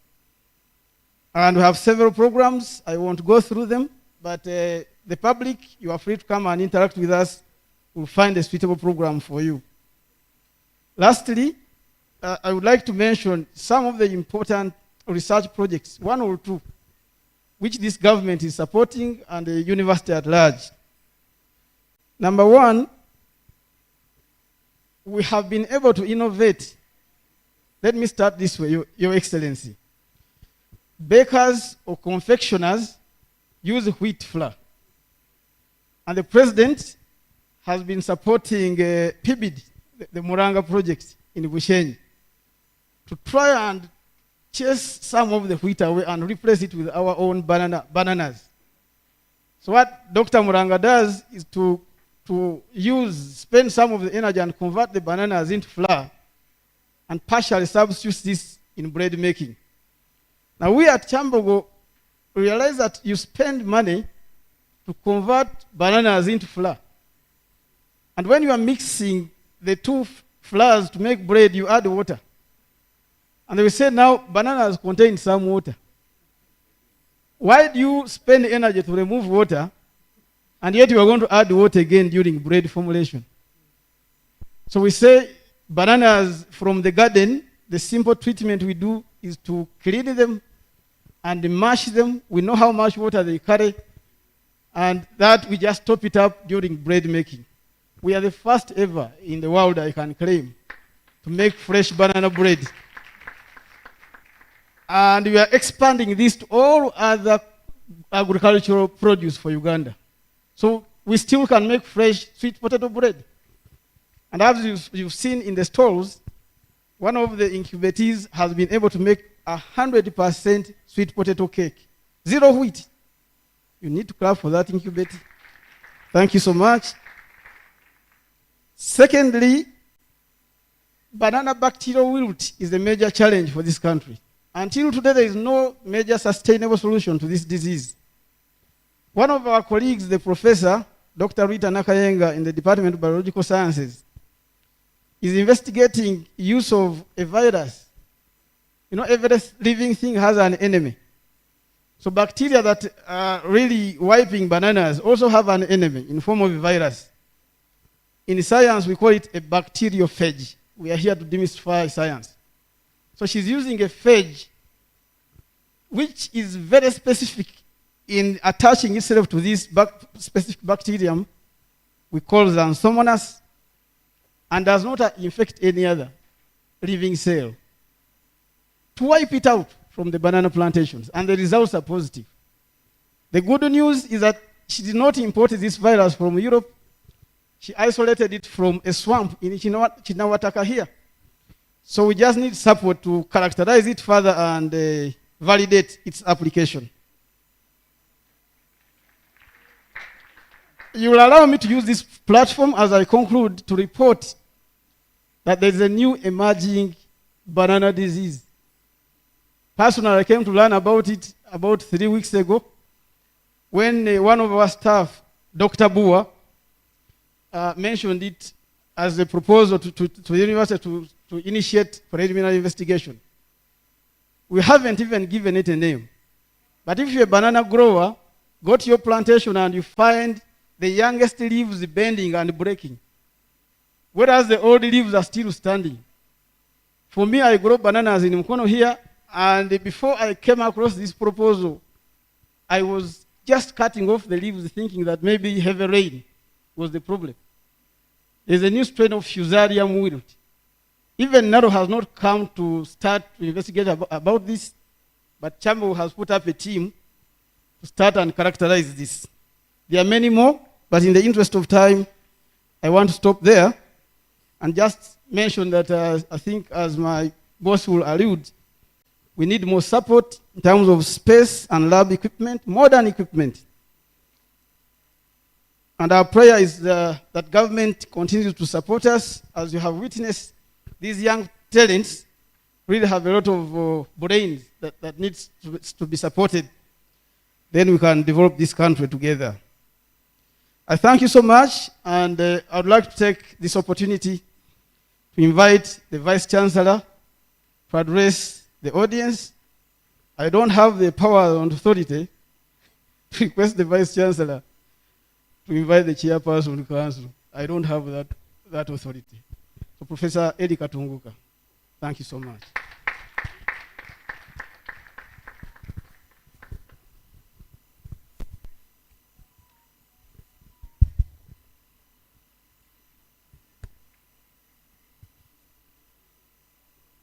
Your Excellency, the Vice President, representing His Excellency, the President of the Republic of Uganda, Chairperson of Council, members of top management, the deans of faculties and schools who are present, presenters at various discussion panels who are here since yesterday, NCDC, National Water and Sewage Corporation, the heads of departments, the staff of Kyambogo University, the students of Kyambogo University, students from schools, primary and secondary schools who have managed to come, members of the media, ladies and gentlemen. Your Excellency, I want to welcome you to Kyambogo University and congratulate you upon being elevated to the office of the Vice President of the Republic of Uganda. This is the first official visit to Kyambogo University, and it's in order to recognize you. Your elevation is confirmation of your competencies and capacity built over many years in public service. We remember vividly your passionate support to Kyambogo University when you were the Minister of Education and Sports. And we thank you for your continued interest in Kyambogo University in particular and higher education in general. Your Excellency, the university has continued to grow in stature. The number of programs have increased. We now run about 16 diploma programs, 62 bachelors, 10 postgraduate diplomas, 37 masters, and for the first time running 9 PhD programs. And a number of years ago, we took a deliberate decision to phase out diploma programs that were being run in other institutions and focus more on masters and PhDs while retaining very unique ones like the diploma in biomedical engineering. Your Excellency, you must have noted our students in biomedical engineering going around different hospitals in Uganda repairing their scientific equipment, and that is because of the training they receive here. Your Excellency, in addition to that, the student population has continued to grow. We now have about 34,000 students on campus. This is the biggest population this university has ever had. In addition to the 34,000, we have 35,000 in our affiliated institutions, the NTCs and the PTCs. Your Excellency, it was our hope that with the establishment of UNITE, the Uganda National Institute for Teacher Education, we would shed off these colleges. But we have been requested by the ministry to continue servicing them until UNITE is fully operational. The university is improving in research culture, as you must have seen. Many staff have been trained in research management to improve their research competencies. In order for us to enable them to continue doing research, we introduced a competitive research scheme with funding to the tune of 1.5 billion shillings annually. Kyambogo University is the only public university that has voted such money to support research. And we want to thank the chairperson of council and the council for supporting that. Through this effort, members of staff apply for research funds, and so far about 91 staff have won grants. They conduct research and publish, and that allows them to grow academically. Your Excellency, I'm glad to report that Parliament this year has allocated 1 billion shillings to Kyambogo University to improve their research activities. It is not a lot of money, but we welcome it, and at some point we shall ask for more. We want to thank the government of Uganda, through Your Excellency, that built many new structures of the university, the new ones you see around, under the HES project. I want to note that this was during the time you were the Minister of Education and Sports. These structures include the central teaching facility, where we are all seated now, with a capacity of 3,000, 4,000 students. The technical teacher and capacity improvement facility, the central multi-purpose science lab, engineering laboratories and workshops, the new complex to house architecture and surveying, and the virtual library with the ICT enhanced capabilities. This was in addition to renovating all the 8 engineering laboratories and workshops. This has transformed the image of the university, given us capacity to handle large numbers of students, especially during the peak times, and we want to thank the government for that. These facilities have also been fitted with the state-of-the-art equipment. And using our own funds, Your Excellency, we have put up a large structure, which we call the Central Lecture Block, which will have a capacity of about 4,000 students. This will be completed at a cost of 15.8 billion shillings, contributed entirely by Council. We have completed a number of other infrastructure projects. I will not enumerate them in the interest of time. And we have also improved the ICT infrastructure through the department or the unit of the Directorate of Information and Communication Technology. We have increased the bandwidth from 416 megabits per second to 700, and this has allowed us to conduct e-learning and even to conduct graduation functions virtually. Your Excellency, you must have noticed that over the years, recent 4, 5, 6 years, the university has been peaceful and we have had no major disruptions. This has not happened by accident. It can be attributed to the many policies developed that have given information and comfort to the university community through our councils.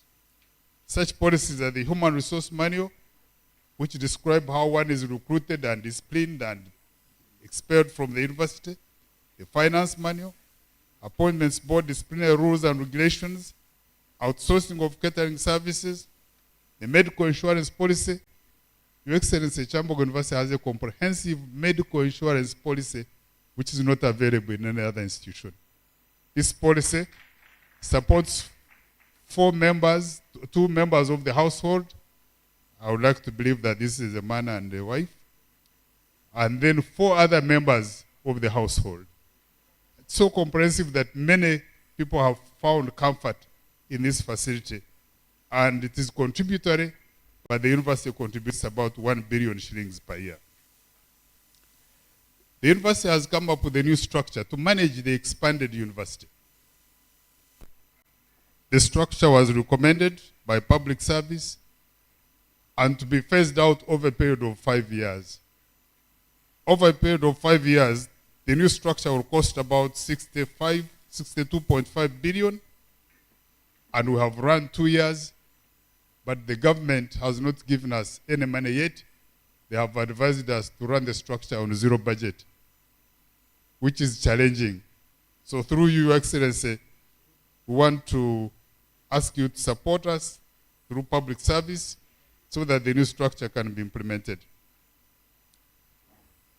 Your Excellency, I want to thank His Excellency the President for continuing to increase the salaries of staff in public universities, and also thank him for continuing to pay the salaries even when the university was locked down in 2020.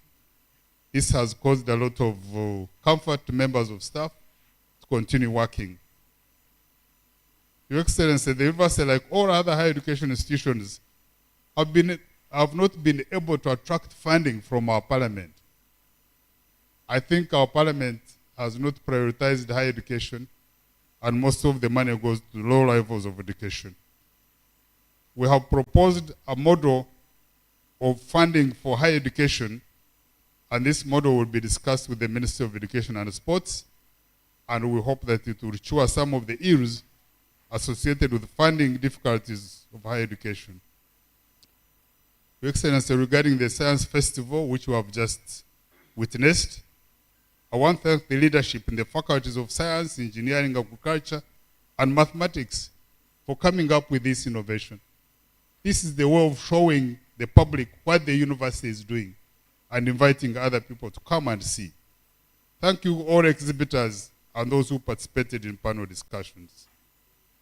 The theme of the festival, Demystifying Science, Technology, and Innovation for Community Development, is very appropriate, and it ties in well with the vision of His Excellency the President for a science-led modernization of Uganda by harnessing many natural resources to attain the vision of a transformed society from a peasant to a modern and prosperous country by 2040. The exhibitions have demonstrated their capacity to contribute to the modernization of this country. I've noted products of bread from local products, millet, pumpkins, research on local herbs. I've not tasted the bread made from pumpkins. I normally eat pumpkins separately. I'm yet to see how the bread tastes. Then I'll have an opportunity to tell you. When the President visited us in 2019, he challenged us to come up with proposals to add value to many products that were in excess, e.g. milk, sugar, bananas, and I'm glad that the university responded, and we are awaiting funding from the Office of Science, Technology, and Innovation. For us to make science, technology, and innovation play its role, teaching and appreciation of science and its applications must start from our early stages of education, from early childhood through primary and secondary education, so that by the time they come to the university, they appreciate the role of science in our daily lives. This festival is making a contribution to that, and I want to thank you, the organizers, for inviting many of these secondary school students, primary school students. This was very good innovation, and I want to welcome you students from these schools, and I want to ask you to make Kyambogo your first choice when the time comes. Finally, through you, our Vice President, we extend our best wishes to His Excellency the President and his family, and thank him for the peace and tranquility, for promoting science and innovations, for the road network, for Uganda Airlines, for the many industries which are making products from here, and many other developments. Your Excellency, it is exciting to hear many people in the building industry saying they are no longer going to go to Dubai to buy tiles, because the tiles are available here. And that's a major transformation. I remember Major Utafiri at one time said, we'll go to Dubai to bring sand. He said, how can the whole country go to Dubai to bring sand? The tiles. Now the tiles are here. You can buy all the tiles you want, different shapes, different sizes, and that money circulates within our economy. We in higher education pledge to play our role to contribute to the NRM vision. Once again, Your Excellency, thank you for coming. And it's now my pleasure to invite the Chair of Council, Dr. Goret Nakabugo, to make her remarks, and thereafter invite you to address us. Thank you, Your Excellency.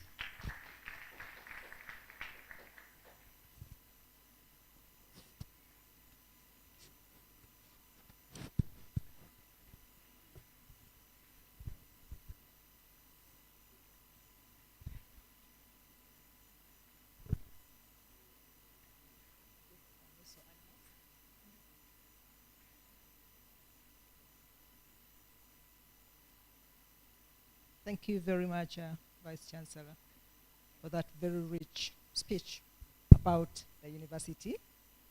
Our distinguished guest of honor is President of Uganda, retired Major Jessica Alupo, representing His Excellency, the President of the Republic of Uganda, General Kaguta Museveni.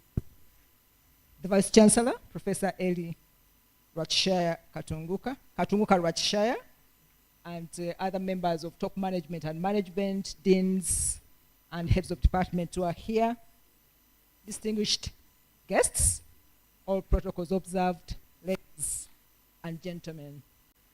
It is my humble and greatest honor to welcome you all to this momentous event.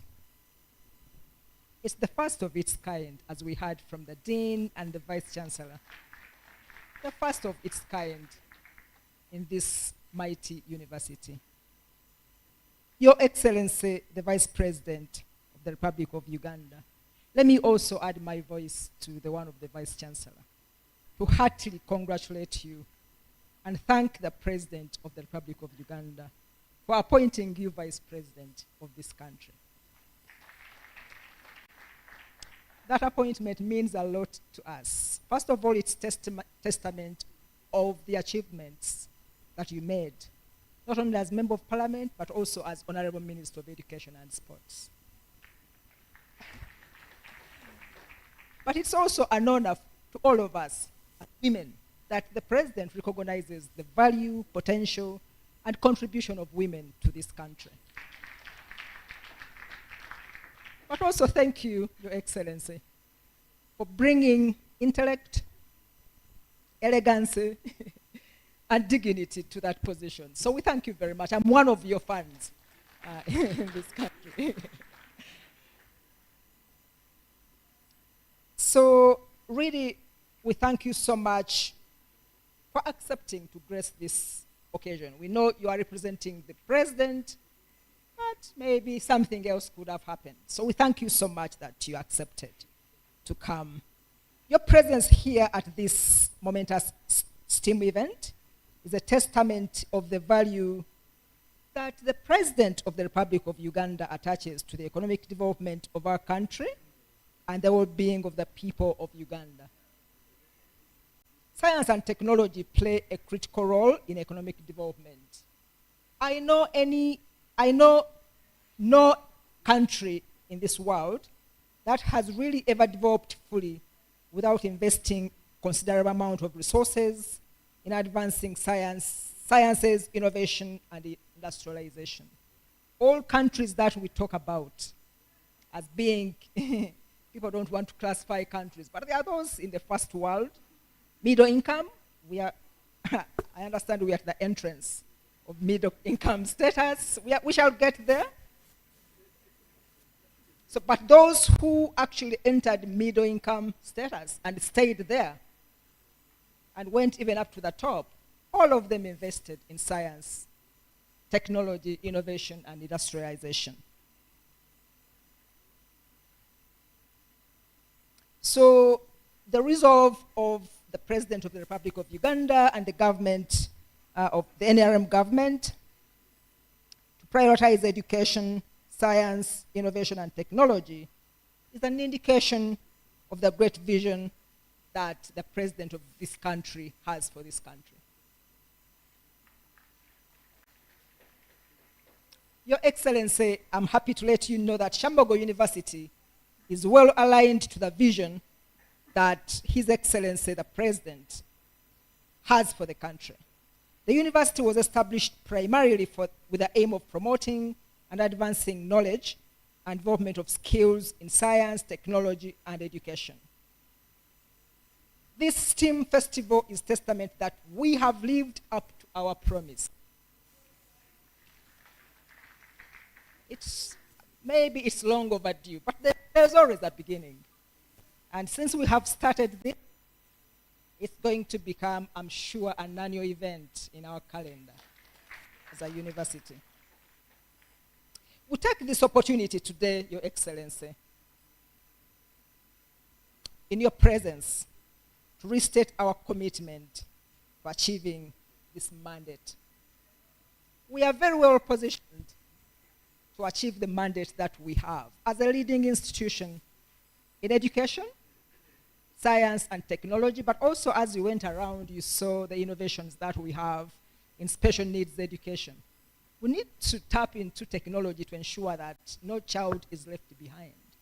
So that mandate of being the leaders in science and technology, we are restating our commitment to that. We shall never look back. And we are very highly positioned. If you look at the leadership of our university, right from the top, the outgoing chancellor of this university was a top-notch scientist. Our new chancellor, Professor John Yakobo Okedi, is a top-notch scientist in botany and I think environmental sciences.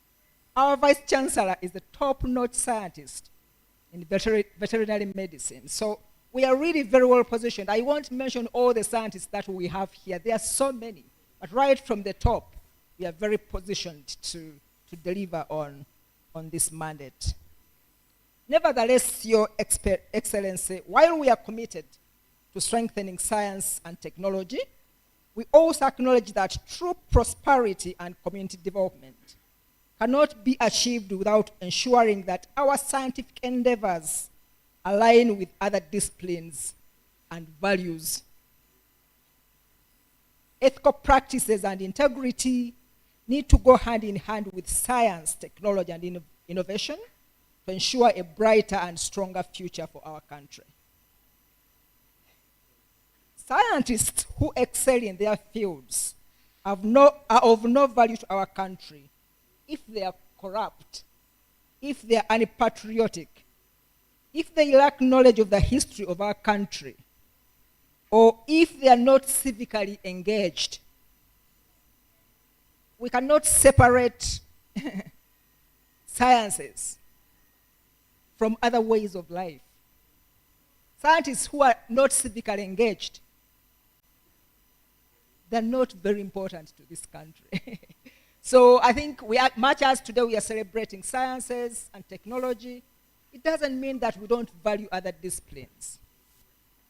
Therefore, the necessity of maintaining a holistic view of the world and absolute commitment to values aligning with greater good of the community cannot be overemphasized.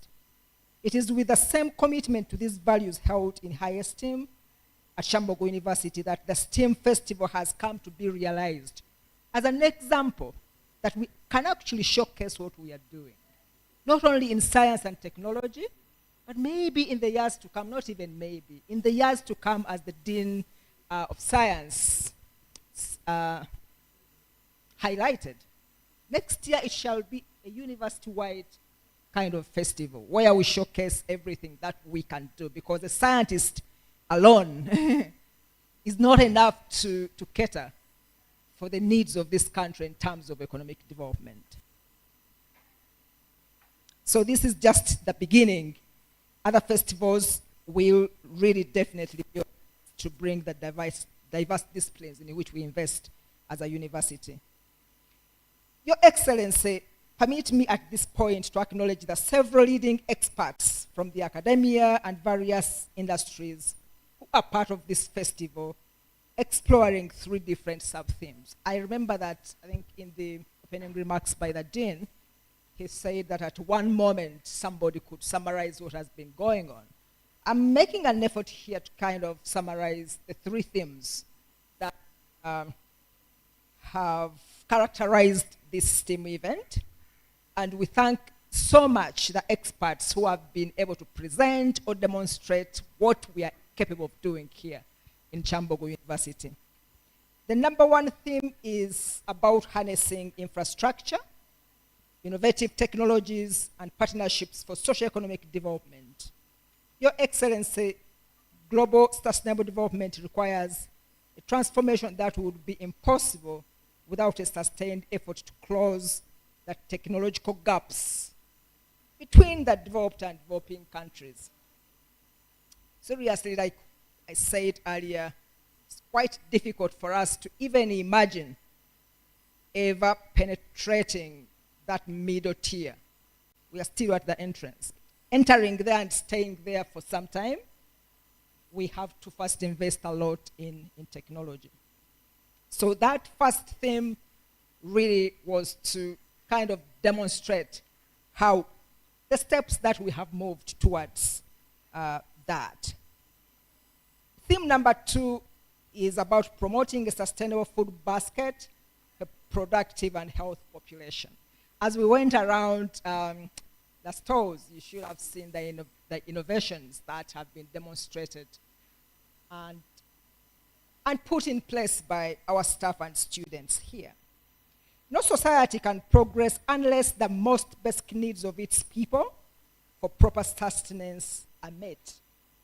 And some of these basic needs are really, food I think is one of the basic needs.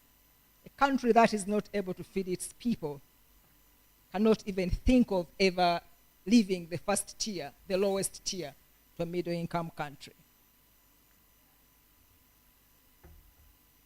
Socioeconomic factors have been a major roadblock in meeting these requirements for the people of Uganda. However, through harnessing innovative technologies like we saw at the stores, it is possible to establish more sustainable methods to provide for these needs. And when we talk about sustainable food or diets, it is food with low environmental impacts and high affordability without compromising on meeting nutritional security. So it's very easy to say that we are addressing what we called promoting a sustainable food basket. And I think the most important concept here is the issue of sustainability. Can we feed our country at an affordable price without actually creating damage on the environment? And I think those are the innovations that we are seeing here. Your Excellency, lastly, this STEAM Festival has been organized under the theme of pragmatic planning for job creation and youth empowerment. You can see, I think, this audience here and what you saw outside. The majority are young people that were invited from secondary school, because those are the future of this country. So thank you very much, the organizers, for really thinking so, for being foresighted, that we need, this is the time to involve the young people in the activities of the university. Your Excellency, young people are the driving force of all nations. They are the ones who provide the energy, hope, and leadership needed for the future. Therefore, it is crucial to understand the importance of holding our youth in special esteem and retaining them in our country. I think it's really through innovations that we can skillfully train our young people and retain them. Every time we go through the airports, it's okay that our young people are able to find employment elsewhere. But it would even be nicer if we can retain those young people in our country. And it's through these innovations that we can actually ably do that. Perhaps 10 years from now, or even less, we can control from that migration of our young people going to other countries in search for employment to actually do the jobs right here. Because the young people are a blessing, and we need to do all we can to adequately equip and encourage them to become active members of our society and contribute to the development of our great country.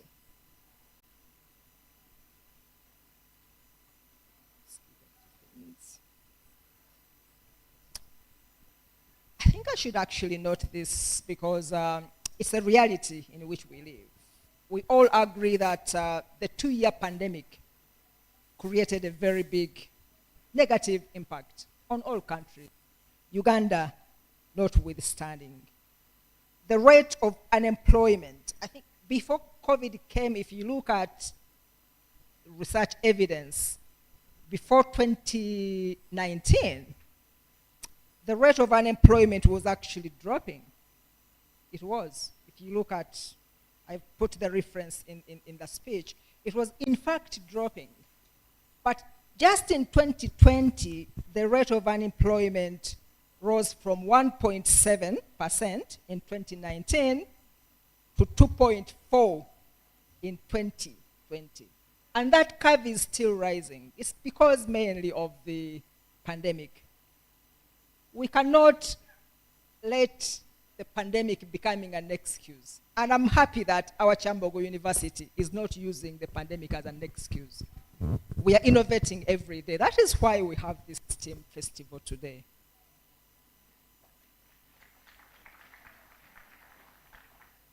And it is through introducing practical-based learning for job creation, like we have seen outside, and empowering our youth that we can truly define the path to a stronger future.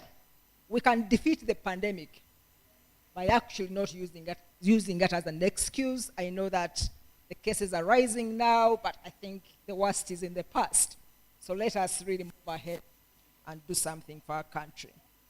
So demystifying science, technology, and innovation for community development, as the theme of today's event is, will help us pave the way to realizing the vision for stronger and greater Uganda. Once again, Your Excellency, I thank you very much on behalf of Kyambogo University for gracing this occasion.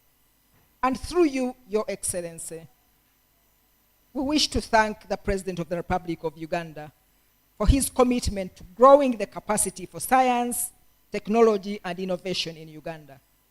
We hope that the STEAM Festival goes a long way in contributing to the fulfillment of this grand vision that this government has for the country.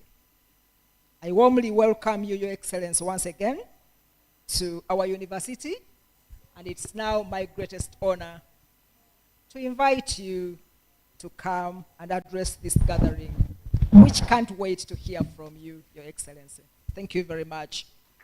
Knowledge and skills for service for God and my country. Thank you very much.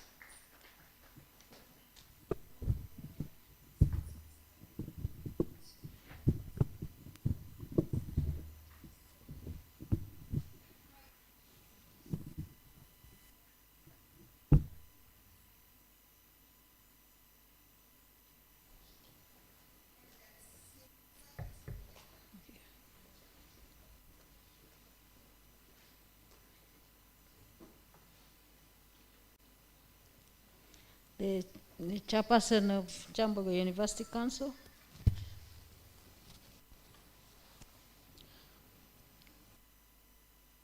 the Vice Chancellor of Kyambogo University, my friend Professor Katunguka, the Deputy Vice Chancellors, if you are present, the deans and heads of department, members of staff, and students of Kyambogo University, all invited students from high schools and other MDAs, ladies and gentlemen, I have been asked to come here by His Excellency the President to present his message to you. He had wished to come here physically, Chair, but because of other engagements, he could not make it, and therefore he sent me to represent him. So I would like to request that you accept his message, which I am going to read to you. But allow me first to bring his greetings and the greetings of Mama Janet, the First Lady, and the Minister of Education. They all sent you their warm greetings and compliments as Kyambogo University family. They sent you their greetings. But let me also thank the exhibitors. When I just arrived, they took me through the exhibitors. And I would like to appreciate them for their innovations. The world is so dynamic these days that we can no longer afford to be static.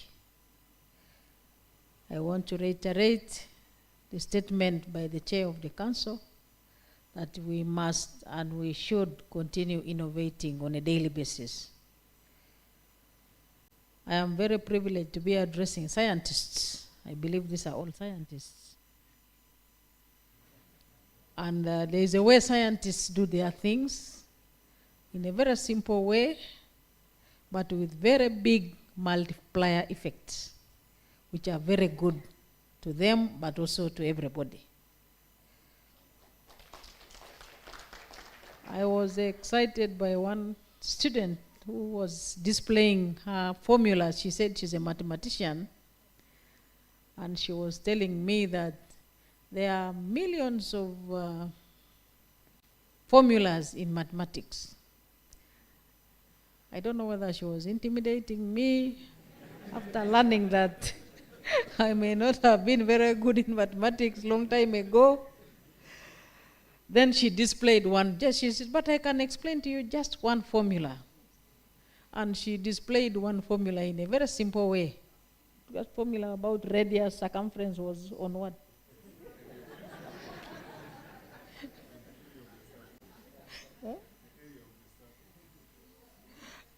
And the area surface of the circle and so on and so forth. The vice chancellor was there and also the chairperson. And you could see that these are students who know what they are talking about. She was in charge of her stall. And indeed all other students who were there in their stall, they could explain what they are displaying. And in science, it is either A or B. There is no approximately. It is either A or B. And that's why we in government have continued to support you. But that does not mean that we don't support the other artists. Because as you heard from the dean, he said you augment each other. You augment each other. But first and foremost, what is the center of gravity? So if the center of gravity is science, as someone has chorused from there, though in Kyambogo University they don't allow chorusing, that's why we are touching the center of gravity. So it is your responsibility to keep explaining to all other artists or other disciplines that we are moving together in the same direction. But government is looking for where to start from, for the good of all of us. If you give an example of what happened during COVID time, I personally used that Covidex. That there was a small bottle of Covidex made by one of you, a Ugandan scientist. And whether it was working or it was not working, we know that we are still alive now.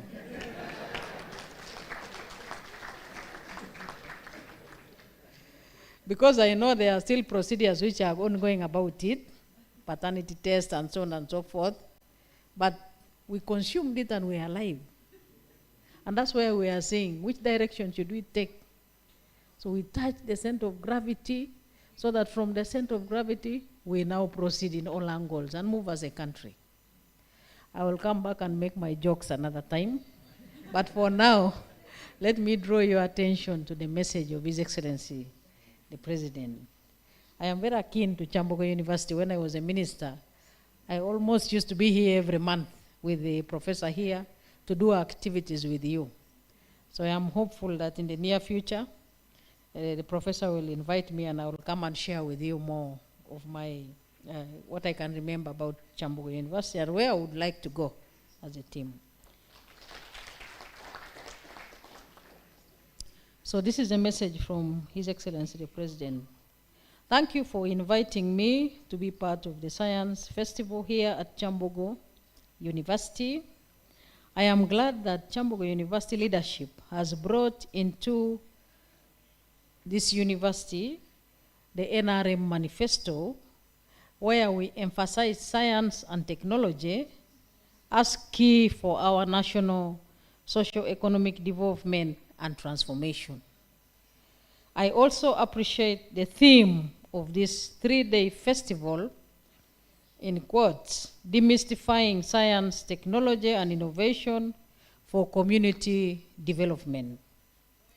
This is very important, and I thank you for striving to make our people appreciate science, technology, and innovations. Government has gone out to popularize science among our people, and that is why I have insisted on paying scientists better, because they can help us all to develop our country fairly, very fast. When you look at agriculture, this country has been blessed with rich, fertile soils, which makes us produce more food than we need. In the recent past, we have had overproduction or excess production of maize, sugar, bananas, and milk. The solution to this is to add value, and I encourage scientists to address this problem. When I visited this university in December 2019, I appreciated the innovations and research taking place here, and I realized that there was a renaissance at Kyambogo University, but I also challenge you to use local products like millet, bananas, etc. to make bread and confectionaries through the Business Incubation Center. To add value to sugar by producing pharmaceuticals, ethanol, and produce wine and gin from bananas. This is the only way to get more money from such products, rather than selling them raw. In the long run, our farmers will get more money from their labor and eradicate poverty from their households. I am also glad that Kyambogo University emphasizes engineering and science programs and courses. To support you to do your job effectively, the government of Uganda, through the Higher Education, Science and Technology Program, renovated all science and engineering workshops, constructed new buildings like the Multipurpose Science Complex, Engineering and Architecture Complexes, Technical Teacher Education Complex, and a central laboratory with virtual capabilities. These have been equipped with ultra-modern scientific equipment to produce and facilitate student training by giving them hands-on skills.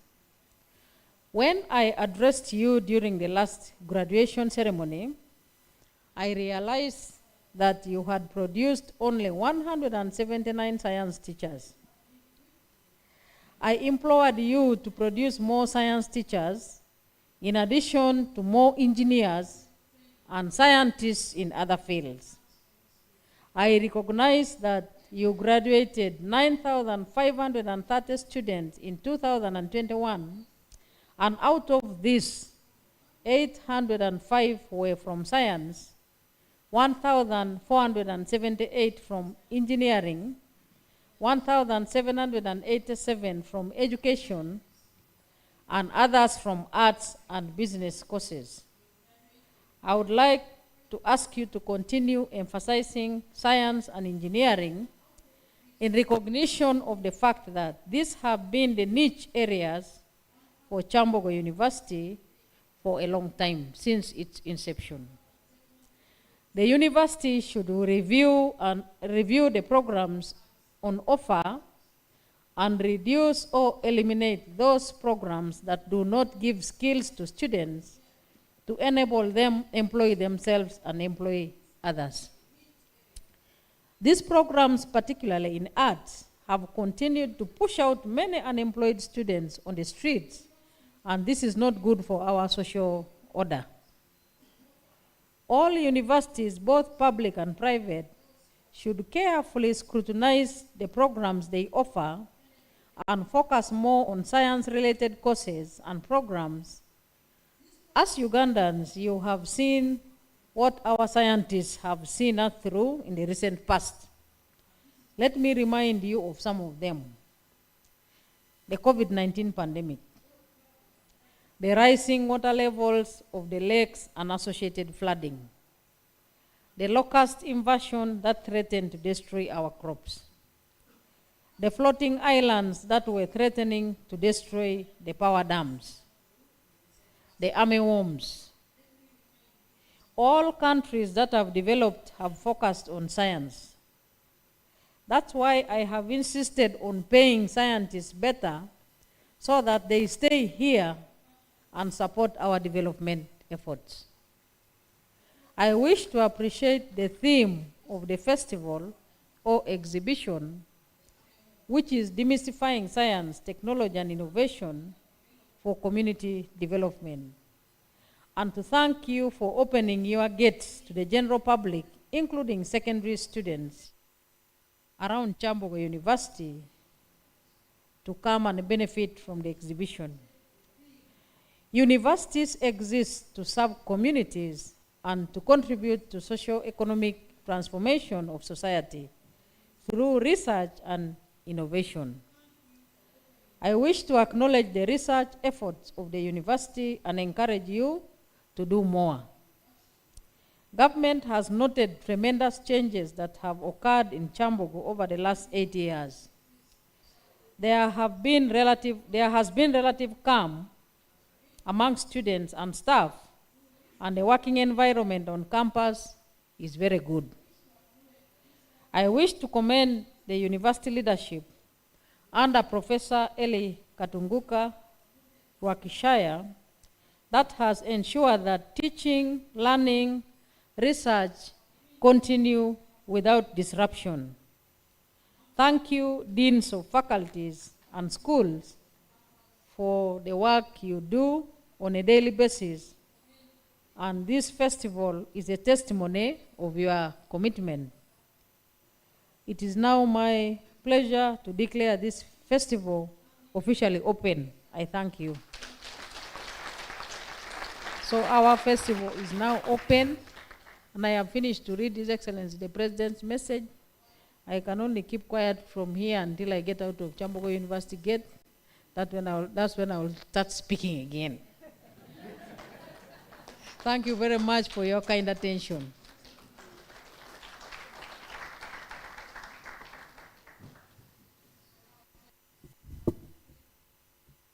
Thank you very much, Your Excellency. And we shall now have the anthems in the right order, the reverse order. One stanza. Okay, one stanza each. Okay, one stanza each in reverse order.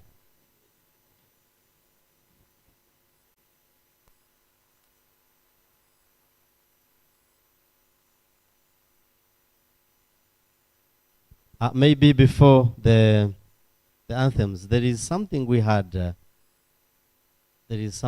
prepared for Her Excellency, the Chair of Council.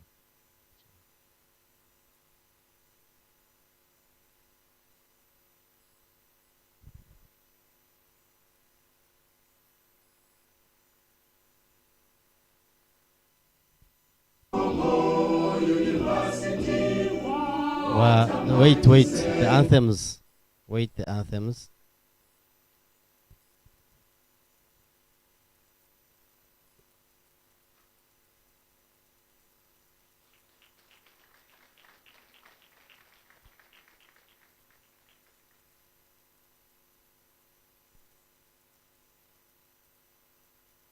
Thank you very much, Your Excellency. So we can have the anthems in reverse order, one stanza each.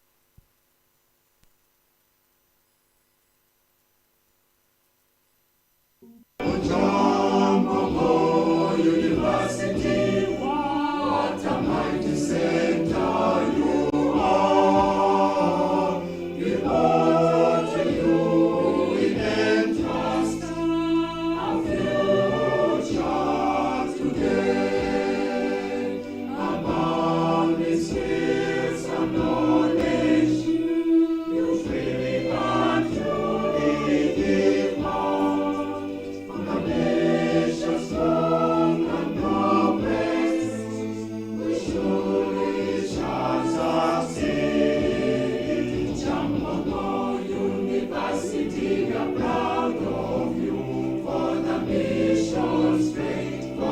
mission so bright, and the effort to provide the skills to the young and the old in education, such another phase beyond the scope prevalent.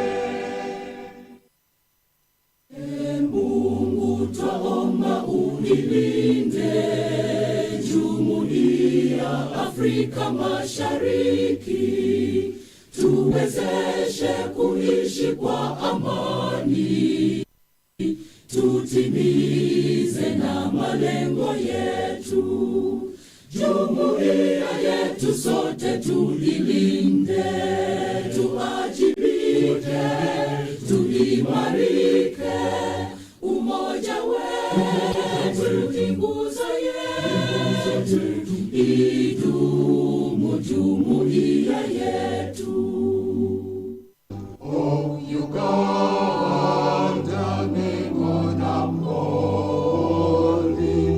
We lay our future in thy heart.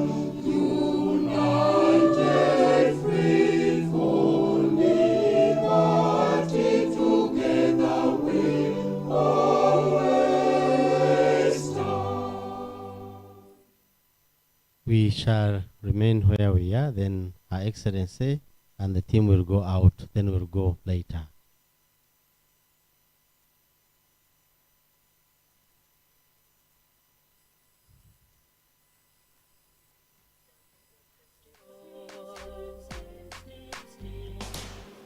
Science, technology, engineering, agriculture, mathematics, Kyambogo's Festival, Demystifying Science, technology, and innovation. Muje, tuzinde science. You can now Muje. chill Bilu. and have some breathing space. Kyambogo, from 15th to 17th of June.